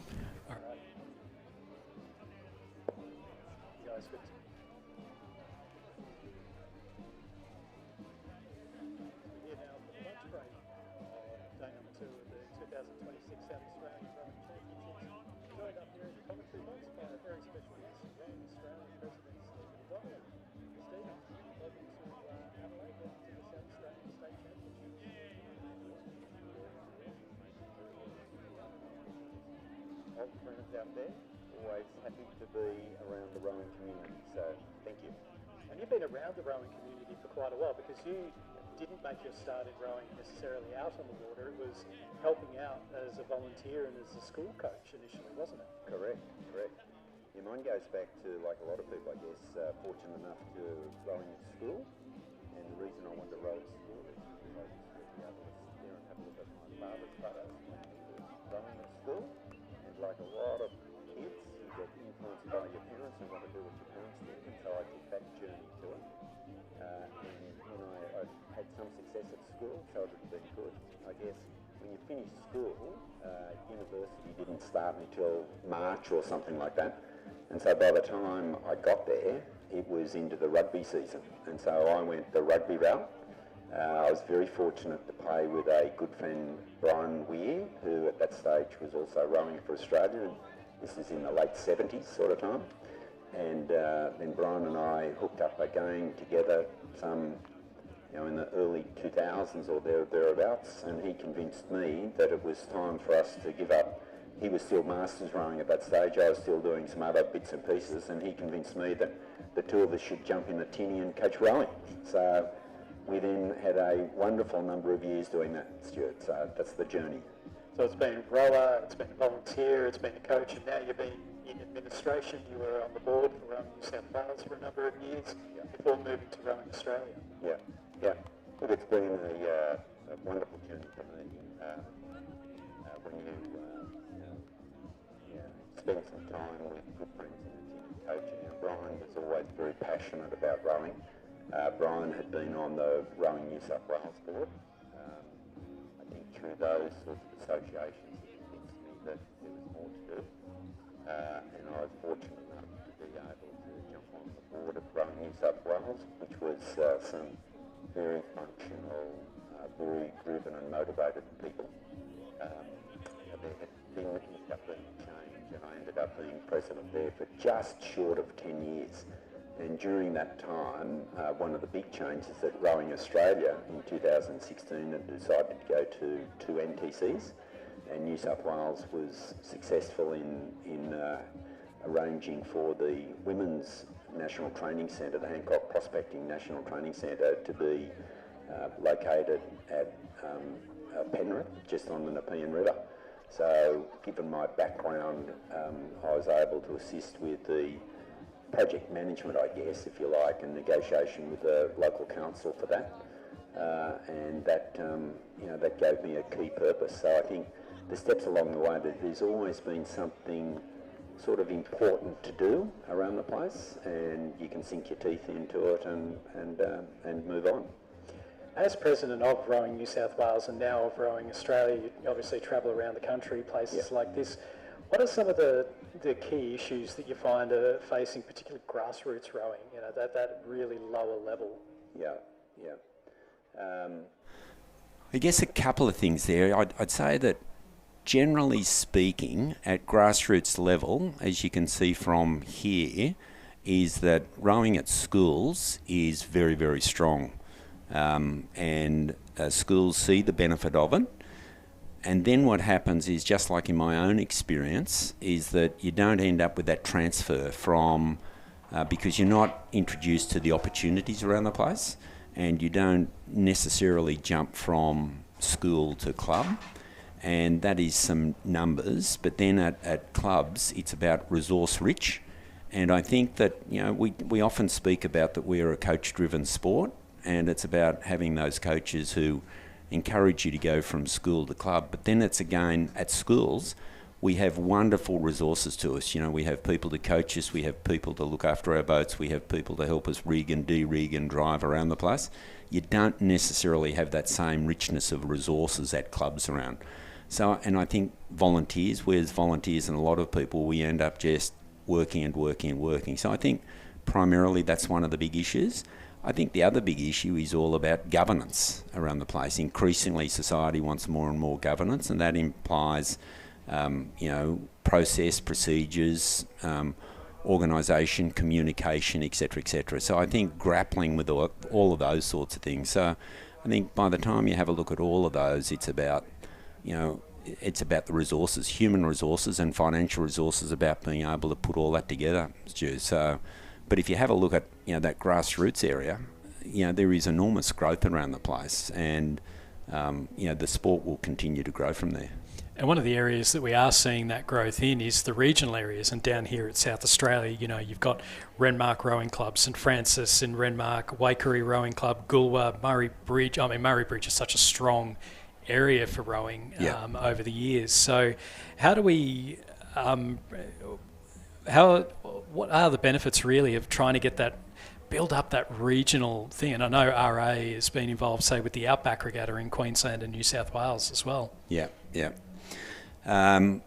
You're right. We're so fortunate with a lot of our waterways around that rowing is accessible there. Murray Bridge, I was fortunate enough to go up there with Christine McLaren and jump out on the water. So I've been up there maybe 2 years ago or 18 months ago and have a look. So, it's wonderful waterways, good facilities, all of those sorts of things. Your reference to the Outback Regatta is just a stunning example, I think, of that. It's Dr. Toby Ford who runs that, or is the initiator of that, and that's about a regatta where people sort of come from near and far. They travel 800 to 1,200 odd kilometres around the place. I think last year there was in the order of 215 competitors or athletes who went there. They mustered, I guess, in Rockhampton or somewhere, then they get out to Emerald, then they get on to Barcaldine and they have some racing in Barcaldine, and then they have dinner, and then they trek on up to Longreach and they have a 6K head there or something like that, and then they turn around and go back. And so that's the country. And when I had a look at some of the information coming before that, there were clubs that were starting in New South Wales, areas like Moree, Nyngan, Jindabyne, all these sorts of areas where people want accessible spirit and community sort of areas. And it's certainly very, very vibrant out in those areas. And if you talk to anybody who's been on that journey on the trailers, they just have a completely outstanding sort of time. So, I think that is something that we need to capitalise on. We at Rowing Australia need to be able to support and continue to promote. We have a number of staff who get out there and help with those sorts of things. But again, it's true grassroots stuff. This is coming from, as I said, Dr. Toby Ford, as I understand it, was the initiator of it. And he's got a committee of people who just get in there and make it work. So it just seems to be this circuit of events that people can go to. The Outback Regatta, the Head of the Yarra down in Melbourne. Yeah. The races, there's a number of head races around. I know there's a number that are starting to go to the Colpanton in Canberra, Head of the Shoalhaven. Yeah. That kind of. So there's almost, we almost have a circuit in Australia, don't we? Yeah, we do. And it's about, we've got to, somehow we've got to be able to show those opportunities to people who are commencing out in the rowing, rather than some of us who are at the sort of the masters and the other end of the rowing sport. Stu, I think that's the real challenge for us. How you see these tours being something that's so supportive, and so some of this stuff is really life changing around the place. We're seeing here today, the conditions are absolutely mint, so I think it's going to be low 30s throughout the weekend. We're not having much in the way of wind or anything although it can get quite windy here. We've seen in the last 10 years or so, there's been a real push from Rowing Australia. We had a number of years where the Australian Rowing Championships were at Cirque in Sydney. at the Sydney Olympic venue. We're now starting to see that flow around. So we've got a couple in a row at Lake Barrington. We've got a couple that we've had. One next year at Champion Lakes in Perth. We have another one a couple of years ago. Are we going to see some national events here in South Australia? Yeah, absolutely. Look, we do aspire, it's aspirational sort of stuff, but we do aspire to have national events back here. We've been, the Rowing South Australia team, board and executive management have been very proactive on facilities, improvement of facilities, working with government. And some of that is what it's all about, is just making sure that the standard of course, and this is a great place to row, but making sure the standard of course is wonderful. I mean, Adelaide's got some natural attraction to it because it's so close to the city, easy to get out here, so it is the perfect place for us to go to. It's just a case of us being able to work with the powers to be. In this case, it's the government sort of people of making sure that we've got the facility where it is. And I must say, in the last 12 months, the Rowing South Australia Board and Rowing Australia have been working very closely on doing that. I think making that easier is when you have working relationships with people like Andrew Swift and Sarah Cook, who can actually get on and they know together what they need to do. They can work together, and through the contacts they're able to get onto the government. So yeah, we will come back here.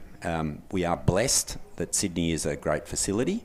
Other facilities, we do need to share it, because in going around, that encourages the government to put the spending to it. So there's lots of competing sort of factors to it, but here is, we need to be here and we need to do more. And I guess that was one of the reasons behind moving the national championships away from Sydney, because that gave, we've seen the investment in infrastructure in Tasmania and Perth, haven't we, as a direct result of having those events? Yeah. Look, last year Barrington was very, very successful, and the state government down there was very proactive, and they wanted to put some more investment into it, and that investment is going into it, and that's what we need to do it. So, these are steps and stairs around the place. You get on and do it, and I'm absolutely confident and convinced that it will happen down here too. I mean, I think sporting community generally in South Australia is pretty proactive and pretty on the ball. So you have a number of major events down here, and rowing needs to be one of them. So, and one of the rowing events that could well be held down here and probably just over the road is the Beach Sprint Championships, where we're seeing in LA the beach sprints will go to the Olympic program for the first time. They're replacing the lightweight men's and women's lightweight double sculls in the Olympic program for Los Angeles. There's a lot of opportunities there for rowers who, and we saw last year where a couple of rowers may not have necessarily made it to the flatwater team, but they made it onto the beach sprints teams. And it's a real, there's some golds to be had there. Yep. Yeah, in Los Angeles, Long Beach 2028, there are 3 medals up for grabs there. You've got the women's single, the men's single, and the mixed double. It'll be, if you watch some of it, it's some fantastic and exciting racing around the place. I think South Australia has sort of grabbed the mantle there a little bit and is really trying to take it on and try to develop that sport out. It's been a challenge in some other areas because you're trying to get people to get onto everything, but the mere fact that there are 3 medals there, and internationally, some of the classic rowing athletes are putting their hands up that they want to do. Some of them, as I understand it, yet to come to fruition, but some of them want to have a crack at both of them. Whether that happens or not, I don't know. But that just shows the respect that discipline in the sport is going to be. Well, we saw Georgie Rowe raced in 2024 at the Olympics and then at the Beach Sprint World Championships. Yep. Spencer Turren rode for Australia in the men's single scull at the Beach Sprints last year. Yep. And Emma Twigg from New Zealand, the Olympic champion, flatwater champion. Correct. I think she's now a 2-time women's singles beach sprint champion. So it's interesting, and I think just from my own experiences calling it last year in Antalya in Turkey, that Spencer did really, really well when the water was rougher. So it doesn't come down to necessarily being the quickest sprinter, or you've still got to have your boat craft. And boatcraft's really important. I mean, the turn at the end of it is where you can make and break it, right? So, and these are skills that you only get through doing time in the boat and the ability to be able to compete. And it's one of the things that we need to be able to do at Rowing Australia is provide the athletes with more opportunities to race and compete around the place at that top level. You mentioned those two athletes in Spencer and Georgie. I mean, there are a couple of examples of some of the things that we've spoken about today. There's Spencer from Dungog, New South Wales, so regional New South Wales, continues to be a great contributor to the sport, is concentrating on the beach sort of side of it. Georgie Rowe, surf club person, surf boat rower, and almost evergreen sort of rower. She's in the last 7 to 10 days or something, she's nailed a 5k erg at a world record sort of time and beaten her own previous sort of thing. So evergreen athletes who can just go on and on and on. So well, she got discovered on the erg, didn't she? She was at the Australian Indoor Rowing Championships, set a best time, and everyone went, hang on a minute, let's try and get this woman out on the water. Yeah, and I think that's the importance of some of the the indoor rowing sort of sport, and because it can be used for TID or it can be used in gyms and it can be used for other sort of element of the sport, and we need to be able to embrace that we're not just classic rowing that we're seeing here on the water today. We've got beach sprints, we've got indoor, we've got all sorts of range for athletes at all sort of levels can compete. And we heard Tori Toogood talk about earlier on the commentary about those talent identification programs. I mean, the CEO of Rowing Australia, Sarah Cook, was talent identification down in Canberra. So, and I guess they are still really important to try and, as you say, widen that range of people who may not necessarily have rowed in school. Yep. Yeah, look, I think there's plenty of examples of people who didn't get to row at school, saw it maybe, went on to university, was able to trial it for the first sort of time and has gone on to, over a number of years, have ended up as being medalists around the place. So, it is a sport that it takes a lot of hours to get that fine, hand movements, and it looks like it's just all strength out there, that there's a hell of a lot more skills out there, not just for the rowers, but also for the coxswains around the place, Stuart. So. Exactly right, exactly. And also for our para-athletes, South Australia, very strong. We saw Jed Olschwager, Nicky Ayres training out of here in the lead up to the Paris Paralympics. Yep. Sam Stunnell making his World Championships debut. He won the inaugural under-23 men's single scull in the para last year. He finished bronze with Lisa Greisel in the PR3 double sculls, and they've had a PR2 mixed double scull here as well. It's South Australia is, I think, from the para perspective, which is obviously close to my heart. Absolutely. Leading the way. I couldn't say it better. Leading the way is what it's been all about. I think that there's been a commitment and contribution to the para rowing here in South Australia that is second to none. You've had some great athletes who have come through the place. Jed has been terrific, continues to do things around that sport will grow even more. At Rowing Australia, we're trying to do more of a centralised sort of form to it, so we can give the athletes the same sort of experience that all athletes get. And it's one that we have been very proud of and very successful of.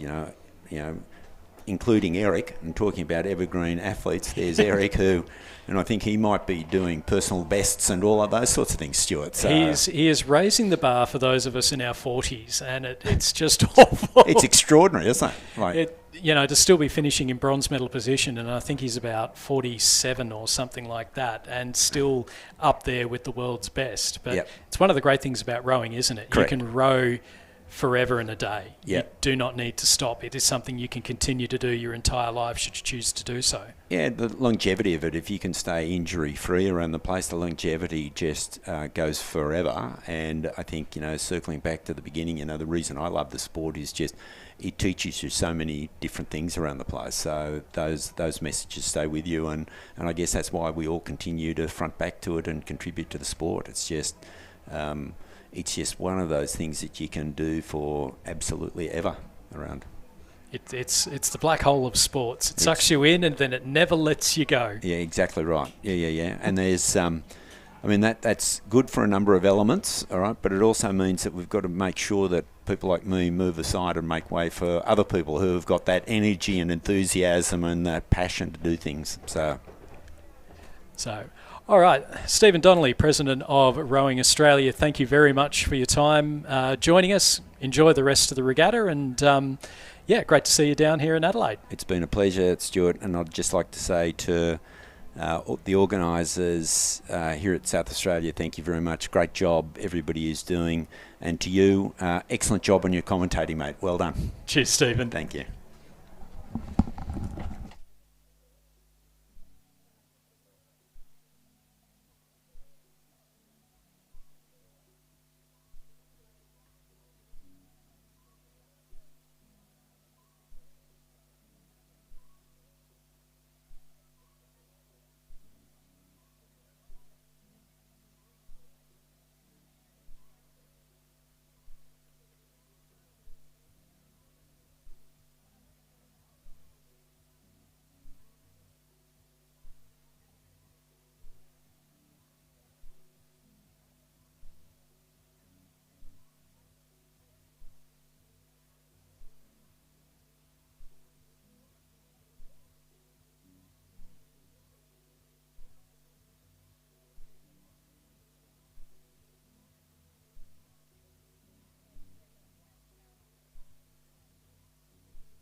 So just a quick announcement, we do have the under-19 women's double sculls, the two heats being consolidated into a final. So the two heats for the under-19 women's double sculls consolidated into a final. So the first race will be at 1:05 for the under-19 men's coxed balls.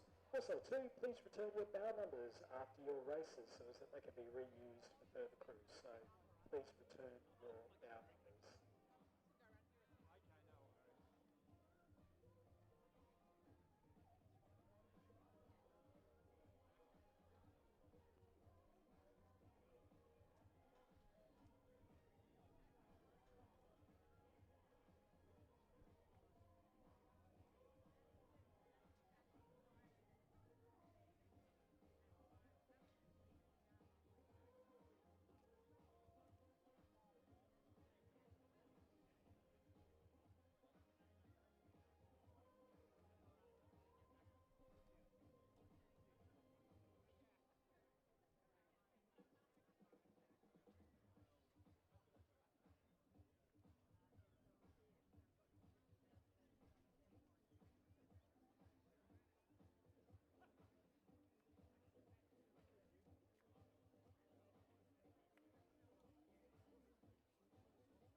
Good afternoon, ladies and gentlemen, and welcome to the second session of Day 2 of the 2026 South Australian Rowing Championships.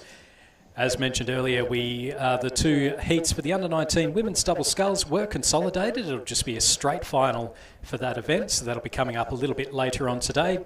The crews that are lining up at the start at the moment are the under-19 men's coxed fours, the event sponsored by Perfect Balance Rowing, so one of the corporate partners of this regatta.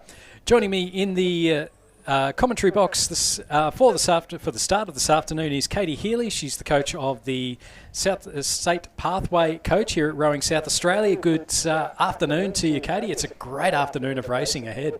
Yes, good afternoon, Stuart. I'm very excited to see these crews start coming down. So they are underway at the moment. Heat number 1, Pembroke School in lane 1, Prince Alfred College lane 2, Pembroke School lane 2, Prince Alfred College lane 3, Prince Alfred College 3 in lane 4, Scratching in lane 5, St Peter's College lane 4, St Peter's 4 in lane 6, Christian Brothers lane 7 and St Peter's College 2 in lane number 8. So a few traps there for young players, but we saw Christian Brothers earlier on come away with the win in the Schoolboy coxed fours, so might be favourites for this event. Yes, you'd think so. Obviously, lots of crews fielding from PAC and St Peter's in this coxed four event. Just looking at some names here, which we'll go through in a sec.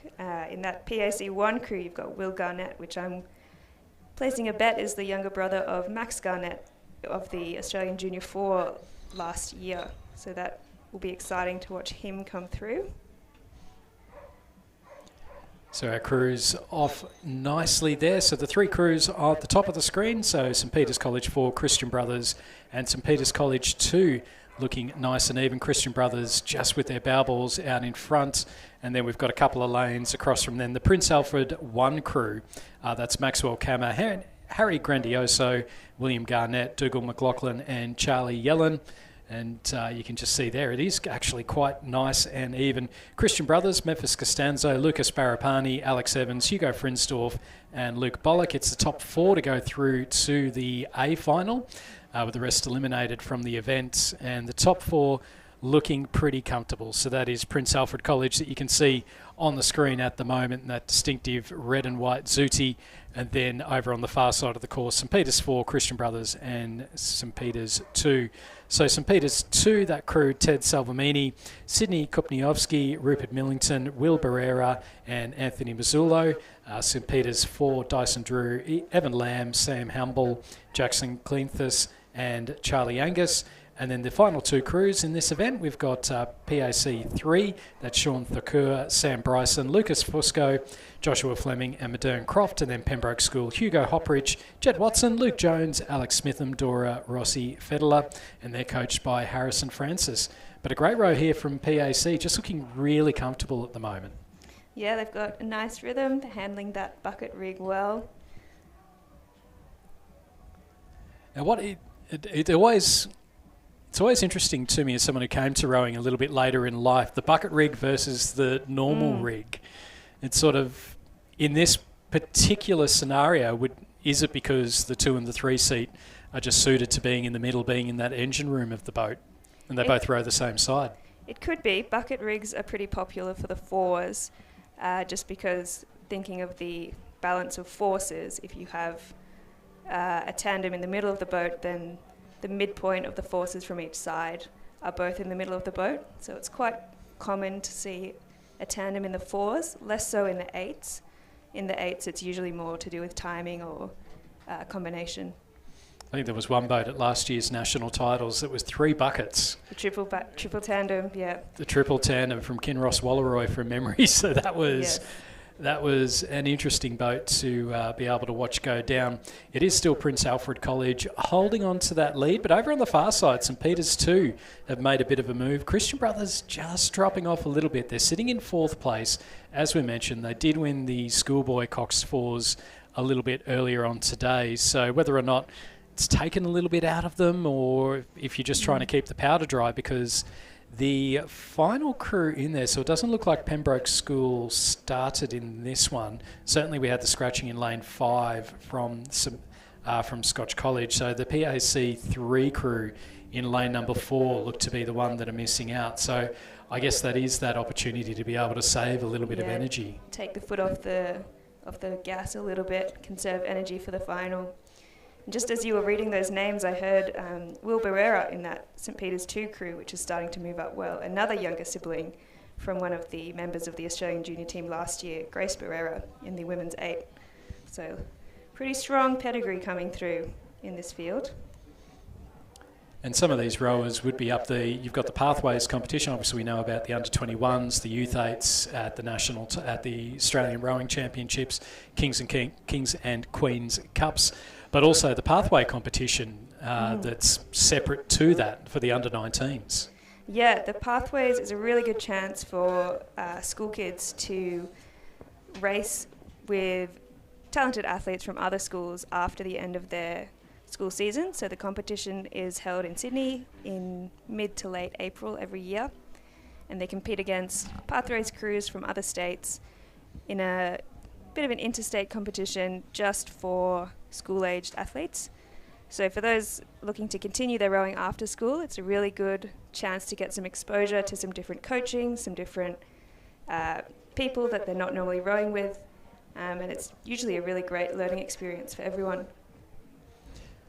So while we've been talking, I think we've undersold perhaps Christian Brothers a little bit short, because they are out. It does look like they're out in front at the moment on the far side of the course. I think that might be the St Peter's 2 crew.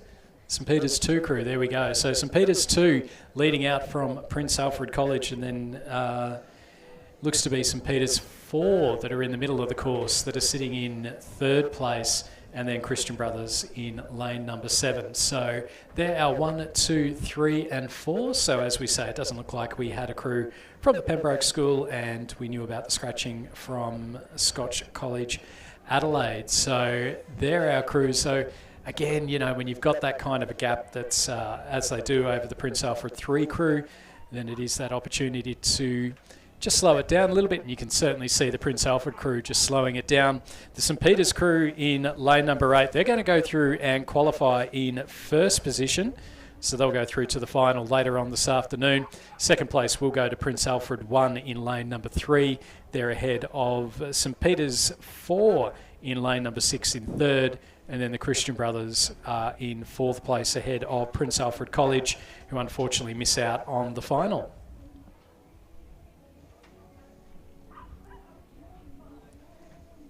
As we move on to the second heat, the men's under-19 coxed 4s. So we've got Scotch College Adelaide, Adelaide High, scratching lane 4, Scotch College in lane 5, St Peter's in lane 6, Pembroke in lane 7, and Prince Alfred College in lane number 8.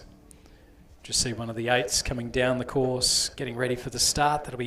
Love that big boat energy coming down a little bit later on. The heats are we've got the Mixed Masters 8s and also the Schoolgirl 8s, the heats of those coming up a little bit later on. So plenty to look forward to for the fans of the big boats. And right at the end of the day, we have the Open Men's 8, which will be very exciting. Some top quality athletes racing in that boat. And in the second heat of the under-19 men's cox 4s, Scotch College, Charles Bales, Angus Vale, Tommy Smith, Tyler Stone and Charlotte Byban. Adelaide High, Aidan Foran, Austin Battams, Ethan Carlson, Jasper Eaton and Grace Battams. In lane 5 from Scotch College, Farouk Usman, Ellie Stewart, Lucas Sinclair, Harper Manning and Grace McIntyre. Lane 6 from St Peter's, Casper Yonganil, Julian Bain, Sonny Wong, Tom Lloyd and Dylan Kildare. In lane 7 from Pembroke, Luke Cullinan, Angus Hutton, Austin Miller, Gordon Liu and Jack Paisley, coached by Harrison Francis. And lane 8 from Prince Alfred College, Kai Fogarty, Ollie Dennis, Alexander Oakes, Jack Stunnell and Johan Lau. So we can see there the Prince Alfred College in lane number 8, looking like they're sitting in second place, and then we'll keep an eye out on that crew that's in the lead at the moment. Looks as though it might be Adelaide High or the first Scotch College crew. In that PAC crew that's on screen right now, you've got Jack Stunnell, younger brother of Sam Stunnell, the PR3 rower from here in Adelaide.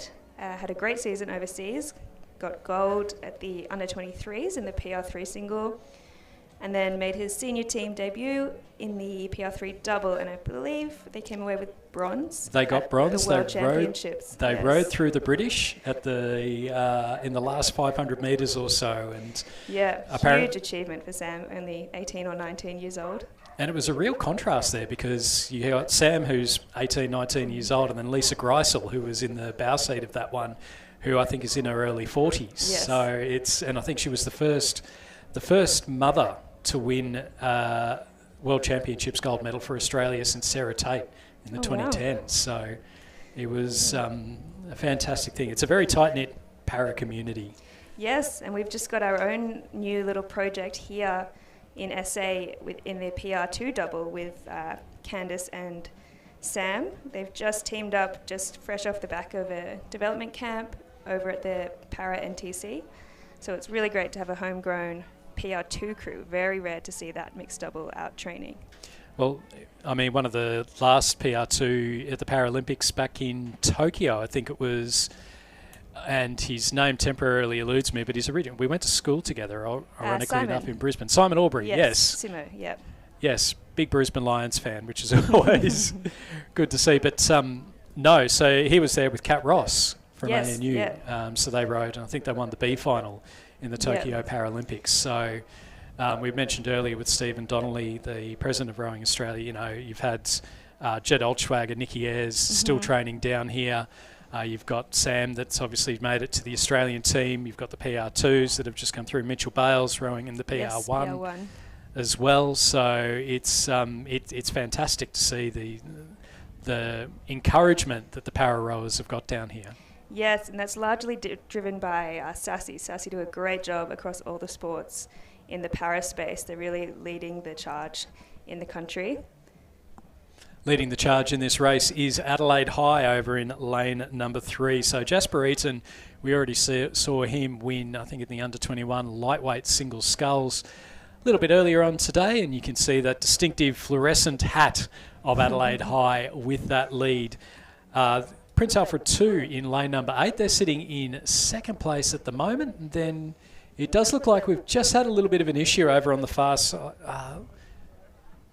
An issue on the far side with that crew from Pembroke, potentially. Well, they might just be moving off the course. So that may be the crew that was meant to race earlier. I'm not sure. They might. Yeah, I think you might be right there. So it's still Adelaide High with that lead. Prince Alfred College sitting in second place, and then we've got the Pembroke School in lane number Scotch College, in lane number 5, and then across from them, Scotch College in lane number 2. So there are 1, 2, 3, and 4 that will go through to the final here in the under-19 men's coxed 4s. A strong win, though, for Adelaide High. That's 4 in Battams, Carlson, Eaton, and Battams. So a few siblings in these Adelaide High crews, and they will very, very easily make it over the line and take the win ahead of Prince Alfred College 2 in lane number 8. So they'll finish in second place. And then in the bragging rights battle between Scotch College 3 and Scotch College 1, it's going to be Scotch College 3 who finish in third, Scotch College 1 in fourth. All of them, though, going through to the finals.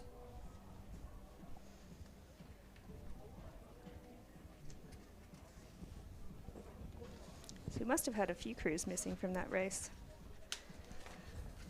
So we're getting ready for the next race, and that will be the Masters Mixed 8. So the Masters category is 27 and over, and then you are handicapped based on the average age of your crew. So we've got the 5 crews in this event.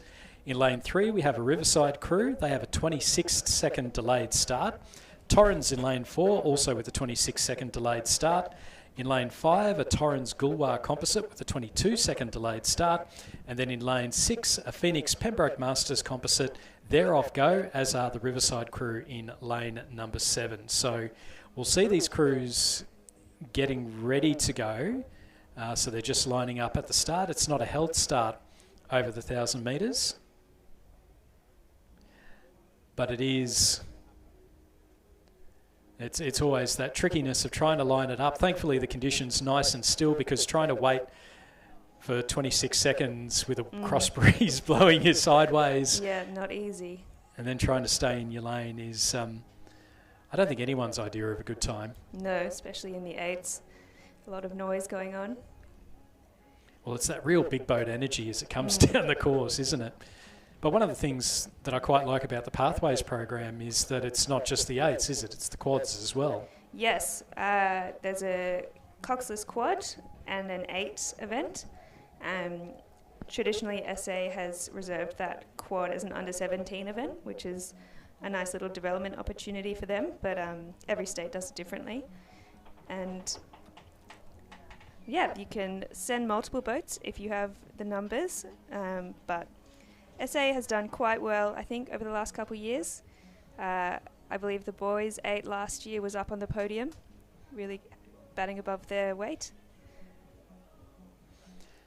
As we just see our crews underway, so it's the Riverside crew and Phoenix Composites. So they've both taken off, but they both seem to be in a very similar line. So it's an interesting little one, and there may have been a late substitution in that Phoenix Composite boat that has meant, in fact there has been. So the Phoenix Pembroke Masters crew are now they're a H crew, but the Riverside crew had a substitution. They're now an I crew.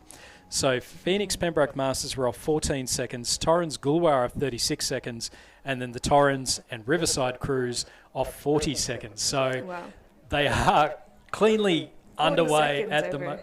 1,000 metres, that's quite a gap to close.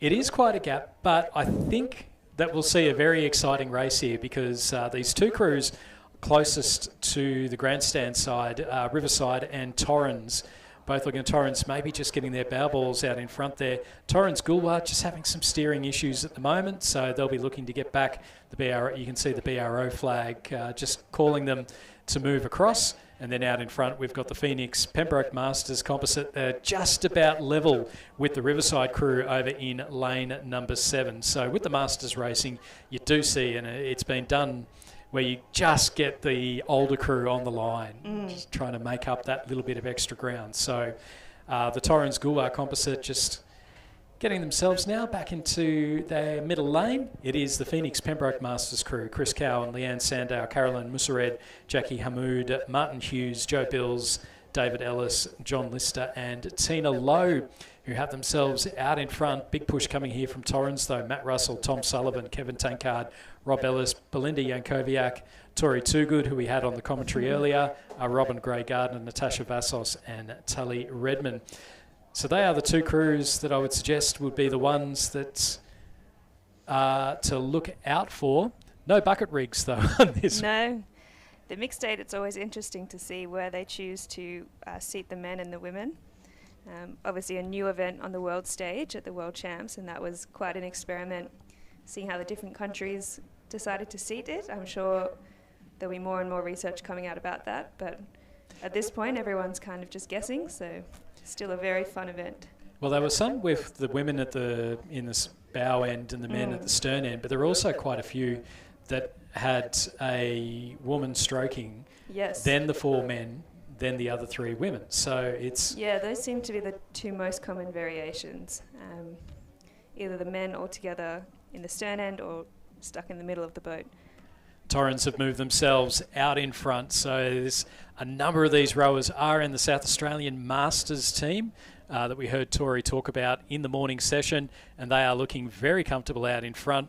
The Riverside crew over in lane number 3 looking like they'll just about catch up to the Riverside crew in lane number 7. And then there's Torrens Gulwar Composite. They've had some steering issues, but they're not out of the running for a medal as they come up towards the finish. There's no doubt about our leaders. Torrens, the red and white stripes of the Torrens Rowing Club are going to go through. They've extended that lead nicely, and it looks like they are going to go through and take the win there. It is the... So they're going to go and take the gold in the Masters mixed 8s. Second place will go to the Riverside crew in lane number 3. So they'll take the silver. And then the bronze medal will go to the Phoenix Pembroke Masters Composite. Will they hang on? Yes, it'll be just just under a boat length between the Phoenix Pembroke Masters crew in third and the Torrens Goolwa Composite in fourth place, and then the Riverside crew in lane number 7 finishing in fifth. So a great row there from the Torrens crew to be able to go through and take the South Australian State Championship in the Mixed Masters 8.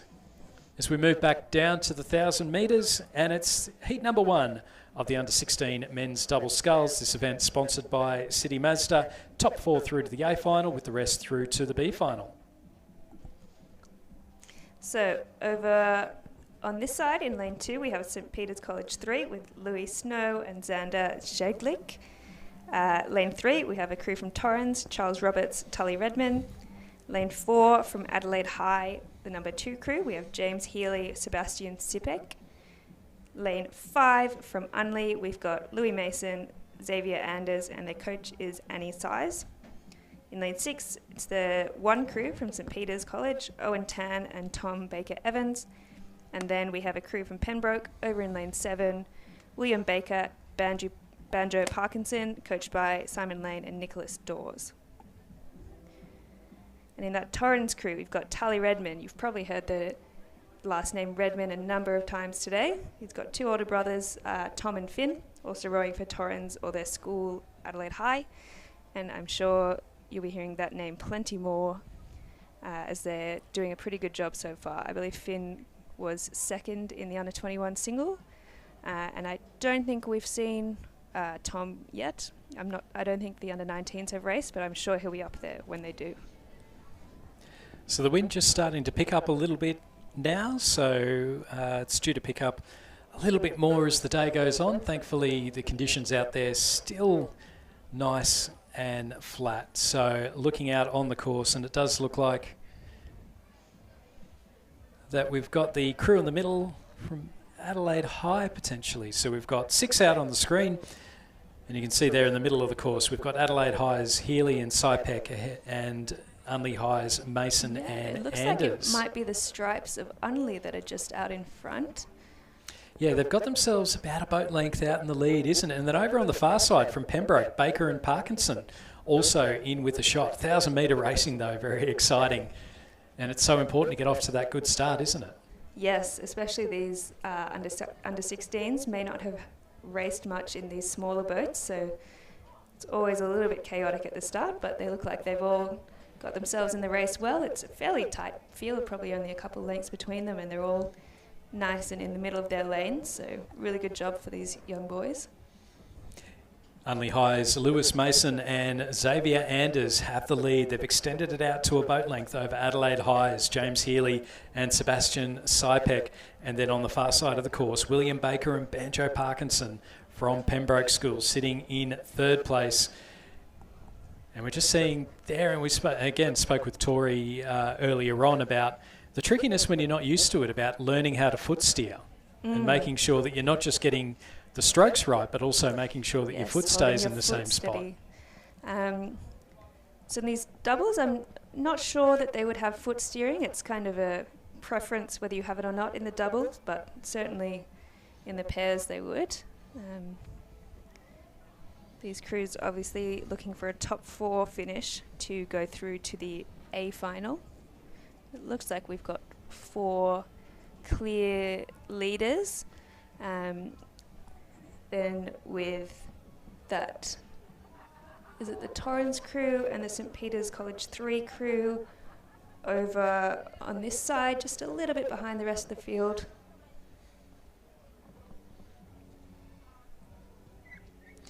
So it's still Unley High with that lead ahead of Adelaide High, Pembroke School and St. Peter's College. So Torrens and the third St. Peter's College crew, our 2 crews looking like that they'll miss out. Again, though, we saw earlier on today, we've seen a showstopper crab right towards the line. We've seen a capsize 10 metres away from the line. Anything can happen. You need to try and put yourself as close as possible. This is where you can't actually let off, because if something were to happen to one of these crews, it's even between Torrens and St. Peter's College. So you want to make sure that you're ahead just in case something does go wrong. I'll put the commentator's curse on. I don't think anything will go wrong for Unley High. They are looking very comfortable out in front. Adelaide High sitting in second place. So top 4 looking like they are set in stone. It will be Lewis Mason and Xavier Anders from Unley High. They'll go through and take the win in the first heat of the under-16 men's double sculls. Adelaide High's James Healy and Sebastian Sypek finishing in second place. Third place will go to Pembroke School's William Baker and Banjo Parkinson, ahead of St Peter's College, Owen Tan and Tom Baker Evans. So that's our 1, 2, 3 and 4 going through to the final. And then finishing in 5th place will be Charles Roberts and Tully Redmond from Torrens Rowing Club, and they'll finish ahead of Lewis Snow and Xander Zeglik of St Peter's College. So it does look like we have a B final for those under-16 events, so that's good. Those boys will get another row in those combinations later on.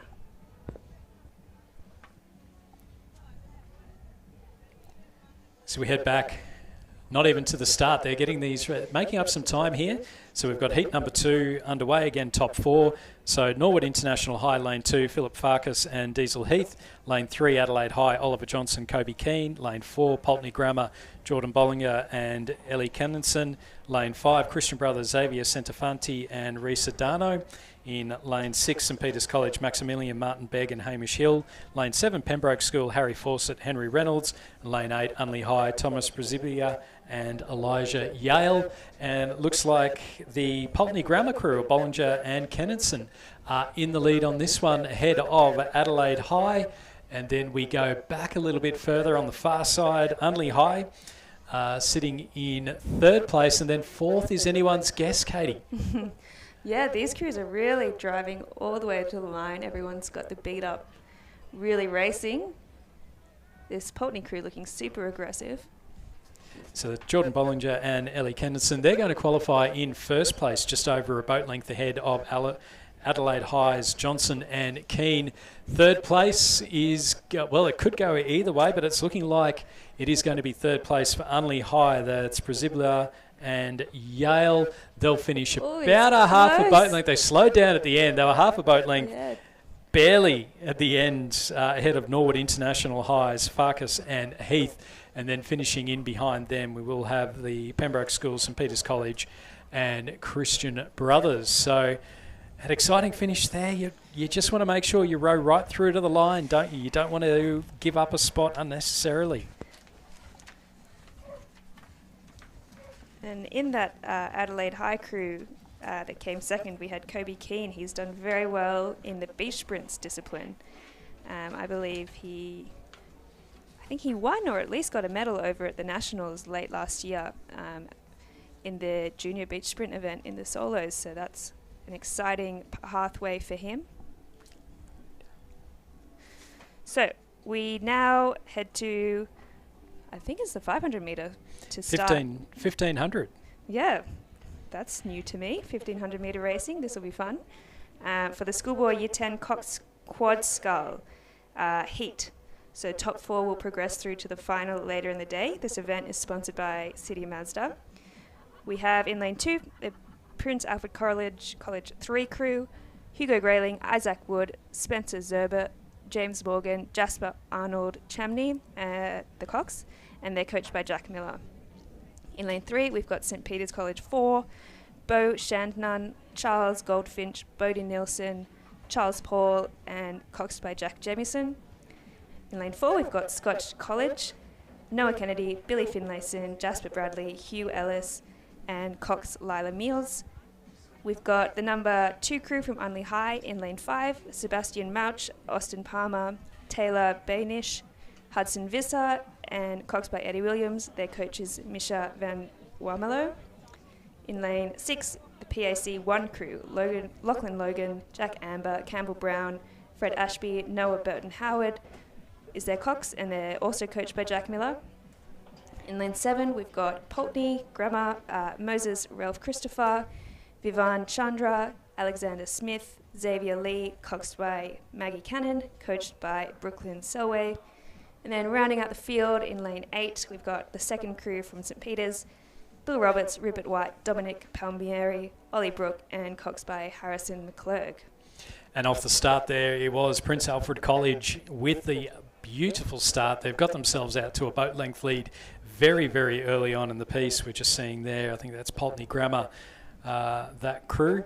So they're sitting in, or even, it's a very even race in behind that Prince Alfred College crew. Looking quite nice as they head up towards get through the first 250 metres or so. But Prince Alfred College, they were shot out of a cannon right at the start and opened up a nice little lead through the early stages. So Prince Alfred College with the lead, top 4 to go through to the final. This is the Year 10 Schoolboy Coxed Quad Sculls. And you can see there, we could see at the start line, just a few of the crews are having to line up a little bit sideways because of that cross breeze now that's starting to push them across. So they're just trying to make sure that they don't get pushed into a different lane, and that you'll see, particularly in these coxed events, the coxswains very quick on the strings to be able to make sure that they start to go straight. But it is the struggle, I guess, when you're not being held. Yes, even when you are being held. I've found, I'm still relatively new to Adelaide here, but West Lakes can be quite deceiving because it's so narrow that the water never really gets that terrible, but the wind can be quite strong when you're kind of sitting on the water, getting pushed across that kind of prevailing cross tail. So you can see there great footage of that St Peter's crew. Next to them, you've got Pulteney Grammar, and then out in front, Prince Alfred College, looking very comfortable indeed. Second place, Scotch College, and then a little bit behind them is the second crew from Unley High, and then you go back to the Pulteney Grammar crew, who are sitting in 4th place at the moment, the 4th and final qualification position, but over in lane number 2, looks like Prince Alfred College 3 would very much like to get to the final. Thank you very much. And so the coxswains will be keeping an eye out, and that is one of the benefits of a cox boat, isn't it? Because you've got, if you're lane 2 and 7 as we've got here, you want to be able to look out without affecting the run of the boat. Yeah, and that is the main role of the coxswains, is to tell the crew exactly where they're sitting in the race. And we've got a few crews from our co-ed schools here that have girls coxing the boys, which brings an interesting dynamic. So Pulteney, we've got Maggie Cannon coxing the boys, and Scotch Lila Meals. So Prince Alfred College still holding on to that lead, though. It's a nice looking, and again, the drone footage of rowing boats from overhead, particularly the quads and the 8s, always looks great. And this Prince Alfred College crew, you'd know better than myself, Katie, but they're looking technically very good. Very clean, having a great row. Couple across from them, you can see the Scotch College crew sitting in second place at the moment. Sorry, they're in lane number 4, and then it's really just a bit of clear water then to Unley High, sitting in 3rd, and then that battle for 4th is still on. St Peter's 2 have made up a bit of ground on Pulteney Grammar. It looks like Prince Alfred College 3 might just be losing a little bit of speed there. They might have gone in a bit quick, a bit early. But Pulteney Grammar are not out of the woods, because St Peter's 2 are looking to try and make up that little bit of ground as they come in towards the last 250 metres. No doubt about our leaders, though. Prince Alfred College, they're maintaining a nice steady rhythm. They're not letting it slack off at all, but certainly they did enough right at the start, and it's so important, isn't it, if you get off to that good start, then you can just set the entire race up without pressure. Yeah, they've definitely put their best foot forward, and will be getting a lot of confidence from this row going into the final. So we've still got those 3 crews battling it out for those last 2 places. A nice battle going on the far side of the course, between Pulteney and St Peter's 2. And then I'd suggest that PAC 3 is just dropping off the pace a little bit. So it'll be between the 2 crews on the far side. No doubt about our race winners, though. It is going to be Prince Alfred College 1 in lane number 6. That is stroked by Fred Ashby and coxed by Noah Burton Howard. They'll take the win, go through to the final of the Schoolboy Year 10 Quad Sculls. Second place will go to Scotch College in lane number 4. Third place will go to the Blue Stripes of Unley High. And then in that final battle for the final qualification position, Pulteney Grammar, they've been under pressure from PAC 3, they've been under pressure from St Peter's 2, but now they'll hold on and qualify for the final by just half a boat length ahead of St Peter's 2 in 5th place. 6th place will go to that Prince Alfred College 3 crew in lane number 2, with 7th place going to the St Peter's College crew in lane number 3. Yeah, that really came right down to the line. Really good racing from those boys. And a huge showing in these events from St Peter's. They've got, I believe, 5 crews entered in this event. So lots of good sculling and good numbers going on over there. Next up, we have the second heat of our Schoolboy Year 10 Cox Quad. In lane 2, St Peter's College 3, Gus Focaretta, Diwen Wu, Frederick Sills, Sebastian Baggett, coxed by Fergus Brown. Lane 3, Pembroke School, Archie Angus, Harry Bates, Arwen Soy, Billy Denny, coxed by Jack Paisley. In lane 4, St Peter's 1, Logan Bishop, Owen Tan, Augustin Nicholson, Tom Baker Evans, coxed by William Harper. In lane 5, we've got Only High, Finn Torok, Charlie Ross, Roman Moiseyev, Martin Dubiev, and coxed by Eliza Schultz. Their coach is Olivia Sanchez. In lane 6, St Peter's College again, Yuan Heng, Anson Kai, sorry about that, Ceci Strengus, Zachariah Khan, Bailey Nielsen, coxed by Solomon Jadhav Holloway. In lane 7, PAC 2, William Gibson, Robert Kernan, Apostolos Paul Gaganas, Reed Scott, coxed by Fred Martin, coached by Jack Miller. And in lane 8, Scotch College, Harry Phillips, Hugo Millard, Callum Jurasevich, William Yankoviak, coxed by Lila Meals. And it's Prince Alfred College who have the lead again, so it might be a PAC 1 and 2 when we get to the finals of the Schoolboy Year 10 Coxed Quad Sculls. This is their second crew. They're sitting in lane number 7 and they have the lead at the moment. A little bit over a boat length ahead of Unley High 1 in lane number 5, and then another boat length back to St Peter's College 1 in lane number 4. So that's 1, 2 and 3 as they come through, and we'll keep an eye out again on this 4th and final qualification position. It does look like it's going to be between St Peter's College 3 in lane number 2, and then on the far side of the course, the Scotch College 2 crew in lane number 8. So about 300 metres or so left to go for this PAC crew. So it's been very dominant here in the Year 10 Quad Sculls. They've already got 1 win. They're holding on to that boat length lead. But a bit of a push coming back here from St Peter's College.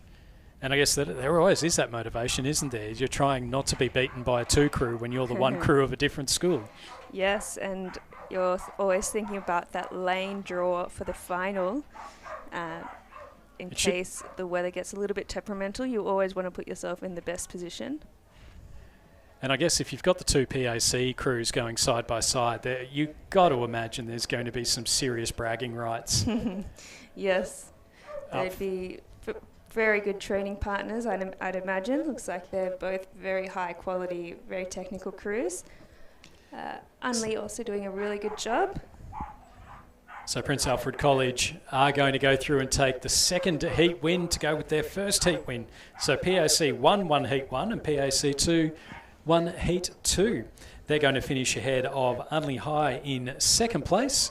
So those 2 crews going through to the finals. Joining them in the final will be the St Peter's 1 crew in lane number 4. And then our final crew qualifying for the final looks to be the Scotch College 2 crew over in lane number 8. They're going to finish probably about a boat length ahead of the St Peter's 3 crew in lane number 2. Yeah, but a really good sprint from these St Peter's boys here. Just a little bit too much to make up towards the end there.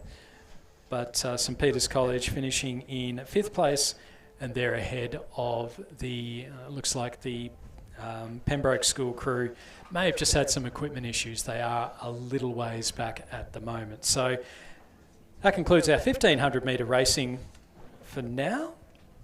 We'll get ready for the start of, we'll get that big boat energy back because we've got heat number 1 of the Schoolgirl 8s, sponsored by City Mazda. Yeah, School 8s are always a really exciting event at these regattas. We've got the Wildy crew over in lane 3, Ella Smart, Miller Rinaldi, Madeline Perry, Margaret Temple, Elena Rao, Maya Ianala, Annabelle Basham, Jessica Felsted, coxed by Sophie Proudman. In lane 4, we've got the Scotch #1 crew, Sienna Bailey, Piper Steiner, Penny Rainbow, Harriet Twelftree, Stella Spalvins, Ruby White, Maeve Sargent, Izzy McTaggart, coxed by Leah Struick. We've got Walford 3 crew in lane 5, Annabelle Casserly, Bella Chierico, Emily Staunton, Amelia Humphreys, Chloe Brammy, Maisie Eastoch, Alexis Bucciarelli, Eloise Baggett, Imogen McCulloch is the cox, and they're coached by Matt Hooper and Molly Goodman. We've got Seymour #2 crew in lane 6, Hattie Nichols, Coco Loveday, Madeline Howard, Lucy Baker, Charlotte Wheaton, Anna Moore, Charlotte Guthrie, Jessica Myers, coxed by Brie Tiva, and their coach is Susie Ross. And in lane 7, we've got the Walford #1 crew, Madeline Rogers, Hannah Silcock, Nina Kovac, Harriet Patterson, Charlotte Matthews, Emily Turner, Imogen Griffith, Olivia Masters, coxed by Susanna Hall, and their coaches are Matt Hooper and Molly Goodman. Well done for that, Katie. I'm joining you. My name's Amber Halliday, a former world champion and Olympic rower from way back. And I've never met Katie before. No. But very nice to Nice meet to you. meet you, yes. And welcome to Rowing SA family. And I've joined you just in time for the big boat energy that Stuart was talking about before. Thank you very much, Stuart, for your efforts. And I think we're on tomorrow as well at some stage, so I'm looking forward to that. And so what have we got here, Katie? Tell me what you see. So, heat 1 of the Schoolgirl 8s. It is top 4 through to the final, and the rest are unfortunately eliminated. In this event so far this season, Seymour have done very well, and Walford are improving a lot since a little bit of a slow start to the season, but they've got Molly Goodman on board now helping with their 8s, and they've really improved a lot. In their stern pair, they've got Imogen Griffith and Olivia Masters. I believe they won the under-19 pair this morning quite convincingly. So they've got them setting up that rhythm. And we've also got Wildy and Scotch #1 crews in this race to watch out for. But the crew to beat is definitely Seymour. Yes. Coached by Jo Franco, formerly Jo Lips. When she was Jo Lips, she was a teammate of mine, so I know how fierce she is. Fierce in a positive way. Just an absolute terrier as an athlete, and I imagine she applies the same things to her coaching. In fact, I was just talking to her earlier, and I know that for a fact. So she's going to be the one to beat. I think everyone's going to be hunting Seymour this year. Yes. And we'll see also with the Seymour second crew how much depth they have in their squad. Mm-hmm. But top 4 through in this race, and it's in a full field. It's still going to be pretty exciting. 2,000 metres, Schoolgirl 8, and all seconds and first 8s in together. So it's always good seeing second 8s touching up the first 8s. Yes, and well done to Walford for fielding 3 8s. That's very exciting to see. Oh, that's fantastic. We don't often see that on the girls' side. I've seen that lots on the boys' side with the St. Peter's Army and PAC closely behind as well. But that's excellent to see the depth of girls rowing. Yeah, it's great to see those kind of numbers. Well, for a long time, there were more female schoolgirl rowers than there were male schoolgirl rowers. But I think it was the junior crews where that depth extended to. I mean, I say used to be. It could have been in the last 10 years or 20 years. Right. I'm not sure. I'm very old these days, Katie. You must understand that about me. But I do believe that at one stage there were more female athletes in rowing than male athletes, and then we just sort of saw a big cliff. As happens with women in sport, there's a big cliff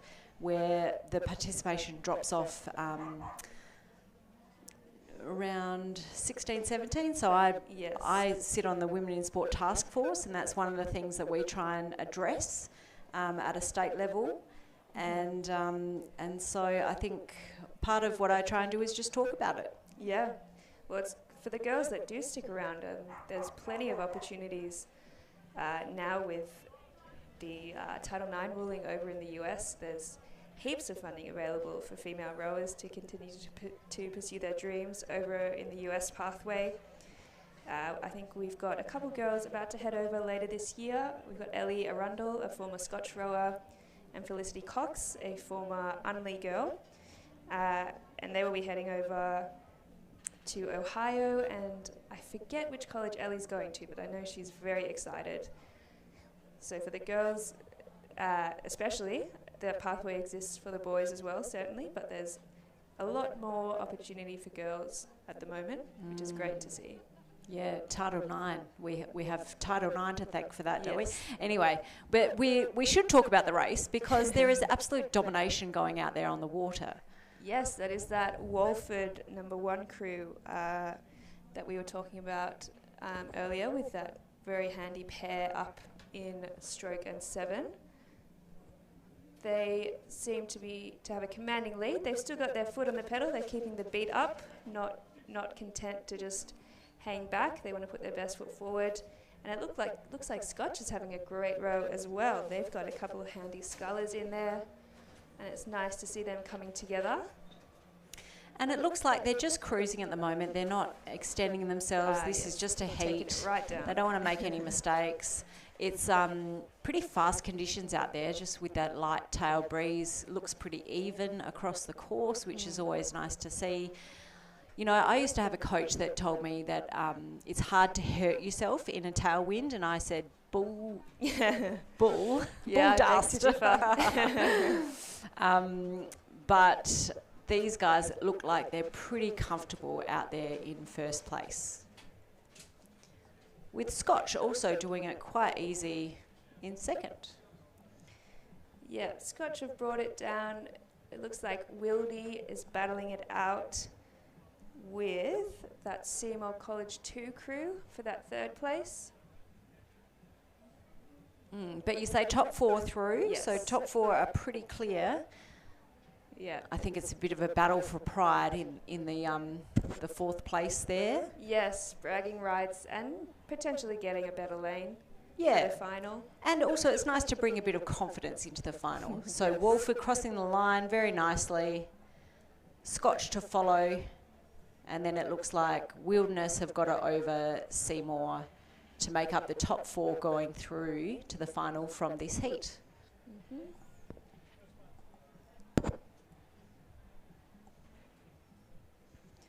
And then we have that #3 crew from Walford still coming down, doing a really good job, just showcasing their numbers really to get 3 8s out. It's great to see. And they look like they're rowing very well. Yeah, they're certainly together, and they've got a nice punchy rhythm. Bit to improve on as well, but that's what it's all about. It's all about making personal gains during the season, and I think that's the way to approach it. You want personal bests, personal growth.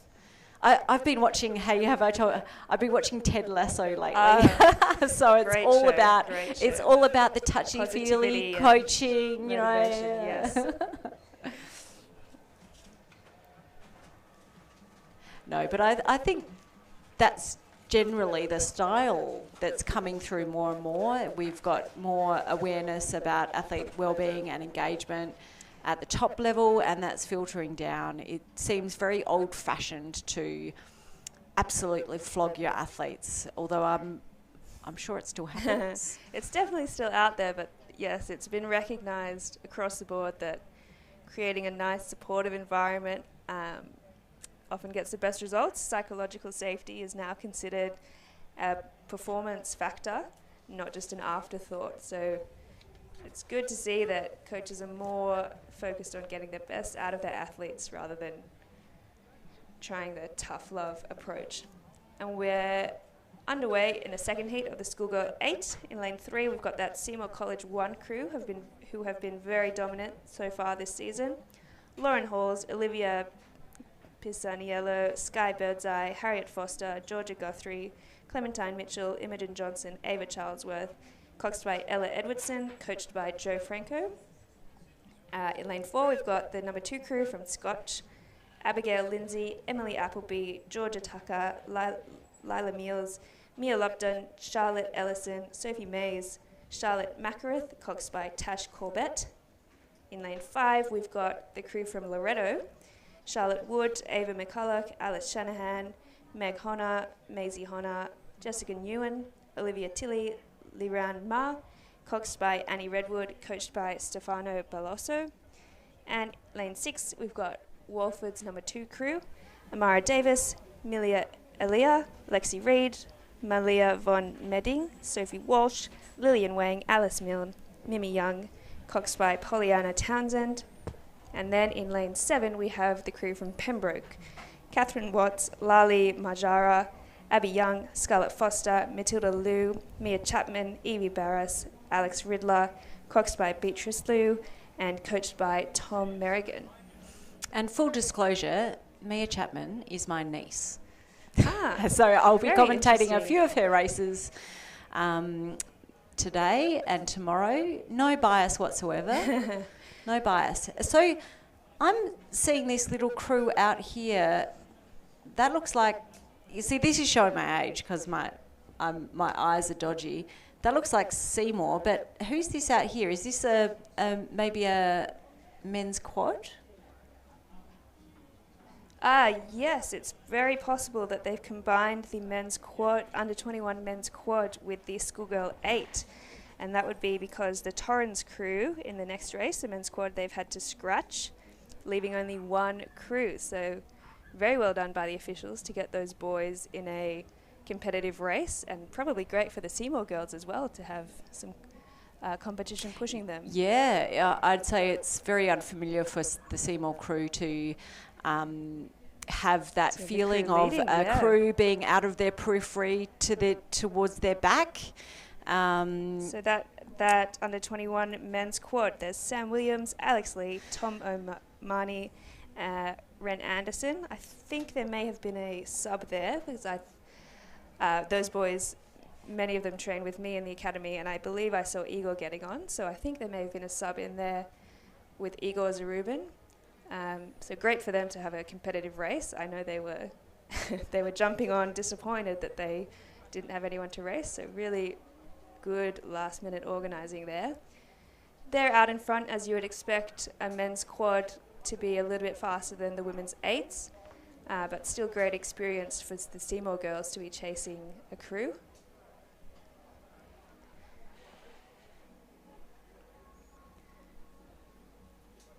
So it's the men's quad from Adelaide Rowing Club here going for the state championship, and then the second heat of the Schoolgirl 8 with Seymour out in front. Quite big margins we're talking at the moment, but still looking for the top 4 going through to the final, top 4, 8. The Yes. boys are just in there for a good row, Yeah. a fast row, but the top 4 8s go through, so that means one will be eliminated. Yes, and it...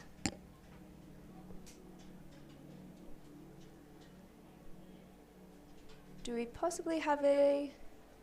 No, we do have 5 8s out on the course, so unfortunately one of those crews will miss out.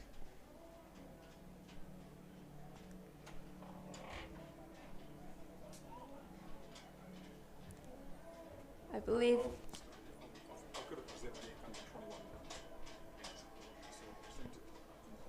So here come the boys from ARC having a lovely row in that under 21 quad. Yes, that looks like Alex, Igor, Tom and Ren. Well done. They look very tidy. Then we have the Seymour girls coming through.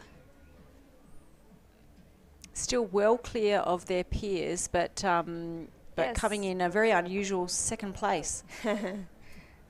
I believe it is then the Walford number 2 crew over in their blue boat in second place.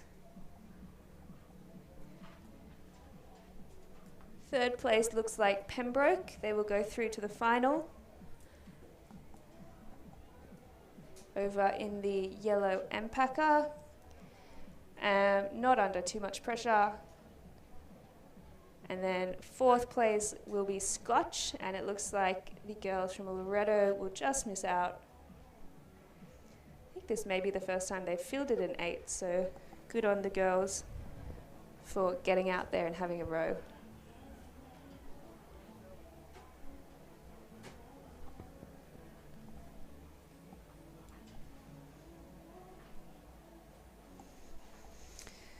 So that quad scull event that ran concurrently to the Schoolgirl 8s, that is the championship under 21 men's quad scull, sponsored by West Beach Parks, and I believe those boys will be coming up very shortly to collect their medals.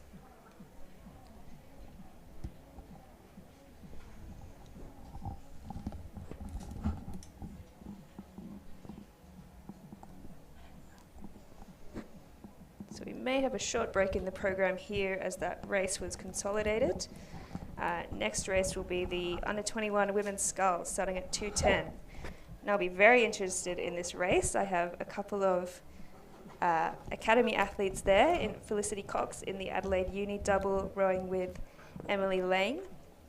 And then in the ARC double, Sasha Humble rowing with Lydie Ella McKay, and it should be a really even race, so I'm looking forward to that one. And they've got started. They're on the course already. It is Adelaide Uni with the early lead. I wouldn't be riding off any boat with a lightweight in it. In these conditions, this is perfect for a lightweight rower to express themselves on the water and yes. Get some boat speed. Yes, and both Sasha and Ella are very tough racers. Emily Liang in the AUBC double, she has stepped back from rowing a little bit and is now focusing on her kayaking. She's getting stuck in with the Sassy Paddle squad in a talent transfer arrangement, so best of luck to her in her new sport, but doing a great job with Flick in this double. Just holding about a length in front of the ARC girls. Yeah, it's probably just at that point where the Adelaide girls can't really see out their periphery very easily how far ahead the other girls are, and so they could be 10 lengths ahead or they could just be like 1.5 lengths ahead. Yes, and you just have to keep plugging away and, you know, not look out of your lane too much when you're in this situation behind a crew like this. And we'll see most of these girls match up tomorrow in the under 21 singles. Certainly Flick, Sasha and Ella will be in that, which will be another interesting race. But here in the doubles, it's a 1v1 head race, as intense as it gets for the state championship in the under 21 women's double. And there are the ARC boys on the podium collecting their medals. Well done, fellas.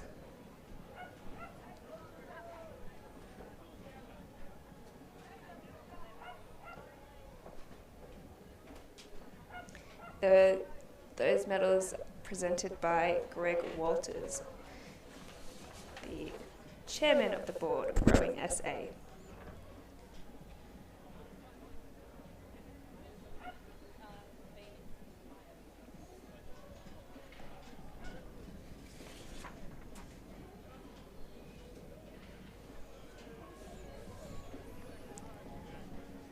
The Adelaide Uni crew here hasn't really stretched out in front of the Adelaide crew.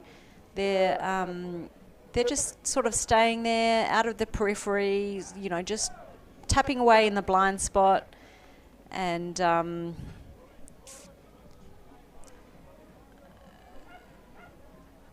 Oh, how frustrating. Yeah, very tough for those Adelaide Rowing Club girls. They probably don't realise that they're still in touch, but they are still rowing nice and long, keeping it bright. Both They're crews rowing at a very very well. similar Yeah. rating. Flick Felicity Cox had a great race in the open women's single, coming in second behind Kaz McNally. Kaz, I believe, second year in a row that she's won that event, so very well done to her. She trains out of Sassy with Beth Bryan and Kat Werry. So the double coming down the course, the ARC boys very happy on the podium, getting their medals now. That quad event sponsored by West Beach Parks and presented by Greg Walters. We're coming into the last 500 of this women's double event for the state championship and those all-important club premiership points. It is Felicity Cox and Emily Liang out in front. The event sponsored by Concept 2, and I think we had an earlier event, the Women's 8 event was sponsored by City Mazda, which I'm seeing a lot of Mazdas around the place, especially this fancy one down here, badged Yes, with Rowing, that is my Rowing car. SA. Very, I love lucky. that. Is it nice to drive? It is. It's a brand new BT50, big ute, and you can say it tows very well. I had a very heavy trailer up at the Riverland, and it was, it drives beautifully. I'm very, very lucky. Very good. And we should also be talking about how good Concept 2 are because they're sponsors of this race, the under 21 women's double scull. Yes. Got an erg full of those a room full of those concept ergs, the Rowing SA erg room, available for booking by any club. Well done to the girls finishing up this race. Em Liang and They're finishing off nice and long and low rate, but I think there's not an athlete who isn't glad to see the finish line. And well done to the Adelaide crew as well. And here come Ella and Sasha. Great row for them as well. Looking forward to seeing these girls tomorrow in the singles events.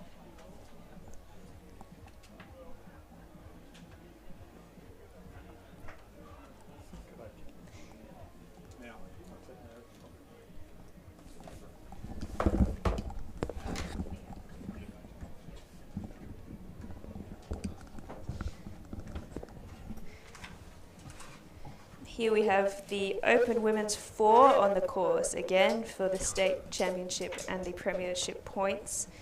Again, it's an Adelaide Uni and an ARC showdown. ARC currently in front, that is Celia Cowan, Isabel Townsend, Mika Webb and Rhiannon Sandow. And Adelaide Uni about a length behind Lulu Colgrave, Imogen Graham, Georgina Southcott and Grace Seppelt.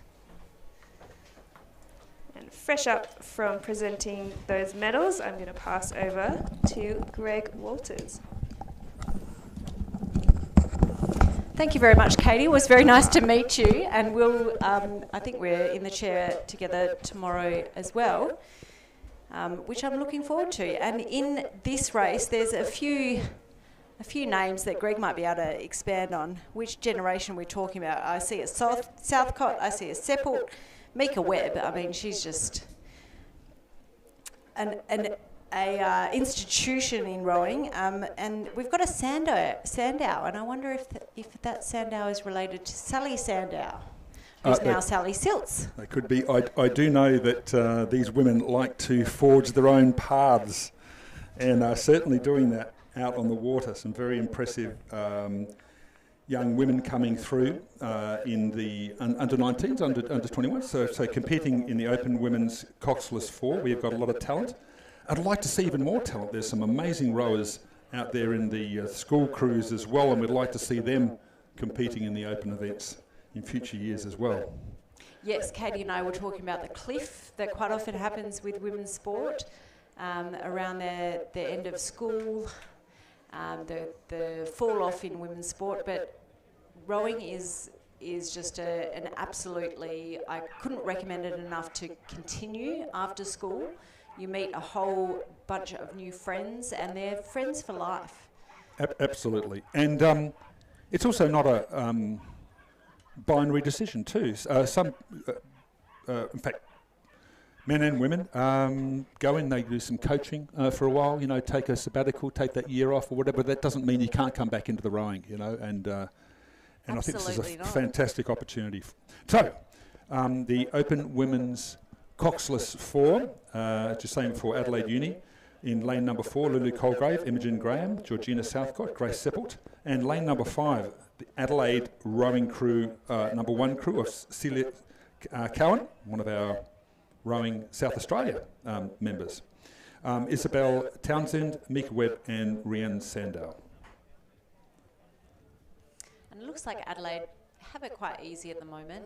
They've done the work early in the race. Now they're approaching the rocks, which means 30 strokes to go, and I would be pretty happy with where I was if I were. Yeah, I think they've got this comfortably. They can see they've got clear water in front of them. Adelaide is rowing slightly lower than Adelaide Uni, which sort of indicates they're rowing very well, getting a lot of run on that boat. I think it's going to be very difficult to catch this crew. They've got a good length. Great boat run, and it looks as though it is going to be a win for the Adelaide crew in the Open Women Coxless 4, sponsored by City Mazda. So Katie was saying that she gets a car from City Mazda. Do you, as chairman of the board? No, it's all pro bono. No, we like to look after the staff, and Katie's a very, very valuable member, and she's running our academy program.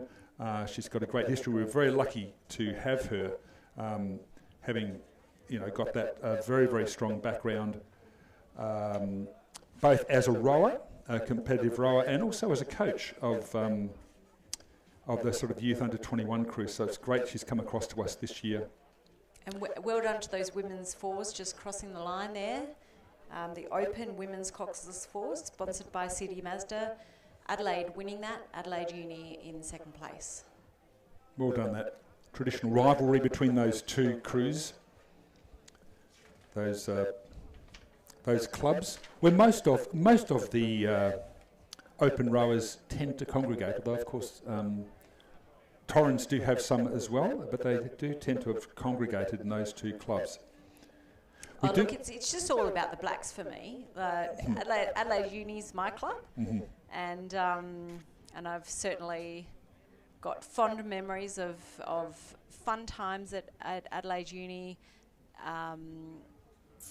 And many intervarsity regattas. That's what I really like definitely the most. It does have that advantage, actually, being able to compete in intervarsity and having competed in intervarsity in a different sport. But saying that, I believe that other universities can, it's all changing now with Adelaide University being actually Adelaide University, not University of Adelaide, combining with UniSA. Yes.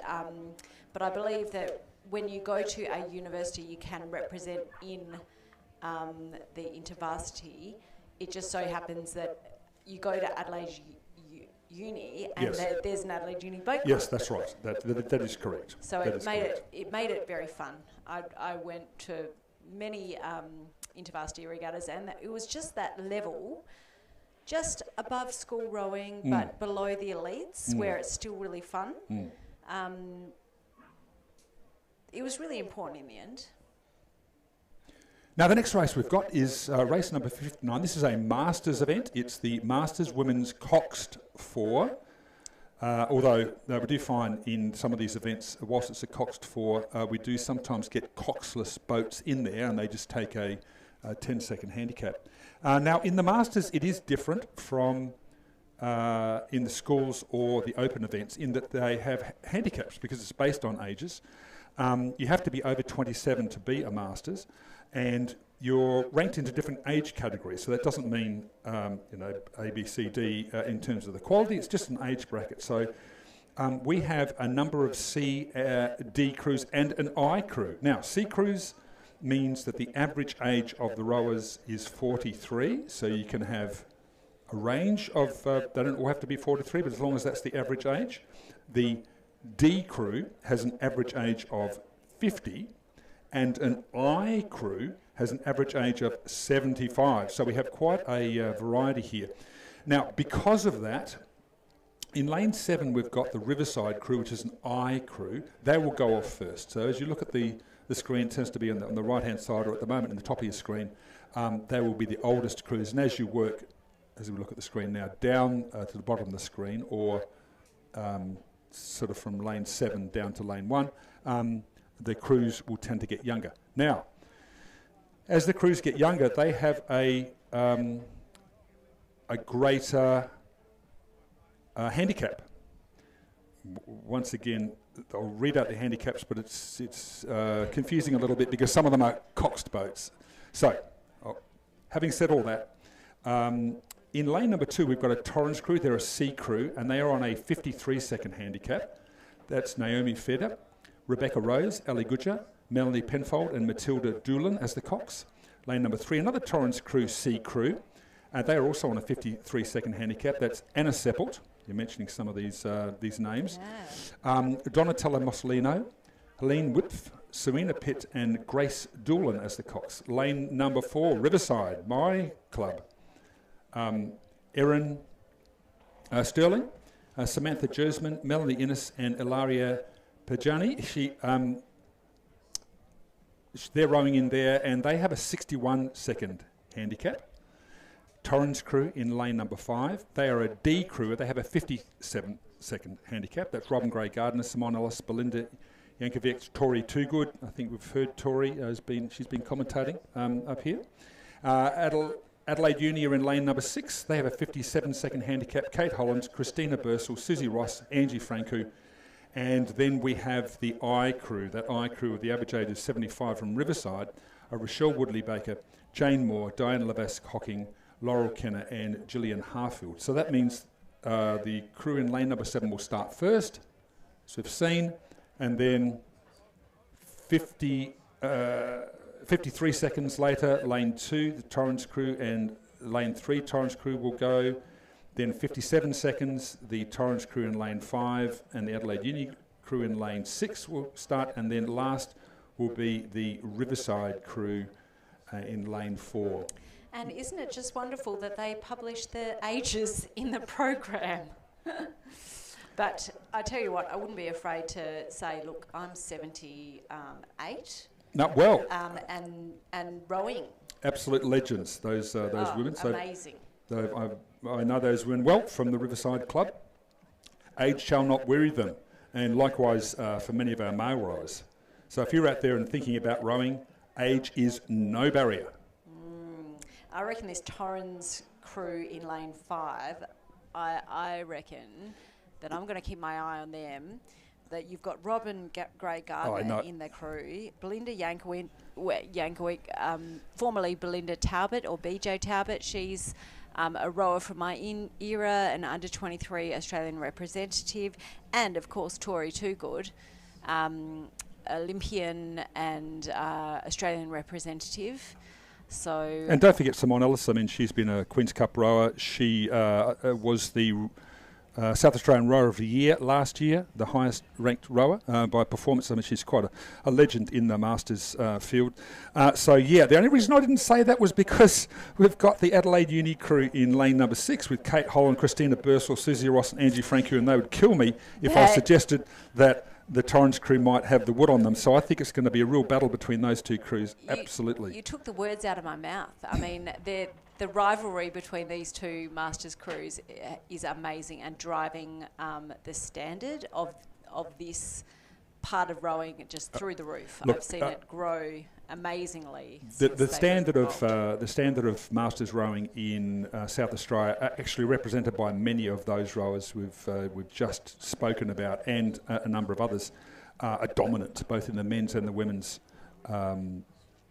categories. And I think the women's 8 has won the interstate title for the last 3 years. So look, I genuinely say it's harder to win a race in South Australia than it is at the Nationals, and I'm quite serious about that, because every time you go out here and race, you're racing against at least 1 or 2 national champions in the field. But we've got a Torrens crew hunting down the Riverside crew, I think. And I think with Riverside had a bit of a mishap and stopped. But I'm glad that I provided that caveat earlier, because it's the Adelaide Uni crew of Kate Holland, Christina Bursell, Susie Ross and Angie Franco who are really putting it down there, and they have pulled away from the Torrens crew in lane 5 of Robin Gray Gardner, Simon Ellis, Belinda Yankovic and Tori Toogood, and you have to be good to pull away from a crew like that. And the Riverside crew there of Erin Sterling, Samantha Jasmine, Melanie Innes and Ilaria Bajani, they're doing pretty well too, keeping in sort of close contact with that pack. But it is the Adelaide University, followed by the Torrens D crew in lane 5, winning the Masters Women's Coxed 4. Some great rowers and some great rowing out there. And look at the Riverside crew, they'd be very happy with that, given the standard of the crews that were in front of them. That's a great performance. It was a red hot field, wasn't it? Absolutely. Quality all the way. So this will take us to race number 60, the Masters Men's Double. This is in divisions, and they're just straight divisions here. So rather than being heats like you might get in the schools or sometimes in the Opens, this is just a straight heat. And they tend to break them up into age categories, so that enables you to keep the handicaps down low. So the first division that we've got here has got 4 rowers in it, 3 from Torrens, 1 from Riverside. Torrens, an A crew.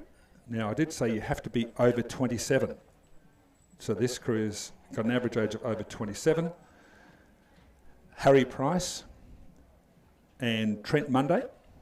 They are an A crew, and they'll be off 13-second handicap. Lane number 5 from Torrens, Tom Sullivan and Matt Russell, dynamite combination. And we saw them anchor the one of the crews earlier, where they were battling against their rivals from Torrens as well. And I think the extra horsepower from Tom combined with Matt's excellent sculling ability, a member of the state quad, the national champions last year, Matt Russell.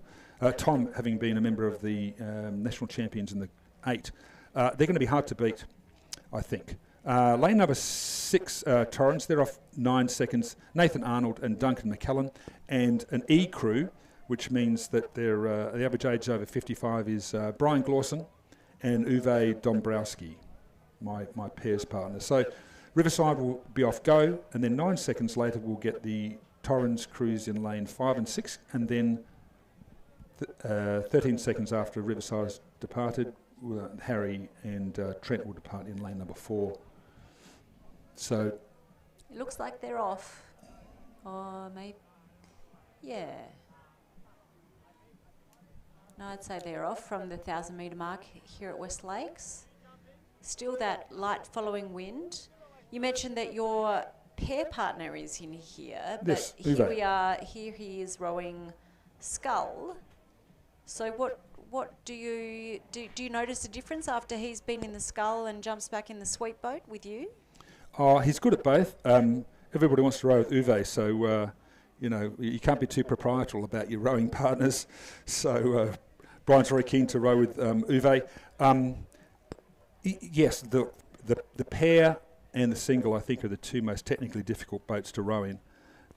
You can be a great sweep rower, but not necessarily a great sculler. Yes, thank you for that acknowledgement that scullers are smarter people than the sweepers. Well, I wouldn't have said smarter, but I would have to say that that it's been my experience that you can be an excellent sculler and make the transition to sweep rowing easily, which is why the schools levels, they start with the quads and they learn how to scull first, and then transition into sweep. There's just more going on with sculling. That's right. That's right, and it's very hard to hide, certainly in a single. And I completely called it wrong before. They were rowing at race pace up to the start line. Okay, starting up. But I think we're anticipating a start very soon.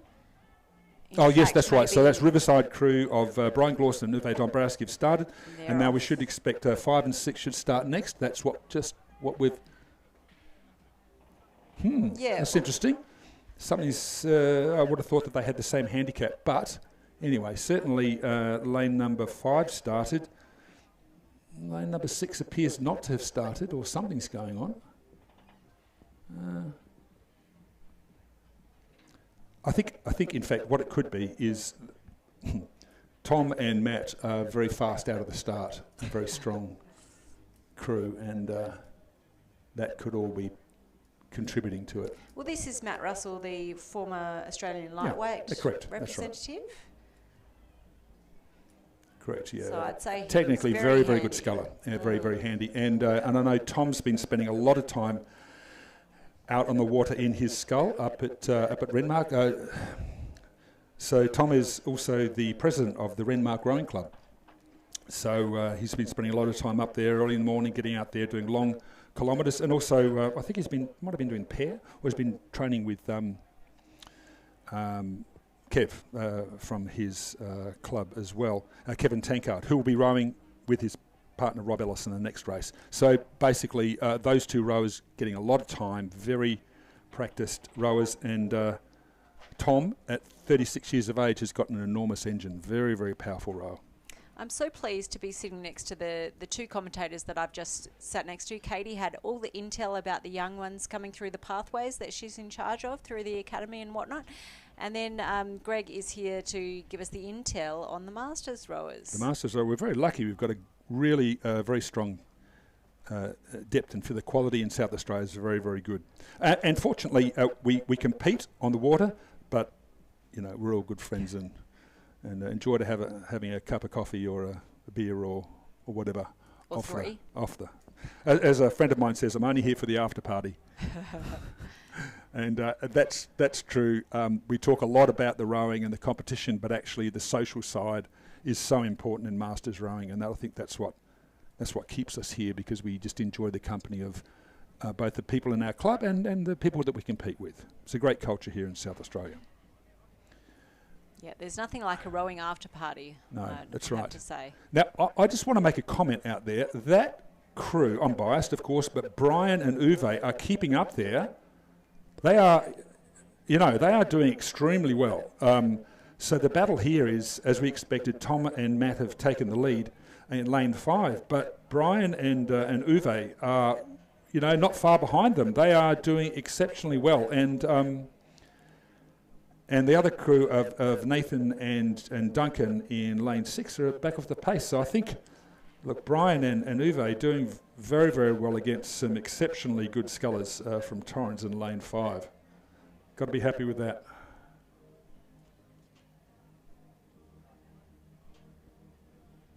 And I do know, you probably hate me saying it, that Uwe prefers the sweep to the scull, but doing very, very well there. But look at that beautiful rowing there from Torrens, just long, powerful drive, great send, the boat's flowing. It just looked effortless for them. So well done. It's a great win for Tom Sullivan and Matt Russell from Torrens in the Masters Men Double Division 1, followed by a very great performance from Brian Glawson and Uwe Dombrowski from Riverside. We then have the other, followed by the other Torrens crews. I think we've got crossing the line now, Torrens crew, Nathan Arnold and Duncan McCallum. This will take us to the Masters Men's Double Division 2. Now these are F and G crews. We did have an I crew, but that's been that's scratched today. So an F crew means the average age is over 60, and a G crew, the average age is over 65. So, and there's some great rowers here too. Lane number 3, Torrens, Rob Ellis, Kevin Tankard. They're at F crew. They're off on 30 seconds. Adelaide University, lane number 4, Bill Nat and David McLeod. Watch for the battle between those two crews. Great friends, but enormous competition between them. And we have Goolwa, lane number 5, Simon Burr and David Trini. And lane number 6, Murray Bridge Composite, Murray Bridge Riverside. So we've got Mark Johnson from Riverside and his long-term friend Graham Hunt from Murray Bridge. They've been rowing together in a double for a very long time. Look, once again, we've got crews here that are national standard. You put those crews out in a Masters National Championship, and they would not, they'd either win or they'd be up in the medal. So this is really, I'm looking forward to some great rowing here, particularly between lane number 3, Rob Ellis, Kevin Tankard from Torrens, and lane number 4, Bill Nat and David McLeod. And you put your finger on it earlier when you said that a crew just made it look easy. Like when you're rowing hard, it shouldn't look like you're rowing hard. I mean, there's always exceptions to the rule, people who have a ugly grimace on their face that they are moving the boat. But most of the time you look at the top level of rowing and they're just, faces are relaxed. You don't want to expend any extra energy grimacing or doing any extra movements, particularly lifting the shoulders, trying to get the blade in the water. It's just all very flat and very calm. Yes. So that's what I'm going to be looking for. Well, I'd look at those guys. Rob Ellis and Kevin Tankard, typically winners. They're just outstanding rowers, both single scullers. They're both national champions. Rob in the lightweights, Kevin in the heavyweights. Fantastic in the double. It's interesting, when Bill and David rowed in the pair, the commentator at the National Regatta described it as a masterclass in how to row a pair. There you go. So very, very talented people. Of course, Bill's a former Australian lightweight, and David's a former Australian A rower. David was the number 1 ranked rower in Australia. Masters rower in Australia. I think he finished off with 10 gold medals and 10 gold medals and a bronze or something last year. If he doesn't come home with 10 medals from the Nationals, then he's probably had an average sort of campaign. An enormous engine, an enormous strength, ability, and they're all great blokes too. I don't think I've ever come home from a Nationals with 10 medals. It's a little bit easy. It's a little bit easier in the Masters because of the structure of the program. I'd have to say, because you can move up and down the age categories and those sort of things. But look, it just goes to the heart of the fact that we've just got so much quality. So much quality rowers in, and Mark Johnson and Graham Hunt as well. Have been rowing for so long. Extremely great competitors in the single. I personally think they're fantastic specialists in the scull, but they sweep as well. In fact, Mark will often row in the 8 with us at Riverside. So, I can't pump them all up too much. Let's see how they go. Okay, and so we've had that start in the Murray Bridge Composite of Mark Johnson. Yep. Masters Men's Double Division 2. So as we'd expect, Mark Johnson and Graham Hunt out first. So they are off, or essentially go. And then 7 seconds later, the other crews. So as we'd anticipated, Rob Ellis, Kevin Tankard in lane 3 and Bill and David in lane 4 have broken away from the Goolwa crew, who started at the same time with them as Simon Burr and David Trini, and are now challenging the Mark Johnson and Graham Hunt. So even at this early stage, they've not quite, but almost made up that 7 second difference. And it's interesting at this stage, we can see that Bill and David are just starting to pull away from Rob and Kevin. Yeah, all my landmarks have changed. So I noticed, I was down here last weekend doing some coaching, and I've noticed that all of my houses that I used to look at from the water to mark the various 500s and 250s, and they've all changed. So, but we're coming up to the grassy section here just before the rocks, which means that it's in the dying stages of the race. That's right. You've got David in the stroke seat and Bill Nat there in the bow seat. And at the top of the screen, you've got Rob Ellis in the bow and Kevin Tankard in the stroke seat. Outstanding rowers. This is where the battle's on. And I think that Mark and Graham have done well to be able to hold them off this long. But the strength, proficiency and fitness of these crews, as I said, they are national champions. Of course, Mark and Graham are also national medalists in their own right. So look at this. Pretty tight, really. I mean, you've got Adelaide Uni in lane 4 leading the field at the moment, but there's not a lot in them. That's very competitive, those three crews. And Mark and Graham not letting go. Getting a lot of length and a lot of send. They are not letting go of this race, but it's I think Dave has decided to crank it up a bit here. And yep, he's got that beautiful long stride. It just looks effortless. And Kevin in the straight seat there for the Torrens crew. So they're lifting the rating, but see, particularly the Torrens crew, and they're coming back on them, but they make it look easy. Three very, very good crews, but a great win there to David and Bill. Second to Kevin and Rob, and then Mark and Graham across there in Murray Bridge. Pretty tight competition, excellent quality.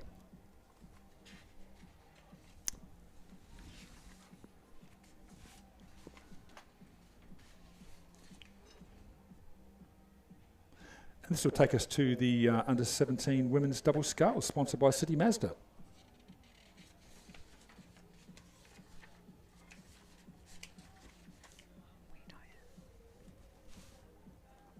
It's race number 52. And we're just waiting for the official results for the entrance for race number 62.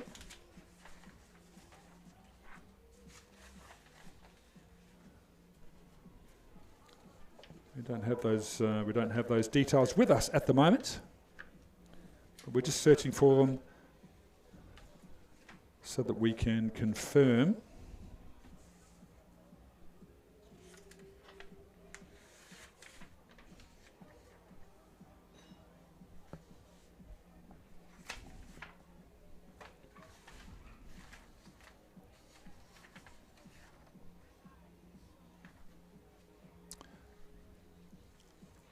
Right, so they're lining up. You can see there, this is a 2,000 metre event. The crews are lining up at the pontoon.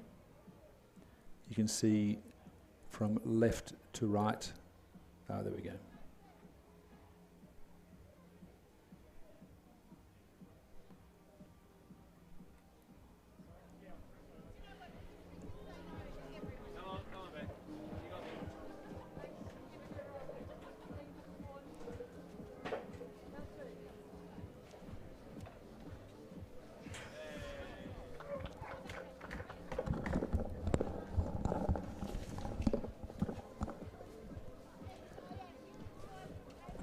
So the crew's just lining up there for the under-17 women's double sculls, sponsored by City Mazda.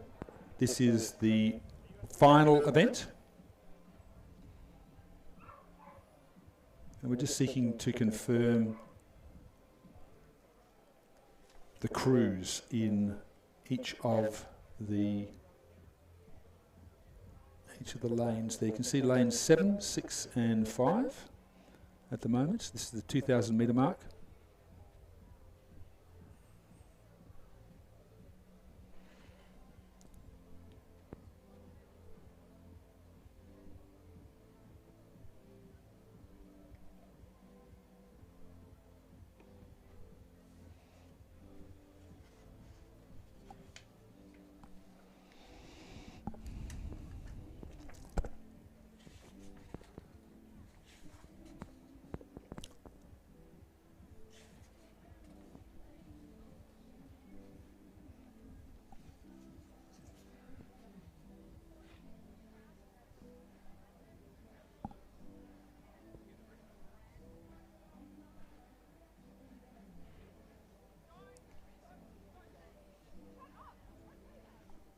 Okay, so we have start time is 2:45, so it's just due to start in about a minute's time.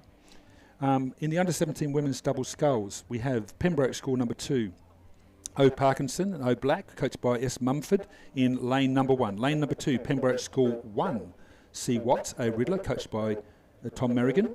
Lane number 3, Loretto Marriottville 1, R. Kernahan, E. Anderson, coached by Dario Sportelli.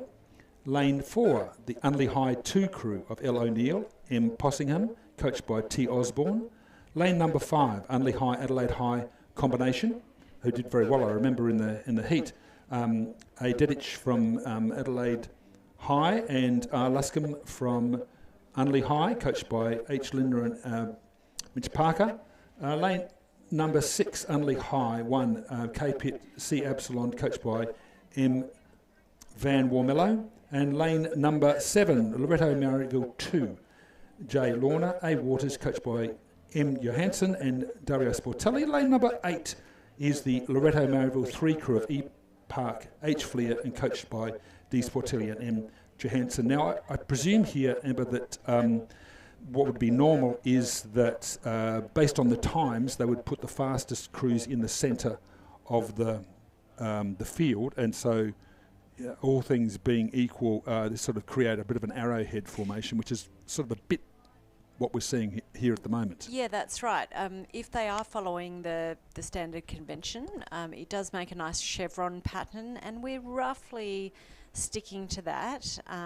It's a packed field out there for the under 17 women's double scull. I don't know. I'm not game enough to say who's who. No, that's right. I just need to check.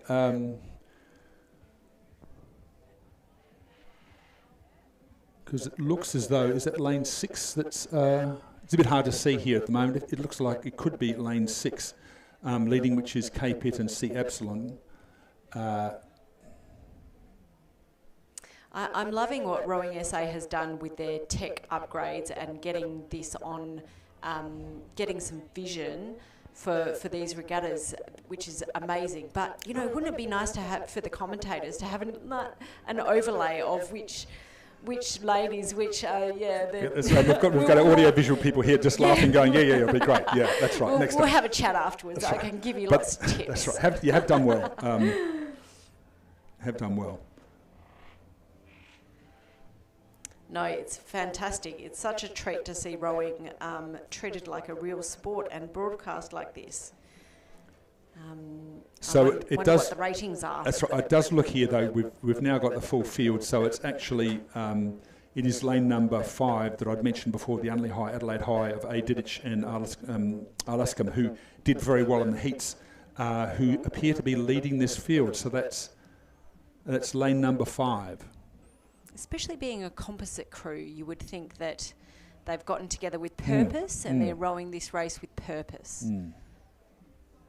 Not to say that the other girls are not out there giving it a red hot go as well. That's right. Well, I'm sure Katie's looking at them, for the academy program there, and people aspiring for the youth crews. But that does look as though they're rowing very well there. But a fairly packed field. So we've got the leaders there at the moment for the Unley High, Adelaide High combination in lane number 5. But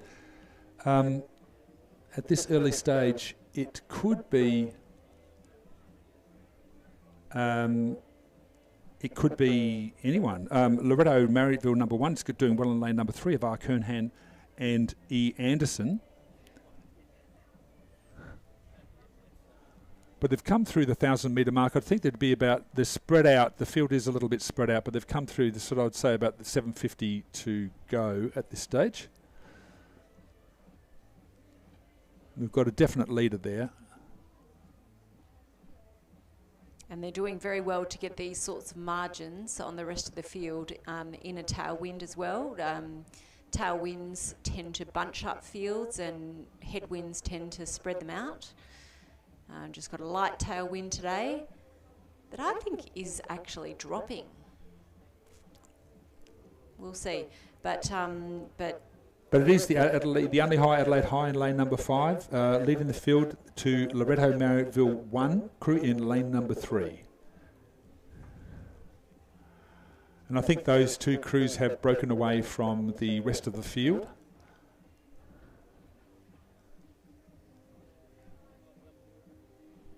But our leaders should be able to see across, from lane 5. They can probably far enough in front to be able to see the crew in lane number 3, and that does give you an advantage, I think, in terms of being able to respond. If Loretto lifts the rating or really comes to attack the crew in lane number 5, then you're able to respond. Otherwise, you're able to sit and hold. Yeah, it's definitely easier to row a race from in front in rowing because you're looking back on the field, and also you're just getting different hormones pumped around, different sort of adrenaline, you know, because you're out there, you're winning, and so you just feel lighter, you feel stronger. It's a different feeling being behind and chasing. Yes.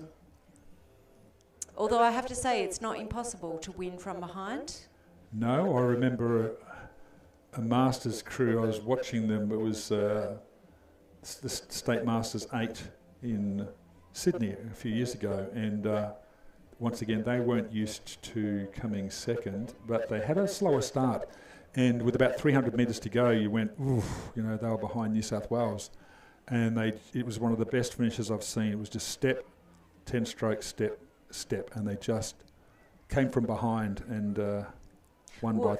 Well, Greg, of course, I was talking about myself. I refer you to my World Championship win in 2007, where we just were behind Finland the whole way. And we were in front for about one stroke of that race, and it happened to be the last stroke of the race. So perfectly executed. That is possible, but it is possible. These guys crossing the line don't need to worry about that. They're happily out in front. That's right. Clear water. And you'd have to be very mentally tough to do it the way you did it, though. It just requires, you've got to be really, really tough to come from behind like that. But they're some of the greatest wins, aren't they? Well, and it comes back to the trope in sports psychology. I don't have a better word for it than trope. A common theme in sports psychology of self-belief. You've got to have belief in yourself, trust in yourself. Other people have got to believe in you and trust in you.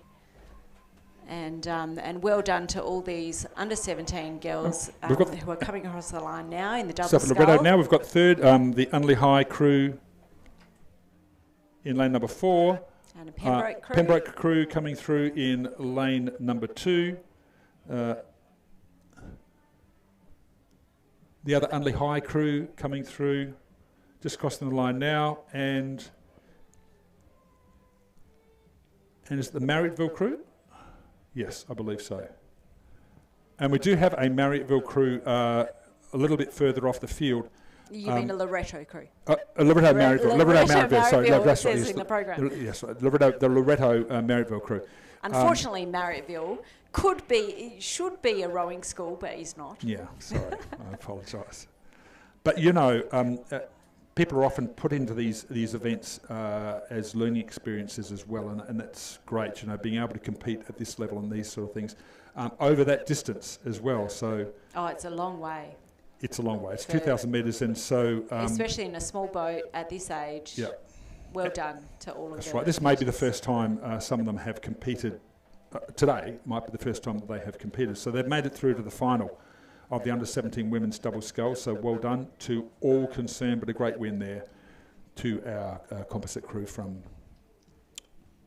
Adelaide and Unley High. Sponsored by City Mazda. Thank you very much, City Mazda. The next race is the under-17 men's 8. This is going to be very hotly contested. This is sponsored by Concept 2. Of course, Concept 2, we know them all from our ergs, and I've got some great oars I just bought for myself for my single sculls. Now, I'm not a Concept 2 rower with oars, but I have a love-hate relationship with the ergo, Greg. You love to hate it. I was one of these people during COVID that decided to buy my very own ergo, which I actually greatly appreciate having at my house, and I quite enjoy being able to set my own program, which means 20-minute ergs in the morning. That's a nice way to start. Yeah, none of this 60 minutes at rating 14 business. Anyway, we're underway. It's the under-17 men's 8s, sponsored by Concept 2. It's 2,000 metres, currently being led by Prince Alfred College and St Peter's College. So Prince Alfred College in lane number 4. So I'll read out the crews. Lane number 3, St Peter's College 1, Logan Bishop, Ollie Brook, Owen Tan, Frederick Sills, Augustin Nicholson, Bill Roberts, Barley Burrows, Tom Baker Evans, Harrison McClurg as the cox. Lane number 4, Prince Alfred College, James Morgan, William Gibson, Robert Keir Nairn, Paul Gaganis, Reed Scott, Jack Amber, Lachlan Logan, Campbell Brown, Noah Burton Howard, Cox, coached by Jack Miller. So this must be the Year 9 crew, I think. Or year 10 crew now. Yes, the Year 10 crew. Lane number 5, Adelaide High, Samuel Smedley, Samuel Woods, Caspian Mills, Thinuk Abitunga, Cohen Broad, William Kelly, Jonathan Frank, Andreas Blafari and Harrison Mayer as the cox. Scotch College Adelaide in lane number 6, William Yankoviak, Hugh Ellis, Charlie Brooks, Noah Kennedy, Billy Finlayson, Jasper Bradley, Marco Turich, Leon Anderson and Lilla Meals as the cox. And the St Peter's College 2 crew in lane number 7, Majid Sleet, Sydney Kupniewski, Harvey Kupniewski, Rupert White, Will Miller, Hugh Hall Craggs, Zach Zlegjic, Archer Buick and William Harper as the cox. Oh, and I congratulate you for getting through that list. Yeah, well, I probably got a number. Apologies to any of the rowers if I mispronounced your name. What does the asterisk mean? There's a few asterisks near the names. Yes, that's often if there's been a change. Is my understanding if they've changed sort of people. I'm sure everyone watching online can see the latest information up to date on Rowing Manager or the live results, and they would probably know what's going on better than us sometimes. That's right. Now, this looks very interesting at the moment. Just from our perspective at the moment. Saints? Yes, the Saints crew. The Saints crew, St Peter's College 2 crew, over the Prince Alfred College crew in lane number 4.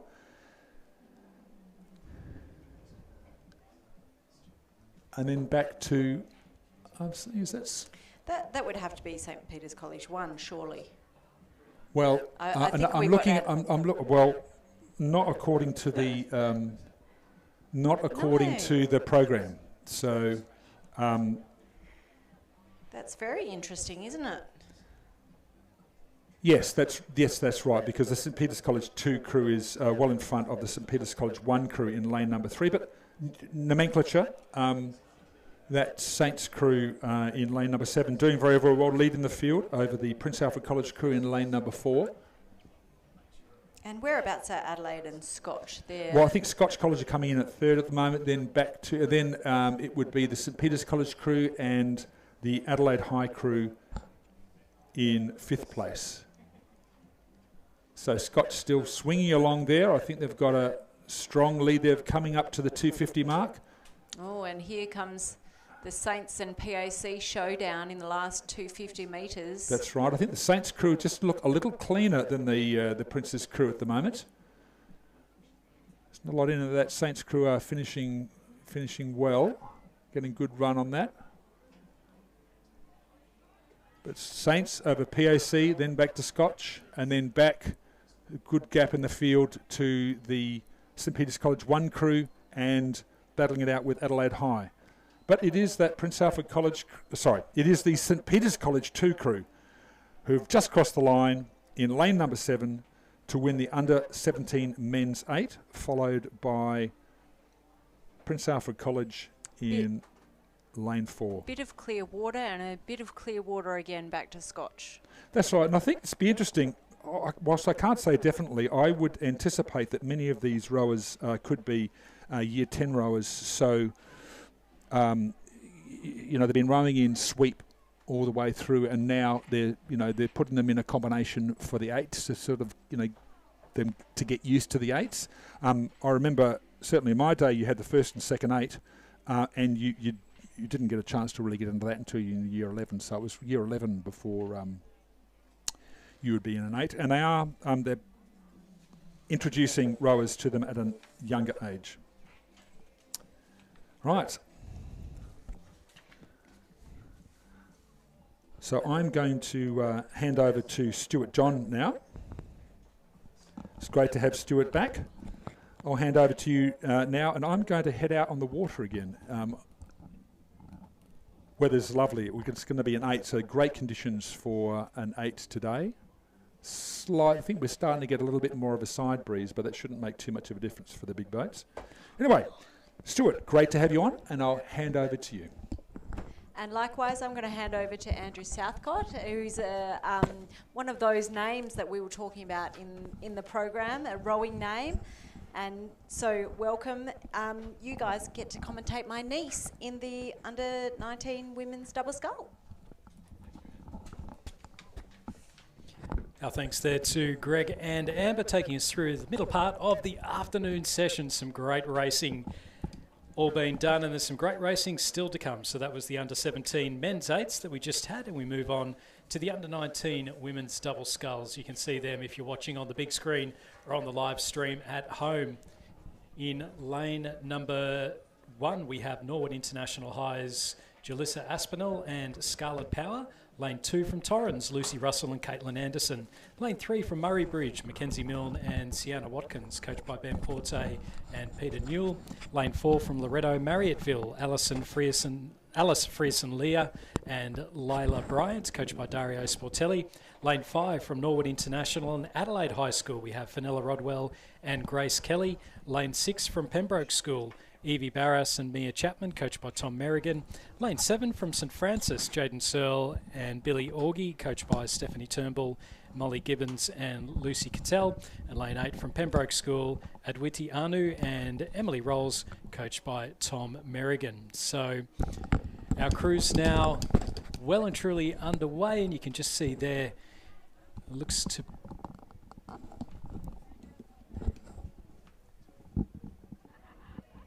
be Pembroke School, Evie Barras and Mia Chapman, and then also St Francis in there as well. So Jaden Searle and Billy Augie. So as we just get Andrew Southcott up and ready to go, you're with us now. Can you hear me now? So we're just having some issues there with the other microphone. But this is the race number 64, so it is the under-19 women's double sculls, sponsored by TAP Electrical. This is the final, so our rowers going through the heats a little bit earlier on in the piece.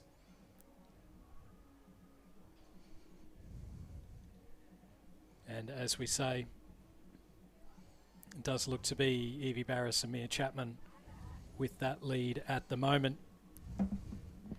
Coming up, we've got the under-19 men's coxed 4s, the under-21 women's coxed 4s. Little gap in the program before we get into some masters racing.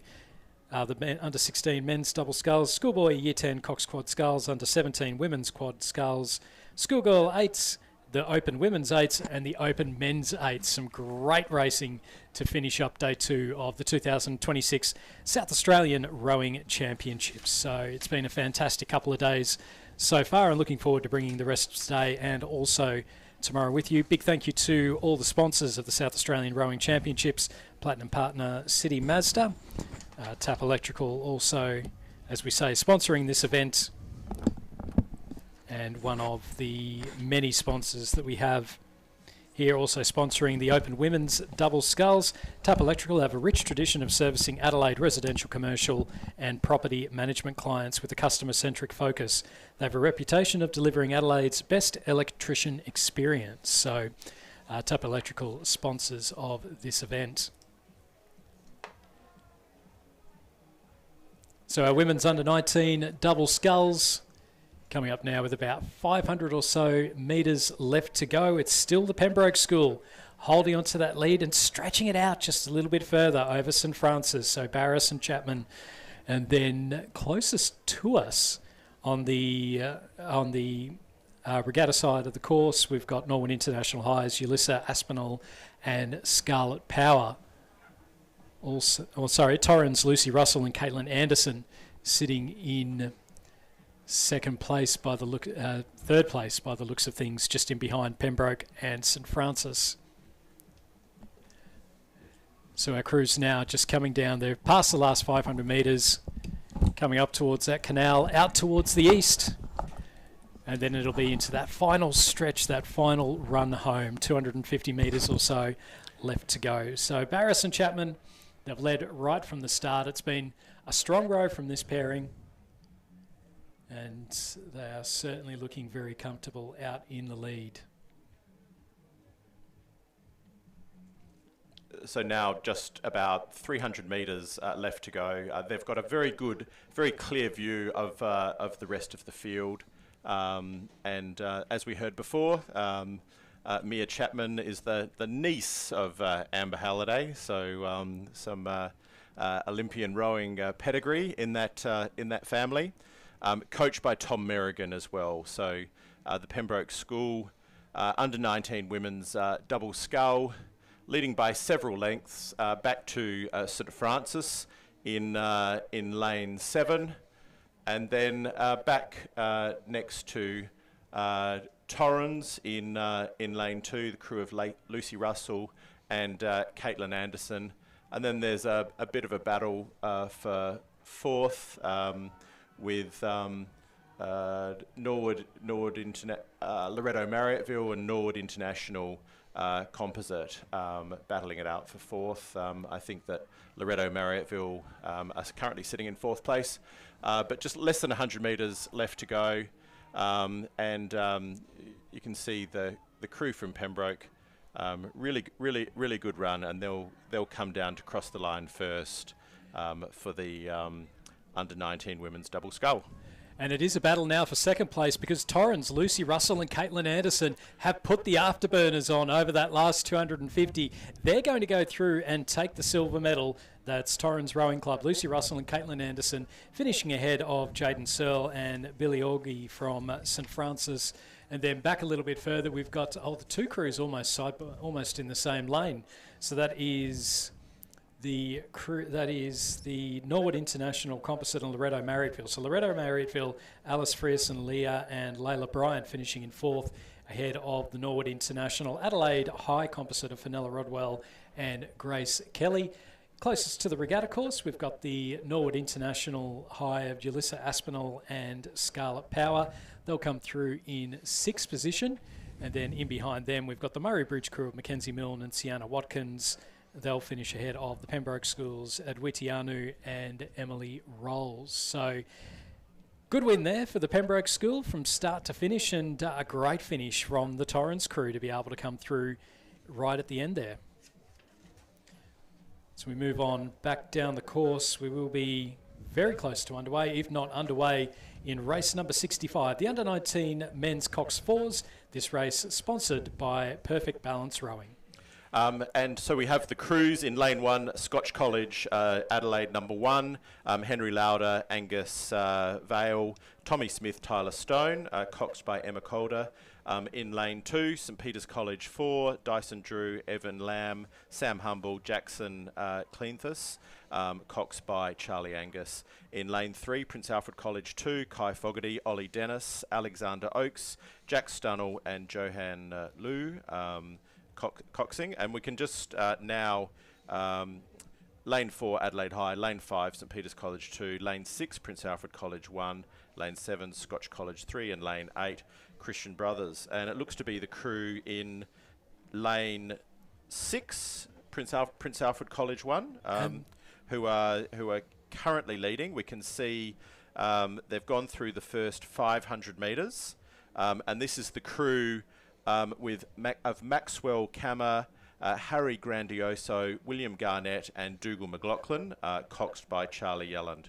And Dougal McLaughlin, his father Hamish McLaughlin, represented Australia in the Seoul Olympics. So again, some Australian rowing pedigree from some of the rowers there. They've got a tandem rig. We can see the 2 bowside oars, 2 and 3, tandem rig. It's still very close. They're just sitting about a length in front of St Peter's College 2, but also Christian Brothers. Yeah, the Christian Brothers crew are really right up there with PAC. So the Scotch College 3 crew in lane number 7. That's Farouk Usman, Eli Stewart, Lucas Sinclair, Harrison Fletcher and Grace McIntyre. And then the Christian Brothers crew actually won the Schoolboy Cox 4 earlier on today. So that was Memphis Costanzo, Lucas Sparapini, Alex Evans, Hugo Frinsdorf and Luke Bullock. And you can see they're potentially just getting their bow ball out in front. The reason they're in lane 8 was because they did qualify towards the back in the heats.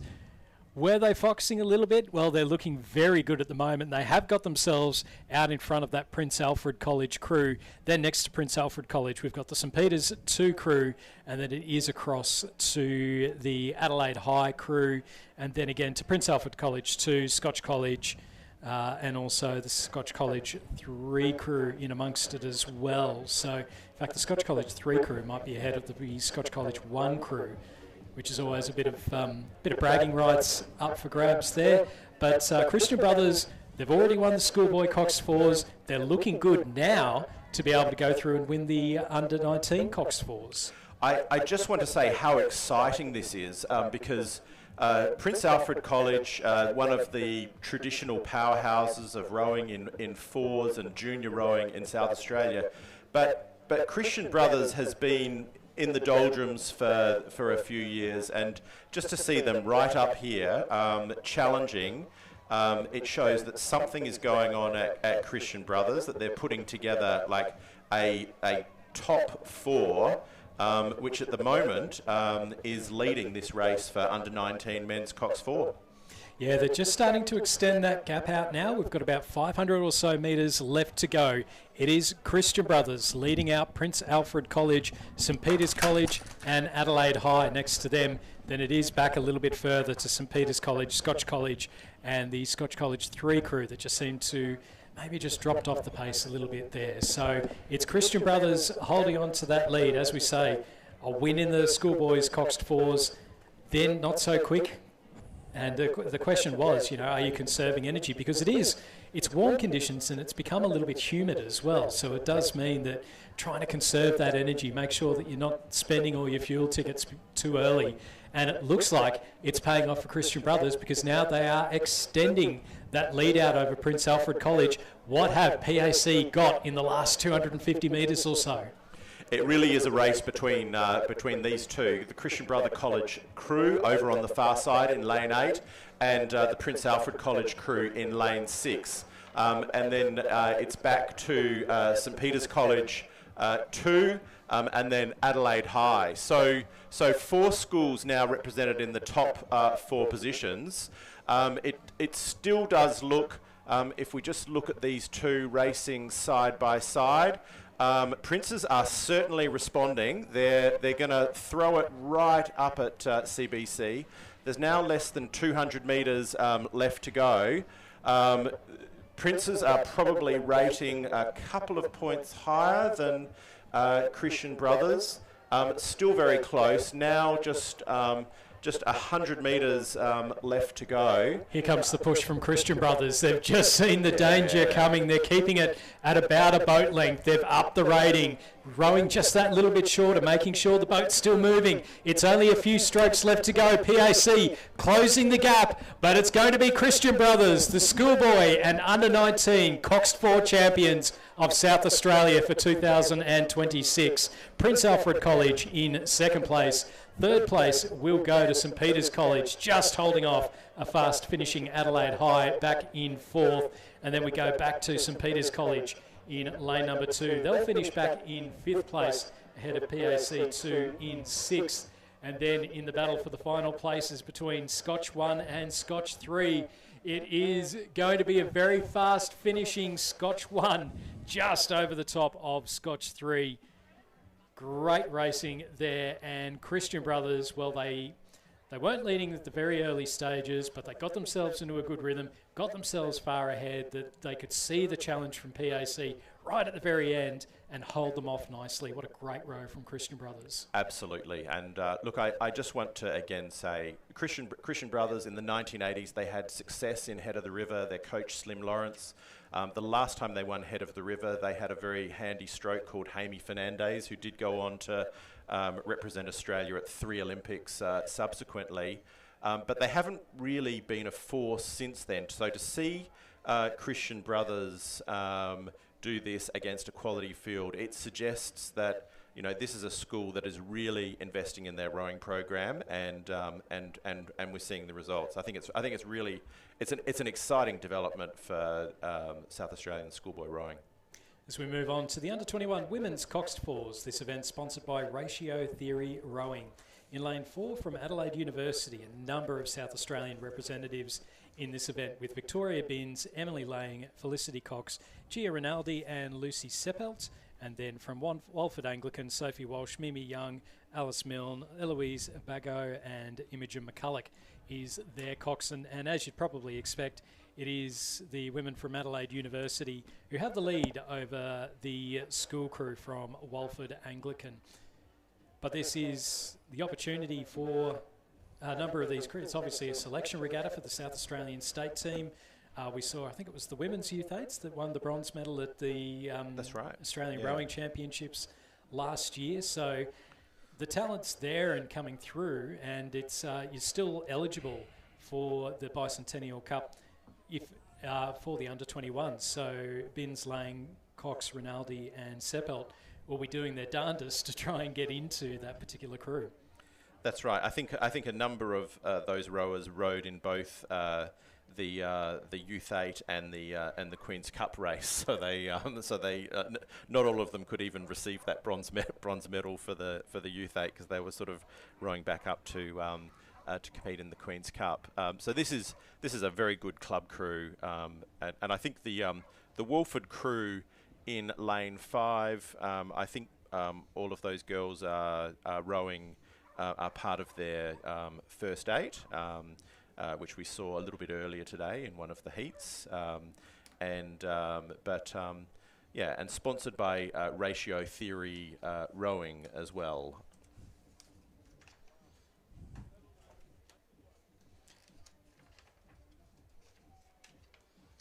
But the crew from Adelaide University, they're looking very comfortable. They're rating slower than they would be for if they were really challenged, the Walford crew are still looking like very competent, but the club crew from Adelaide Uni is just too good. And they might just be that little bit older as well. As mentioned, the race sponsored by Ratio Theory Rowing. Ratio Theory Rowing coaching is built around the individual, your goals, your journey, fulfilling your potential.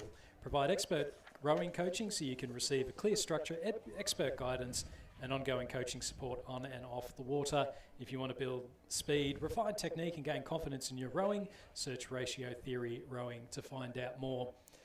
A crew that, they certainly going quite well. It is going to be a win for Adelaide University. That is Victoria Binns, Emily Lang, Felicity Cox, Gia Rinaldi and Lucy Seppelt, winning the under-21 women's coxed fours ahead of Walford Anglican, Sophie Walsh, Mimi Young, Alice Milne, Eloise Bago and Imogen McCulloch. But as you mentioned, Andrew, with the number of rowers going from the under-21s, hot boating it straight into the Queen's Cup, it sets up the Queen's Cup crew nicely though, because I don't think anything really prepares you for the interstate regatta. True. It's just so noisy and so much energy coming in from the crowd.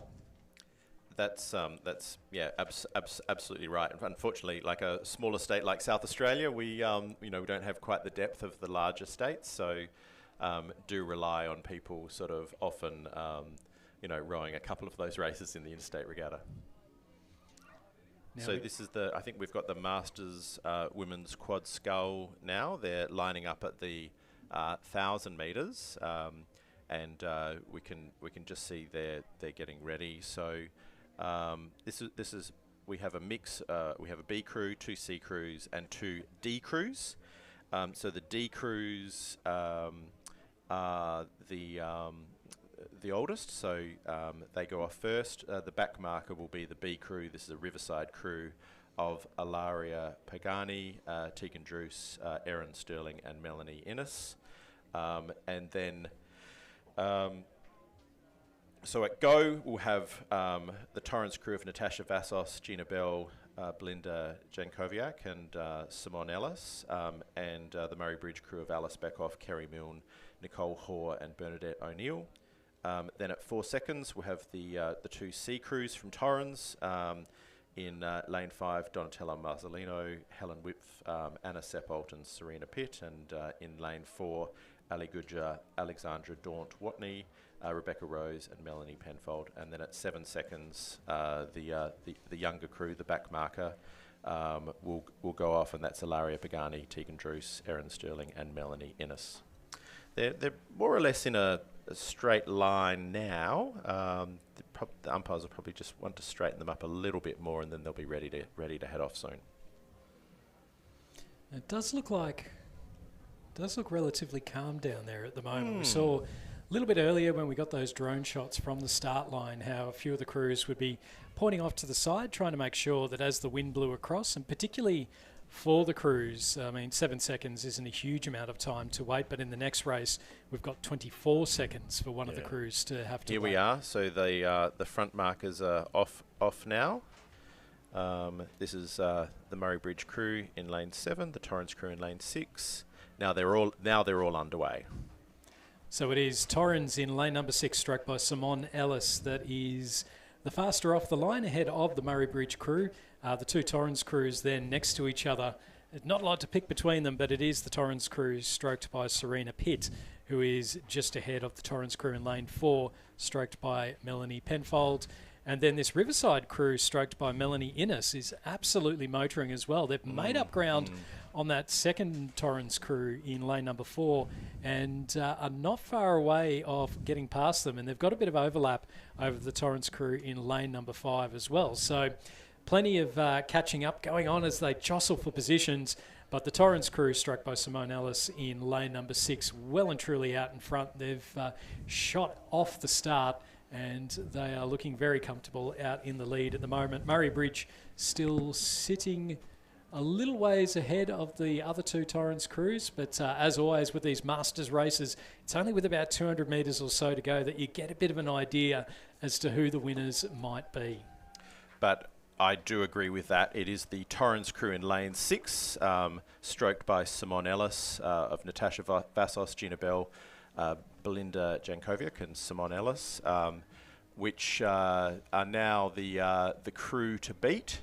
And it's just a matter of seeing whether the crews in lanes 3, 4 and 5 can make up this distance. But at the moment, if anything, it looks like that Torrens crew in lane 6 is maintaining their lead over the younger crews, trying to catch them.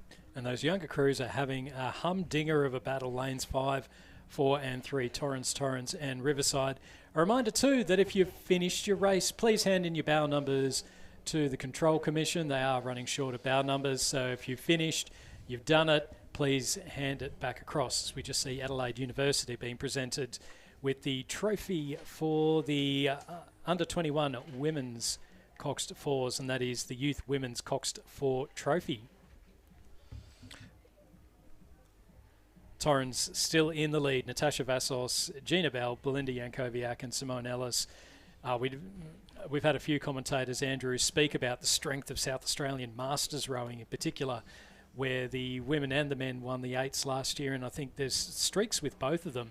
And a few of those South Australian state representatives involved in this Torrens crew that are unsurprisingly in the lead, and it is the most handsome of leads at the moment. I can't say it's a comfortable lead anymore, otherwise I'll have Tori come and slap me on the shoulder again.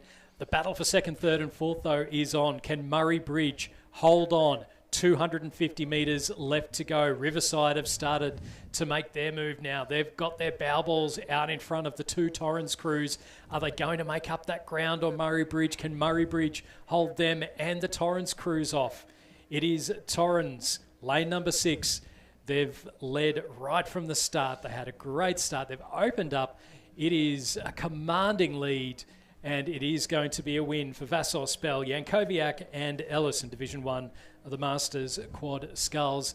Now for second, third, who's going away with the minor placings? Riverside have their bow balls out in front now of Murray Bridge. Murray Bridge have to hold on against the two Torrens crews. It's Torrens in lane number 5, just ahead of Torrens in lane number 4. Riverside, they're out in front. They've got second place. And then it'll be Murray Bridge holding on for third place, half a boat length ahead of the Torrens crew in lane number 5, and then the Torrens crew in lane number 4 coming through in 5th. Some great racing there in the Masters Women's Quad Scull Division 1. Time for a deep breath and do it all again because we've got Division 2 coming up. Division 2. So that will be underway shortly in lane 3 from Torrens, Breda Quinn, Naomi Feeder, Melanie Smith and Liz Burrell. We have a scratching in lane 4. Lane 5 off go, we have Rochelle Woodley-Baker, Alison Casey, Jane Moore and Diane Levesque-Hosking. And lane 6, Phoenix Pembroke Masters Composite of Leanne Sandow, Jackie Hamoud, Joe Bills, Carolyn Musseret. Now, lanes 6 and 5 are off go. Torrens in lane 3 are off 24 seconds. And again, if you're up against a good crew, that's a hard amount of time to try and make up over 1,000 metres. Absolutely. Sometimes we see it in the sculls, like some of the people who are still racing in their 80s and 90s have, they're technically very good, and just the lead they have is just almost impossible to make up. 24 seconds, that is a lot for this Torrens crew in lane 3 to catch the crews over in the far side. But let's see how that goes. So what the race will look like is, if the handicap is right, there will be quite a difference at the start, but hopefully it's much closer towards the end. So it's actually just the two crews in this one. So the Phoenix Pembroke Masters Composite were a late scratching, so it's between Torrens and Riverside. So, and I would suspect that there's quite a bit of rivalry between those two clubs, particularly in the Masters ranks. Absolutely, they both have very strong Masters programs, and like very strong both male and female Masters groups as well. So they will probably have an idea. They'll have an idea of each other's strengths, and let's see how Riverside take this. So they're still defending that lead, but it is narrowing down as Torrens really get underway. Yeah, Riverside holding on, but as we say, 24 seconds. They've definitely made up a bit of ground, though, the Torrens crew, so they are getting a little bit closer, and I suspect by the time they come past the canal, that we'll have a really good idea as to exactly whether or not Riverside are going to be able to hold on for the win in this race. So it's Division 2 of the Masters Women's Quad Sculls. After this, we've got the Masters Men's 8s. So that will be a fascinating race to watch, and then we'll go back. We'll stay at the 1,000 metres for a couple of finals, the B final and the A final of the under-16 men's double sculls. So there's some great racing to come up still. And then finishing us off, Andrew, we've got the Schoolboy Year 10 coxed quad finals, under-17 women's coxed quad finals, so same age group.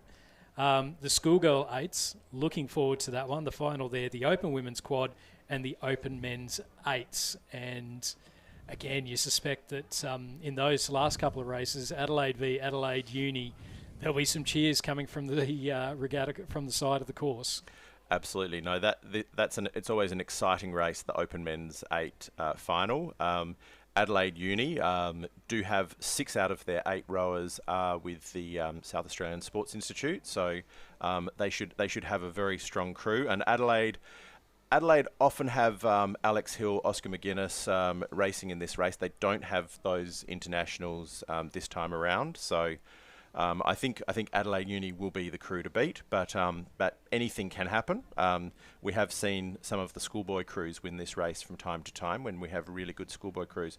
But what we're seeing now in this race is the Torrens crew in lane 3 of Quinn, feeder Smith and Burrell is now just made up most of that 24 seconds that they gave away of a head start. They're not motoring past them, but they are sort of catching them with each stroke. So I think by the time it's still pretty close. Riverside are holding them, but I think Torrens look like they're just going to go past them in the last 200 metres or so. It's just that they've just slightly better boat run and just a bit more power. And the only thing that I think that will be an issue for Torrens is they just move into the lead now. I was just going to say they're getting very close to the buoy line. So they're at the point, though, they're at the happy medium where it doesn't look like they're going to hit the buoys with their oars, but they're certainly not in the middle of the course. But it is going to be a good win for Torrens Rowing Club. Brita Quinn, Naomi Feeder, Melanie Smith and Liz Burrell finishing ahead of Riverside's Rochelle Woodley-Baker, Alison Casey, Jane Moore and Diane Levesque Hocking. So that is the great thing about Masters Rowing. It was 24 seconds, the gap at the start, and then they were able to make that up over the last 100 metres or so. Yeah, and great racing between these two crews as well. Really well done. So we're getting ready for the Masters Men's 8. So 3 different age categories in this one. So in the Masters Men's 8, in lane 4 from Torrens off 24 seconds, we have Phil Walsh, Duncan McCallum, Harry Price, Trent Munday, Rob Ellis, Kevin Tankard, Tom Sullivan, Matt Russell and Tully Redman is the coxswain. In lane 5 from Riverside, we have Rans Piavessen, Ian McBride, Wayne Chadwick, Kustas Tivas, Brian Glawson, Justin Ross, Greg Walters, Uwe Dombrowski and Sophia Neri. In lane 6 from Phoenix, Philip Gebhard, Mark Mussered, Chris Cowan, Tim Rettig, Martin Hughes, David Ellis, Derek Lowe, John Lister and Tina Lowe is their coxswain. And even though the Torrens crew are a D category crew, so I think that one is about 48 or so average age, they've got ages ranging from 28 up to 70. That's right. So That's right. Very much a mix there. They are underway. Phoenix do have the lead as they come up towards the 500 metre mark ahead of Riverside and Torrens. But both crews, they're closing those gaps. They're both closing on each other. So yeah. Riverside had 15 seconds to make up. They've started to make that one up. Torrens are moving up towards getting overlap with Riverside as well. And again, Andrew, I think we're going to have a fascinating finish here. Absolutely, and we can see from the overhead, you can see the handicapping, and we still have lane 6 just ahead of lane 5, just ahead of lane 4. Probably we are now seeing the Torrens crew in lane 4 pushing up on Riverside, and the Phoenix crew over in lane 6. They've had a 15-second head start, so whether they can hold on to that now. Sorry, I'm going to correct myself. Right, Riverside are actually. We're just starting to get the overlaps coming in now. So Phoenix is still leading. Riverside, they've got about 200 metres left to go. They're just starting to get the overlap on Phoenix. Torrens now are starting to get the overlap on Riverside. So the three crews, only 2 lengths apart. There's 150 metres left to go. Riverside, half a boat length down. Torrens, half a boat length down on them. Who's got the sprint towards the finish? It's Phoenix, Riverside and Torrens. Riverside just about to get their bow ball out in front. Torrens are coming up as well. Can Phoenix hold on? It's a photo at the finish. It's a photo between Torrens and Riverside. Phoenix just in 3rd place. And that is why we love Masters Rowing. All 3 crews right at the end. It was less than a canvas between 1st and 3rd. Phoenix finishing in 3rd. And we're going to have to go to the 3rd umpire for the 1st and 2nd between Torrens and Riverside, because there was absolutely nothing in that one. What a great bit of racing in the Masters Men's 8s. The perfect handicapping, like the handicapping has worked really well there, and it was just at the end where you saw the younger crews were just able to just lift their ratings slightly.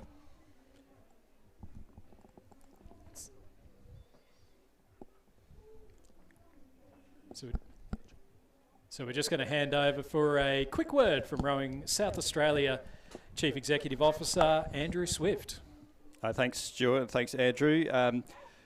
Good afternoon from the commentary box. It's great to have you at the 26 South Australian Rowing Championships, whether you're joining in person or online.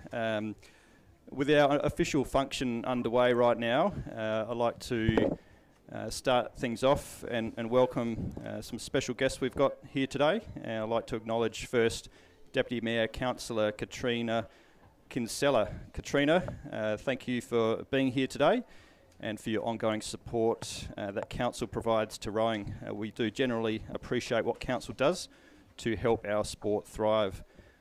Also, a very warm welcome to Rowing Australia President Stephen Donnelly. It's great to have you representing Rowing Australia here with us in South Australia today. We really appreciate you taking the time to attend and support our state championships. I'd like to also thank here in the commentary booth Stuart John, who has joined us from the ACT. It's really great to have you, mate, and adding your voice and expertise to the weekend. To our Rowing SA board members, led by our Chair Greg Walters, who was in that last race in the Riverside 8. To our staff, our rowing clubs and schools, our boat race officials and volunteers, and to our broader rowing community, thank you for your continued support of the SA State Championships. I'd like to acknowledge and welcome our visiting bros, our boat race officials from Victoria, Stephen and Deborah Spring, and Jeff Ricks from Wentworth. Thank you for travelling to be here today and supporting this regatta, but also to all of our South Australian boat race officials, most of whom are currently out on the water. Thank you for the hours you volunteer in all conditions. You're absolutely critical in making our regattas like this possible, and we couldn't do it without you. A big thank you as well to Beck Lannon, Christine Newberry and Celia Cowan from the office for your outstanding work in pulling this event together and keeping everything running smoothly. This year we've scheduled the South Australian State Championships a little bit earlier to avoid a clash with the New South Wales State Championships, and it's been fantastic to see our athletes here in strong numbers, racing hard and supporting one another. To all competitors, congratulations on today's racing and good luck for day 2 tomorrow. Whether you're chasing medals, PBs, or simply the experience, well done on getting the start line and representing your clubs and schools with pride. But finally, thank you to our sponsors. We're incredibly grateful for your support. City Mazda, City of Charles Sturt, The Regatta Shop, Perfect Balance Rowing, Claridge Construction, Fulham Funerals, Sportsmed, Statewide Plumbing and Maintenance, Concept 2, Drake's, Gentle Touch Orthodontics, Phoenix Lending, Tap Electrical, West Beach Parks, the Banner Crew, and Ratio Theory. Thank you everyone, enjoy the championships, and I'll now pass back to our talented commentators, Stuart and Andrew, to take you through the final hour of day 1 of competition. Thanks to Andrew Swift there, and the official function is underway. Also underway is the B final of the Under-16 men's double sculls, sponsored by City Mazda. In lane 3 from St Peter's College, Lewis Snow and Xander Zelik. In lane 4 from St Peter's College, Connor Doan and Hamish Hill. Lane 5 from Torrance, Charles Roberts and Tully Redman. Lane 6 from Christian Brothers, Xavier Santafanti and Reece Adano. And lane 7 from Pembroke School, Harry Fawcett and Henry Reynolds, coached by Simon Lane and Nicholas Dawes. And just to give a bit of an idea how close that last one was, Andrew, Torrens with the win, 0.06 of a second. Wow. So right on the line, and I think it was there was less than a second between all of those crews. So it was so much fun to call. So much fun to call at the moment for the fans of St Peter's College. Connor Doan and Hamish Hill have the lead. No, they're sitting in second place at the moment. My apologies there. Christian Brothers, it looks like that'll be Xavier Santafanti and Reece Adano.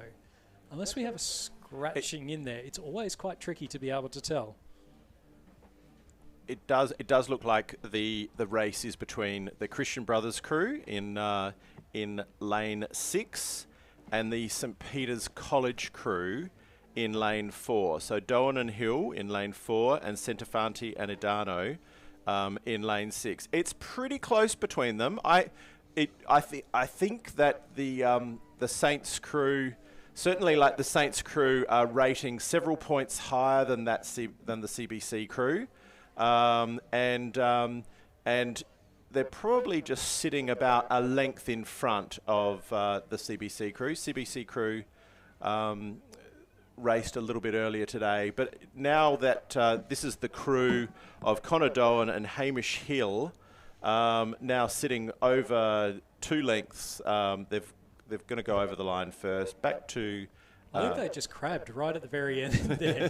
Good time to do it. So when you get the win, that's the best time to do it. And then... Christian Brothers in second. And then it's the Torrens crew of Charles Roberts and Tully Redman, crossing the line third.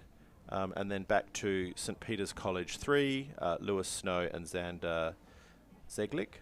And it looks like the final crew there from Pembroke School might have been a late scratching or just an issue there. So it's but a nice little win there for Connor Doan and Hamish Hill from St Peter's College, taking the win in the B final of the under-16 men's double sculls.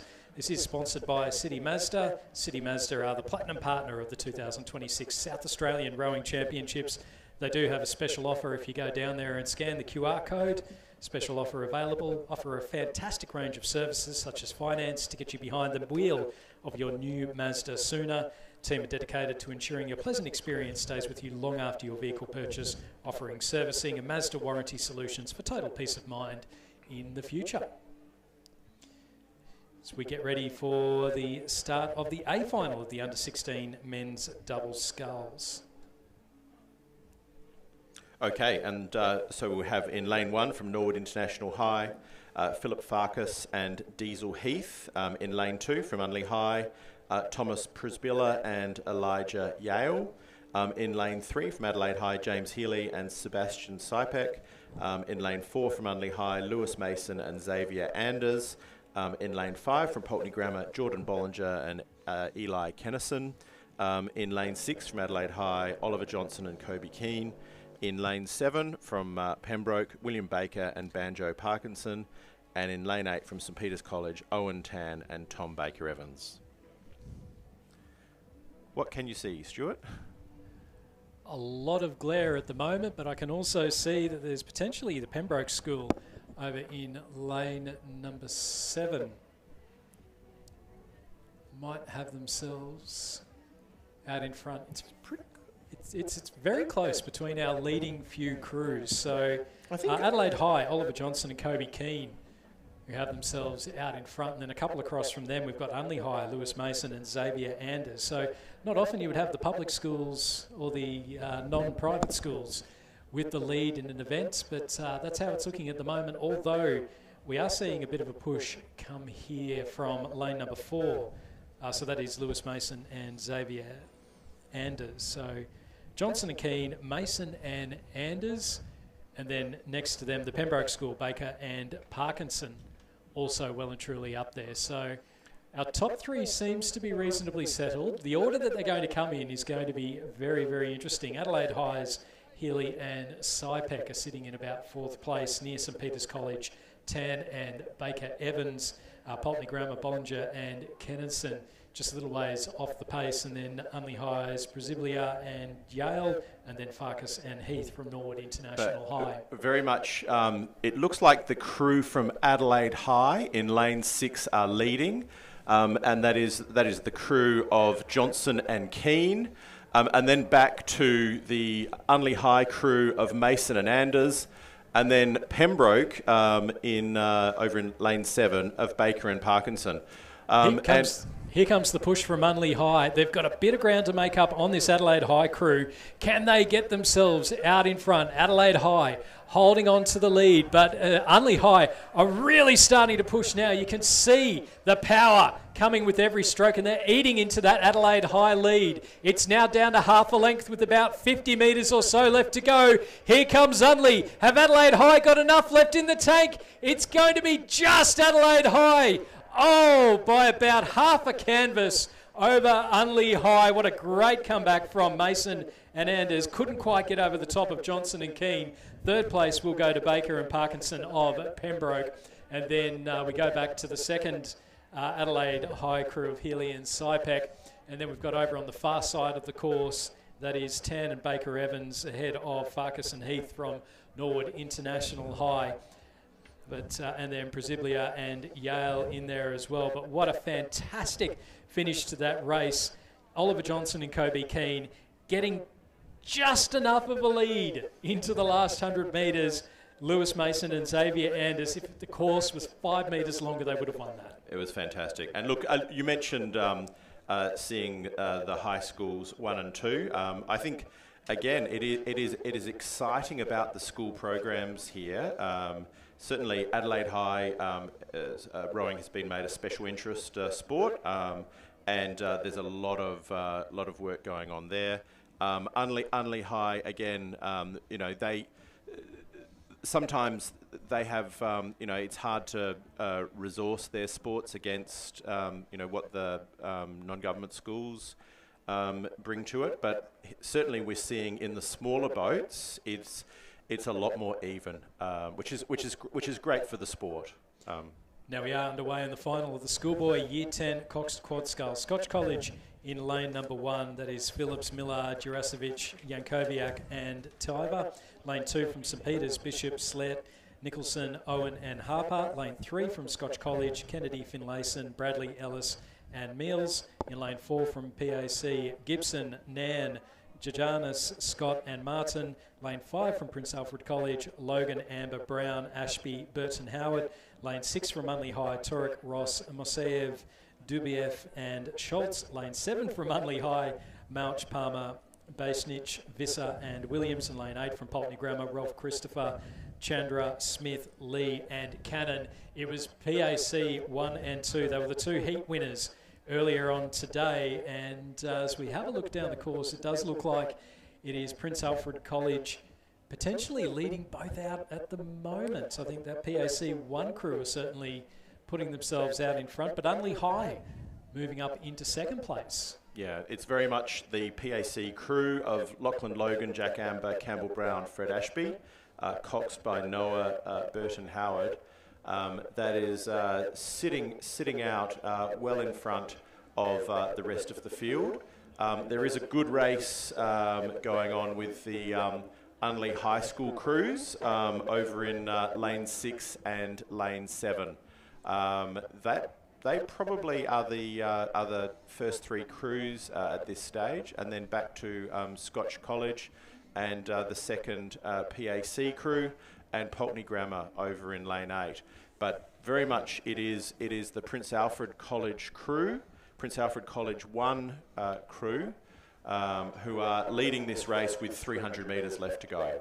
Yeah, they were dominant through the heats, this PAC 1 crew, sitting in lane number 5 at the moment, and they've got plenty of clear water between themselves and the Unley High crew in lane number 6. So again, you just wonder, just get into the qualification positions, make sure you get through to the final, and then you can really put the foot down. It is Unley High sitting in second and third. A big push starting to come now from the Scotch College crew in lane number 3 ahead of PAC 2, and over on the far side the Pulteney Grammar crew, and then back again to Scotch College on in lane number 1. And it looks like St Peters have had an issue with their boat. It is going to be Prince Alfred College. They'll go through and take the win. They are the Year 10 Schoolboy Coxed Quad champions. Unley High finish in second. Scotch College, big push came from them towards the end, and now they are the bronze medalists. Scotch College finishing in third. Unley High 2 finishing in 4th place. Prince Alfred College 2 finishing in 5th, ahead of Pulteney Grammar in 6th place. 7th place will go to Scotch College 2 in lane number 1. And then St Peters College looked like they just had a little bit of an equipment issue. There might have been a crab or something similar like that, but they are now just coming in towards the Red Boys. So they've got about 250 metres or so left to go. The boat coming to a complete stop, and it does look like the stroke seat of that boat has had an issue, so he's not rowing at the moment. Yeah. So fingers crossed it's an equipment issue and not a injury or something like that. But a great win there for Prince Alfred College in the final of the Schoolboy Year 10 Coxed Quad Sculls. No, just looking at the stroke, the handle is outboard, and they've not been able to work out how to fix it out on the water. So they're going to finish the race with three rowers, and then they'll be able to rectify it when they come in. So it's been some fantastic racing. I did not think that Scotch College were going to finish in the medals in that one, and they were able to row through that Unley High 2 crew, who was sitting, top 3. So fantastic finish. Well done. That was some really great racing from Scotch College. So we do have a 5-minute gap now in the program before we head on to the under-17 women's coxed quad sculls. So the under-17 women's coxed quad sculls, that is sponsored by Phoenix Lending. So again, we heard Andrew thank the sponsors of this event. We know that sport runs off the smell of an oily rag. It's heavily reliant on volunteers. If you are interested in volunteering, there are a number of opportunities coming up. So obviously here at Rowing South Australia, looking always on the lookout for boat race officials. There is that opportunity to be able to go on to national level and also at international level, not completely unheard of. Phoenix Lending, the sponsors of the under-17 women's coxed quad sculls. They're a boutique owner-operated mortgage broking business based in South Australia that services clients all over the country. Service is based in honesty, knowledge and reliability while working in the best interest of our clients. For every loan you settle with Phoenix, they will donate $200 to your rowing club. Just mention Rowers Deal. And the other thing that's worthwhile mentioning when we talk about volunteers, Rowing Australia are looking for volunteers for the 2026 Australian Rowing Championships. So they're down in Lake Barrington again, down in Tasmania. I think if it's not the most, it might not be the most beautiful rowing course in the world. I think Lucerne has that one, but oh my word, it's a very, it's a photo finish between Lucerne and Barrington. Definitely. Lake Barrington, one of the benefits of Tasmanian Hydro is having a fantastic venue like this. Of course, it hosted the World Rowing Championships in 1990. And that was the last World Rowing Championships from memory that East and West Germany competed against each other. I'm just... You're really stretching. I can remember. I only started in rowing in 2019. I have a feeling that that they competed as a combined crew, and I think like Germany might have won the eights at that race, and the end of 1990, which is quite a sort of symbolic thing for. Let's check that, and we'll get back to you. Well, I'm sure somebody will no doubt message you or I. Well, I think the director of rowing at Saints was competing there for Team GB, so he may know. But we're just getting ready as we wait for someone to message through on the bat phone. Race 73, the under-17 women's coxed quad sculls is, you can see the boats lining up. They're just about ready to get underway. In lane 1 from Seymour College, we have Eva Tierney, Ainsley Brennan, Carrie Leeming, Rosa Lucas, Grace Andre, coached by Angie Franco. In lane 2 from Loretto Marriotteville, we have Lilia Warner, Ava Waters, Bronte Pryor, Isla Orgrove, Miller Wilson is their coxswain, and they're coached by Madison Johansson and Dario Sportelli. In lane 3 from Seymour College, Allegra Matulic, Aspen Pemberthy, Ava Leonello, Lily Exposto, Alice Reschke is their coxswain, coached by Victoria Binns and Zali Franku. In lane 4 from Unley High, Lily O'Neill, Maya Lusa, Clancy Absalon, Keely Pitt, Sienna Kraut, and they're coached by Thomas Osborne. Lane 5 from Loretto Marriotteville, Emily Park, Harriet Fleer, Gemma Lorna, Marnie Sherwell, Amelia Orkin, and they're coached by Amy McLaughlin and Dario Sportelli. Lane 6 from the Wilderness School, Matilda Burns, Allegra Halaftis, Asha Dan, Beatrice Sutton, Georgia Redditch is their coxswain. Lane 7 from Walford Anglican, Jordan Fitzsimmons, Alexandra Peroni, Scarlett Sully, Arabella Waller and Indigo Roberts. And lane 8 from Loretto Marriotteville, Alice Frierson Leah, Layla Bryant, Ruby Kernahan, Eugenie Anderson, Winnie Katsaros is their coxswain, and they're coached by Dario Sportelli and Madison Johansson. So, and they are now all underway. So we've got 8 coxed quad sculls coming down the course, and as you would expect through the very early stages of this race, there is not a lot to pick between them. Loretto Marriotteville just off that little bit quicker over in lane number 8, and Unley High also off quite nicely, and then Seymour College. So it's Seymour College in lane 1, Unley High in lane 4, and Loretto Marriotteville in lane number 8, our 3 early leaders at this point. Makes it nice and easy. Then we've got Loretto Marriotteville 2, Seymour College 2, Loretto Marriotteville 3, Wilderness School and Walford Anglican, our 3 crews there. Loretto Marriotteville 3, I think just a little ways off the pace through the early stages. And Stuart, you are quite right. They did compete as FRG and GDR, so East and West Germany, and in the men's 8, they West Germany won the gold medal and East Germany won the bronze medal. So I'd be curious then to see how, my research doesn't go back that far, but how Germany went at the Barcelona Olympics, because I think that was their first one as a unified country, would have been since Berlin in 1936. So that's right. Look, they've always been a very strong rowing country. I remember at the Sydney Olympics, I think they won a couple of gold medals at that event. The Deutschlander Achter always very, the men's 8 so fast. Yeah, but even sort of. In the 60s, West Germany had very strong sort of rowing crews. They were sort of the pace setter for in that era. And then, anyway. The pace setter at the moment is Seymour College over in lane number 1. They've had themselves ahead of Unley High, but Unley High fighting hard. They're maintaining contact. It's about half a boat length between the two. Loretto Marriotteville are in 3rd place at the moment, but the Wilderness School have just started to make up a little bit of ground. It's about half a boat length between 3rd and 4th, and then we do drop back a little bit to Seymour College sitting in 5th place, just ahead of Loretto Marriotteville 2 in 6th, and then in between them we've got Walford Anglican in lane number 7 and the Loretto Marriotteville 3 crew in lane number 5. So it does look like our top 2 crews are just starting to pull away now. Seymour College, lane number 1, Unley High, lane number 4. Seymour College still keeping their bow ball out in front. Loretto Marriotteville now look like they're starting to get caught by the Wilderness School. So we've got a couple of battles going on. 1st and 2nd, 3rd and 4th, the under-17 women's coxed quad sculls, looking like it's going to be another exciting race down towards the finish. Yeah, we're still in the first half of the race, but it still is that Seymour College crew in lane 1, just sitting in front of the Unley High School crew in lane 4. And then, as you said, back to Wilderness School in lane 6 and Loretto Marriotteville 1 crew in lane 8, sort of fighting for third position.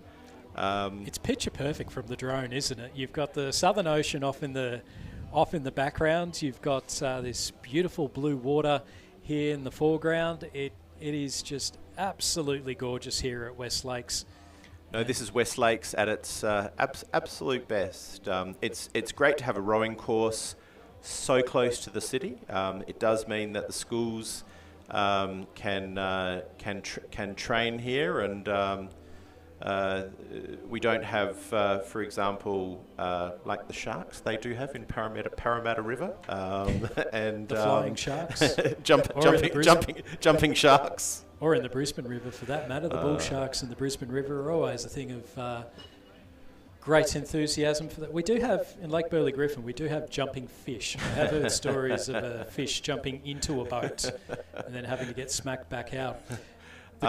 Still pretty close between Seymour College 1, the crew of Eva Tierney, Ainsley Brennan, Carrie Leeming and Rosa Lucas, coxed by Grace Andre.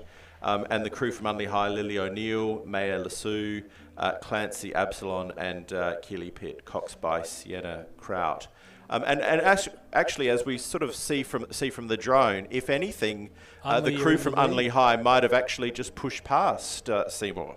Unley are in the lead just ahead of Seymour College. Loretto Marriotteville still sitting in 3rd place, but the Wilderness School, they're starting to make up a bit of ground as well. So we'll keep an eye out. As we said, There are 2 battles going on, one for first and second, one for third and fourth place.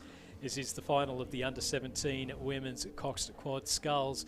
They've got a tick over 500 metres or so left to go, and it is very, very interesting race coming up here. Then we go back a little bit further. We've got the Loretto Marriotteville 2, Seymour College 2 in lanes 2 and 3, and then Walford Anglican and the Loretto Marriotteville 3 crews in lanes 7 and 5. But the difficulty for both of these crews out in the lead is that Seymour College only high, lane 1, lane 4, trying to keep an eye out on each other to see what they're doing. And also, if we see a push from the Loretto Marriotteville crew over in lane number 8, whether or not that puts them in a little bit of danger as well. I think Seymour College have certainly realised that there's a bit of danger coming up from Unley High, so it looks like they've just started to up their rate, and it was Unley High definitively in the lead, but now just with that parallax error, as we're looking down from that drone footage, I don't know that I could say who is definitively I think it is now Seymour. The lead has changed a couple of times. Seymour now do look to be leading this race. Back to Unley High in lane 4, and then Loretto Marriotteville in lane 8, and then the Wilderness School crew in lane 6. But we're now looking at the Unley High School crew from the drone. Nice clean blade work. Good clearance. And they're not getting the blades in too deep, which is always one of those things that I like to see. Still very close between Seymour and Unley High. And Seymour does look to have the edge on Unley High. Loretto Marriotteville look like they've dropped the Wilderness School now, and they're starting to put a little bit of pressure on Seymour and Unley. Seymour now, they've got their bow balls back in front of Unley High. They're in now to the last 150 metres or so. Seymour College, they were put under pressure through the third 500 metres of that race from Unley High. They've responded, they've got themselves ahead, and now it will be a win for the girls from Seymour College, the 2026 Under-17 Women's Coxed Quad Champions of South Australia. Second place will go to the crew from Unley High. Battled it out the entire way down the course. Now in this battle for third, Loretto Marriotteville sat in third place, but just a couple of rough strokes towards the end. They're going to hold on. They'll take the bronze medal ahead of the Wilderness School back in fourth place. So some good battles for first and second, and then for third and fourth. We just see here now the second crew from Seymour College. They'll come through and finish in fifth place, and then they are going to be ahead of the second Loretto Marriotteville crew over in lane number 2. They're going to finish in sixth place, and then our final two crews across the line, it will be Loretto Marriotteville in lane number 5. They're going to finish with just a few strokes left to go. I'm not going to call this early. They're going to come through in 7th place ahead of the crew from Walford Anglican. So great road there. Seymour College with the win ahead of Unley High and Loretto Marriotteville. Yeah, definitely. Like Seymour led at the start. It was very close midway through the race, and then Seymour just were able to consolidate towards the end, going over the line just over a length in front. Andrew, Stuart, are you ready for some big boat energy? Yes, absolutely. Absolutely. Because we've got coming up now, it's our final few races of the day. So we've got the Schoolgirl, the final of the Schoolgirl 8s, the Open Women's Quad, and the Open Men's 8. So 3 more races. Each of the races. This is going to be fantastic. So our next race up, starting in just a couple of minutes' time, will be the Schoolgirl 8s, sponsored by City Mazda. A full 8 8s coming down the course, 64 oars plus 8 coxswains. Who have we got in this one, Andrew? So lane 1, Pembroke School. Lane 2, Wolford Anglican second 8. Lane 3, Seymour College 1. Lane 4, Wolford Anglican 1. Lane 5, Loretto Marriotteville. Lane 6, Scotch College 1. Lane 7, Wilderness School. And lane 8, Seymour College 2 crew. Now, we had the heat a little bit earlier this afternoon. And Wolford Anglican won the first heat. Seymour College won the second heat, and both of them were rating much lower than they will be rating in this race. So this will be a really good hit out between those two crews. It'll be over 2,000 metres, and they should be we can see them now lining up. We've got all 8 crews there, and we should be underway shortly.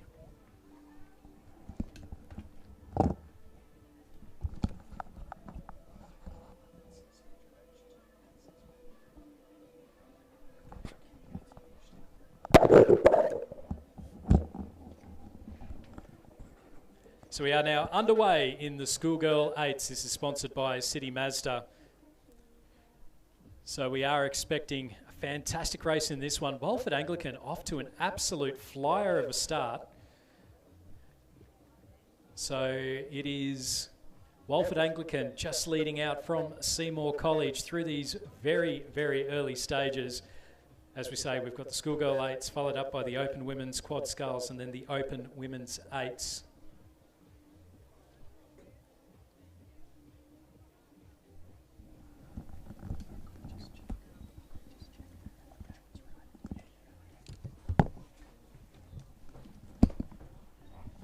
So again, these great drone shots that we've got coming down the course as we see that big boat energy starting to make its way down. So Pembroke School, Wolford Anglican 2, Seymour College. Wolford Anglican 1, this crew, Madeline Rogers, Hannah Silcock, Nina Kovac, Harriet Patterson, Charlotte Matthews, Emily Turner, Imogen Griffith, Olivia Masters and Susanna Hall as their coxswain, and they're coached by Matt Hooper and Molly Goodman.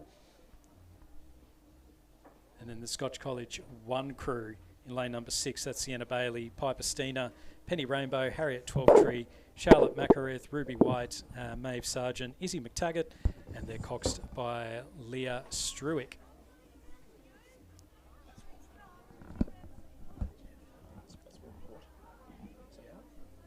So it's this one. They're replaced with the second Scotch crew.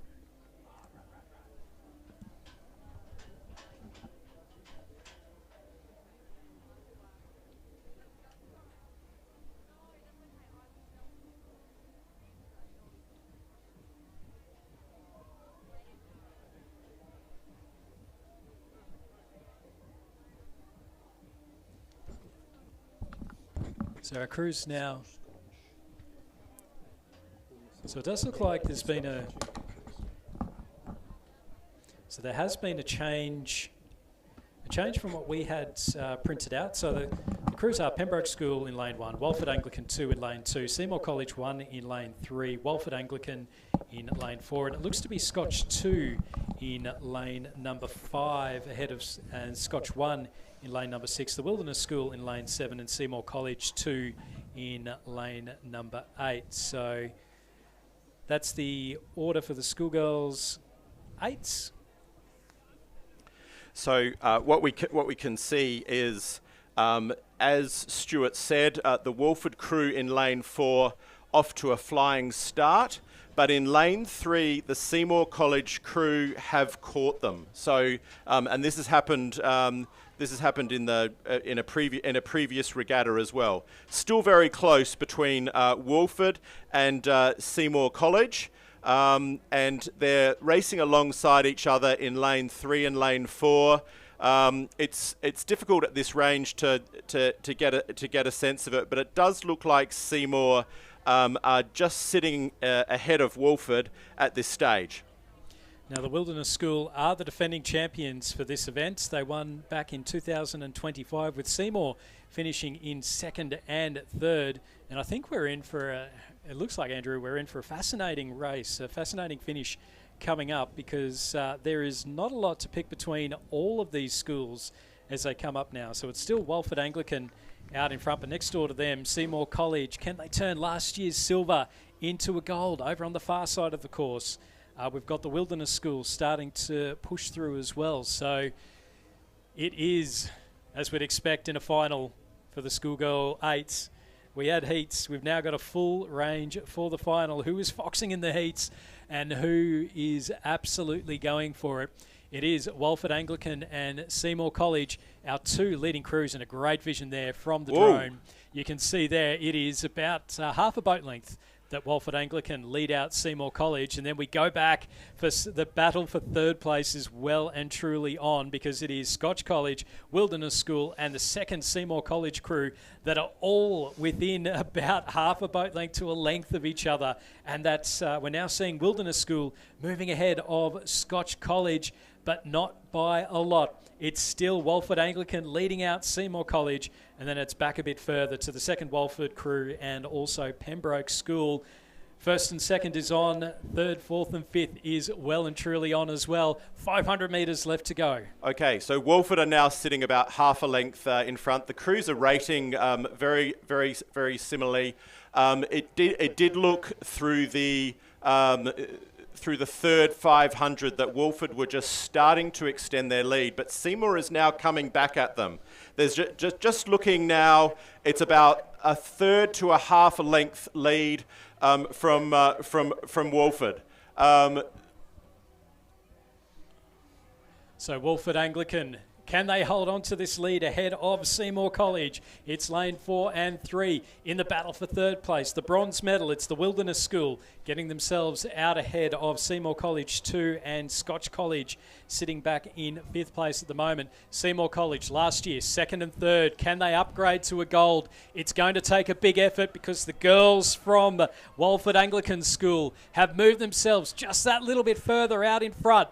We're down to the last 250 metres and it's extended to nearly a boat length between Walford Anglican in the blue hull and Seymour College in the white boat. But now Seymour, they're starting to come back. The pressure, the power, they're eating into the metres. It's 150 metres left to go. Wilderness, they've moved out a boat length clear of Seymour 2 and Scotch. They're looking good for that third position. Who's going to take the win though? Seymour are making ground. Every stroke, they're a little bit closer. Just a little bit closer again. It's 20 metres left to go. Can Walford hold on? Can Seymour win it? It's going to be Walford. Walford by a canvas over Seymour College. Walford Anglican are the 2026 Schoolgirl 8 champions of South Australia, winning by a canvas over Seymour College in second place. The Wilderness School, they're going to go through in third. They'll take the bronze medal there, just ahead of Scotch College in fourth place.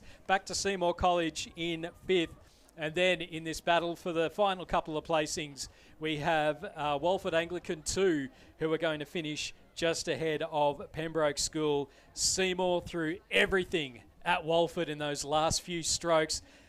Just couldn't quite get there. Just some fantastic racing. It's going to set up like an amazing race for Head of the River. Walford over the last 30 years has been the strongest South Australian crew. They've won 3 Schoolgirl National 8 championships, but Seymour is definitely the coming power in rowing. And excellent coach with Joe Franco. So Walford similarly have Matt Hooper and Molly Goodman. So it's just going to be a fantastic race next month for Head of the River. That was great. Like Walford they had an early start.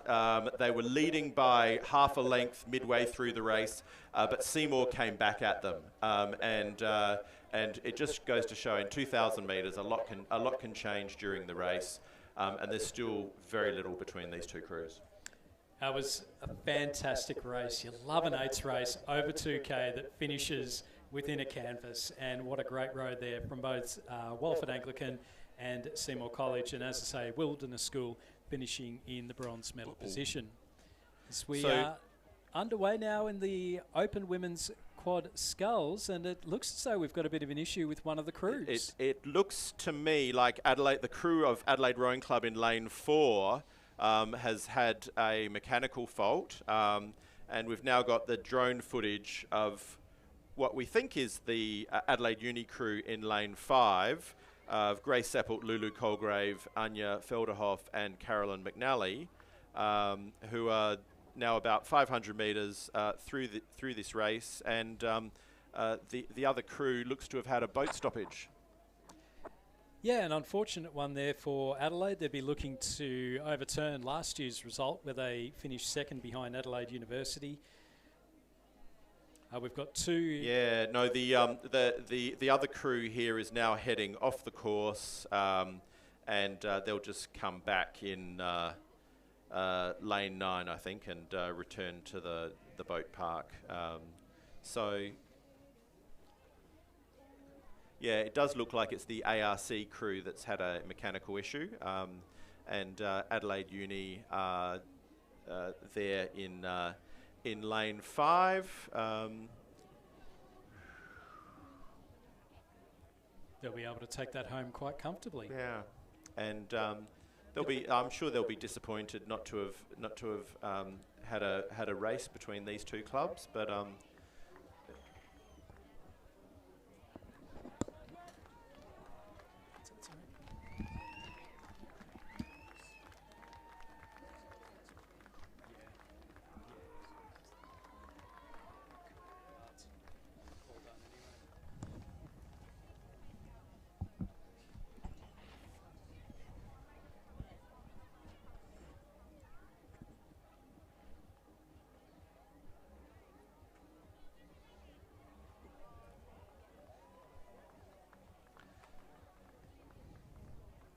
We just see the Walford crew just coming back into the bank.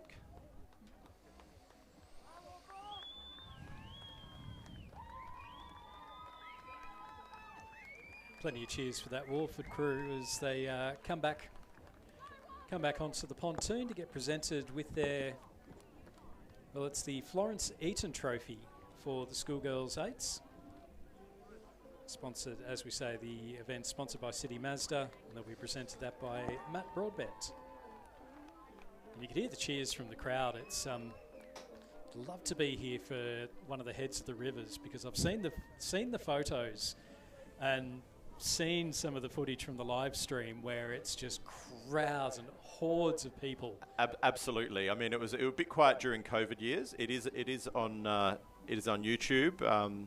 Every year, thanks to Rowing SA and our sponsors. But yeah, often you'll get like 10,000 people down here, and the schools all really coming down to support it. It's definitely the biggest event of rowing down here. So now we can see Adelaide Uni. Training row now, when you get the row over. So there is. I have seen it before where we should mention that there is an expectation that you are still racing to a certain extent. I have seen a race in Sydney before where there were two crews entered. They were both from the same club. They both paddled basically up to the 1750 mark, and then for the last 250 they did a big sprint, rocked up to get their medals, and then got told that they were both excluded for not trying throughout the race. Oh gosh! So that sounds like a horse racing thing, not doing it to the best of their capacity. Well, that's it. So and a row over can be quite tricky. It becomes down to an internal thing. You're trying to make sure that you're trying to beat a particular time, or that you're trying to, negative split or something like that, where at all possible. And I guess the trickiness here is that this race started out as a competitive race, and unfortunately, with that issue for the Adelaide crew, it has meant that Adelaide University are able to go through, and certainly. And what we can see, Adelaide University's traditional clothing was white with the black V, but they've designed a special zooty, and this is to celebrate women in rowing, and we can see this Adelaide Uni crew are wearing the new zooty, which they wore at the Uni Games last year, and looking very comfortable. The crew of Grace Seppelt, Lulu Colgrave, Anya Felderhoff, and Carolyn McNally. I quite like this new zooty. It's the black with the two white chevrons and then the pink outline. It's fantastic looking zooty, and It is going to be worn by the winners of the Open Women's Quad Scull for 2026. Yeah, they had a competition to help design the Zudi. So we have one more race left, which is the big race, Open Men's 8, and we have 8 crews here. Stuart? Yeah, that's right. In lane number 1 from Adelaide University, we have Nick Burr, Oliver Evans-Wood, Jude Shermer, Alexander Williams, Henry Belcher, Hamish Allen, Jasper Boyce, Joshua Felderhoff, and they're coxed by Nicole Tesh Ornelas. In lane 2 from Unley High, Zach Mason, Blaine Ryan, William Marriott, and Angus Andrews, Anton Evans, James Cox, Lachlan Twelvetree, Joel Velt. Their coxswain is Charlotte Hill, and they're coached by Mitch Parker. Lane 3 from Prince Alfred College, the 2 crew of Lachlan Murphy, Eddie Sharp, Milo Kotze, Jonathan Duff, Harrison Gibson, Leroy Condis, Harry Adams, Tom Whittle, and Johan Lowe. In lane 4 from Adelaide University, the 2 crew of Isaac Nilsson, James Ratosa, Damien DeLeek, Patrick Keenan, Max Henry, Mitchell Moore, Kyle Miller, Daniel Wiersema, and James Appleby. In lane 5, the number 1 crew from Adelaide Rowing Club, Alex Lee, Joshua Lascock, Tim Santon, Ren Anderson, Sam Williams, Igor Zarubin, Jonathan McKay, Tom O'Mahony, and Nick Metaludis is their coxswain, coached by Tom Merrigan and Simon Lane. In lane 6 from St Peter's College, the 2 crew of Franco Chiani, Jeff Gu, Archer Paps Burford, Lachlan Brown, Jacob Phipps, Alex Mulga, Bailey Burrows, Nazareth Buki, and Charlie Angus is their coxswain. Lane 7, the number 1 crew from Prince Alfred College, Charlie Fremantle, Ben Wilkin, Athan Haflatis, James Dixon, Christian Smith, Jensen Hunt, Hugo Elcori, Nick Christensen, Tom Nolan is their coxswain, coached by Henry Norton and Marcus Gibson. And lane 8 from Scotch College, we have Callum Reeks, Marco Turich, Edward Millard, Charles Bales, Leon Anderson, Jack Henry, Jackson Sullivan, Blainson Blau Robinson, and their coxswain is Emma Calder. Last year, Andrew, Adelaide University over Adelaide by 0.43 of a second. Wow. I reckon that Adelaide might just be out for a bit of revenge, perhaps. They may well be, and but as I said, I'm not sure if last year who was the Adelaide crew? Who did they have in there? Yeah, so Sam Stunnell, Oscar McGuinness was in there, Adam Holland, Mitch Reinhardt. So Reinhardt and McGuinness are at the Men's National Training Centre. Sam Stunnell is in the Para one, and I think Adam Holland might be over in Sydney or something like that as well. So they're missing 4 very handy rowers, but we shall see. They are lining up now. We can see we're just waiting on one more crew to be the St Peter's 2 crew doing the handbrake turn in an 8. Yep. Always fun. They're managing it, but we've got 7 crews in the starters' hands, and we're just going to get the 8th crew, and then they should be underway. 8 8s coming down the course again. Absolutely love it. So what have we got? 1, 2, and you'll see there just the wind starting to blow a couple of the crews, so you'll have if they're a stroke rigged boat, then they'll have the bow seat just having a few taps, just trying to move the boat around so that they can go as straight as possible. Obviously, an 8, trying to get that to turn sharply is like trying to watch the Titanic miss the iceberg. It's just that little bit tricky to try and get a sharp turn and get it back straight as much as possible. So you'll now see either the bow or the 2 seat just taking a few taps to try and move that boat back around. At least we don't have much of a crosswind. So we've got 5 schoolboy crews and 3 club crews, 2 from Adelaide Uni, 1 from Adelaide, and let's see, 2 from Prince Alfred College, 1 from Unley High, and 1 from Scotch as well. Well, it's a great opportunity for these school crews, because if I was a school crew and I was up against the Adelaide University crews, if you can do well in this, that sets you up for head of the river, but it also sets you up well for the schoolboy 8s down at Lake Barrington a little bit later on. And it is actually Prince Alfred College who are off to an absolute flyer. We are underway. It's the final race of day 2 of the 2026 South Australian Rowing Championships, Prince Alfred College. Great start from them, but here comes Adelaide University over in lane number 2. They're starting to make up a little bit of ground there as well. Only High, a great start for them. The second Adelaide Uni crew sitting in nicely as well. They've got themselves ahead of Adelaide, who are just off to a little bit of a slower start. So Adelaide University and Prince Alfred College, our two leading crews through the first 250 metres, but Adelaide University starting to make up that ground, and I think might just have themselves, if not in the lead, very close to it. Yeah, they've had Adelaide Uni had a slow start. Prince has had an amazing start. You mentioned this race as a sort of lead-in. In 2021, St Peters did win this race, beat the club crews, and then they went on to win the Schoolboy 8 title in Lake Barrington in 2021. Opportunities are always there. As we just see, it's Adelaide University still get Prince Alfred College are actually sitting really, really nicely at the moment. They're just in second place. I'd say that Adelaide University are still just with their bow balls out in front. It's only about a canvas between the two, if that. And then we do go back a little bit further. It does look like the second Adelaide University crew are sitting in third place, and they've started to get separation over Unley High, PAC 2, Adelaide Rowing Club, and then Scotch College over in lane number 8.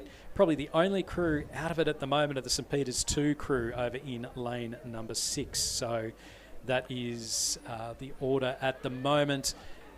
PAC are not letting go. No. They are not letting Adelaide University walk away with this. They're going through the second 500, and it's still very close. If anything, looking at the drone footage now, it looks like PAC still are holding a very small lead over the Saints crew in lane 1. Now, second half of the race, we'll find out if that early start has taken too much out of them. Now, we're just coming up to 1,000 metres, and still very close between Prince Alfred College and Adelaide Uni number 1. As I said, the Adelaide Uni number 1 crew, 6 out of the 8 rowers are with the South Australian Sports Institute. So they would be expecting to. Now we're now seeing they're just pushing past Prince Alfred College, but it's still only about a third of a length. Yeah, they've still got that overlap in there. It's not insurmountable for that Prince Alfred crew, but potentially just the class of the Adelaide University crew just starting to show through a little bit. Adelaide University 2 still sitting in third place. Can they make it a gold and a bronze, or even a gold and a silver if the PAC crew just drop off the pace a little bit? Adelaide sitting the best of the rest, just ahead of Scotch College in lane number 8. And then back again, we've got the Prince Alfred College 2 crew, Unley High just dropping off the pace a little bit, and then St Peters College number 2.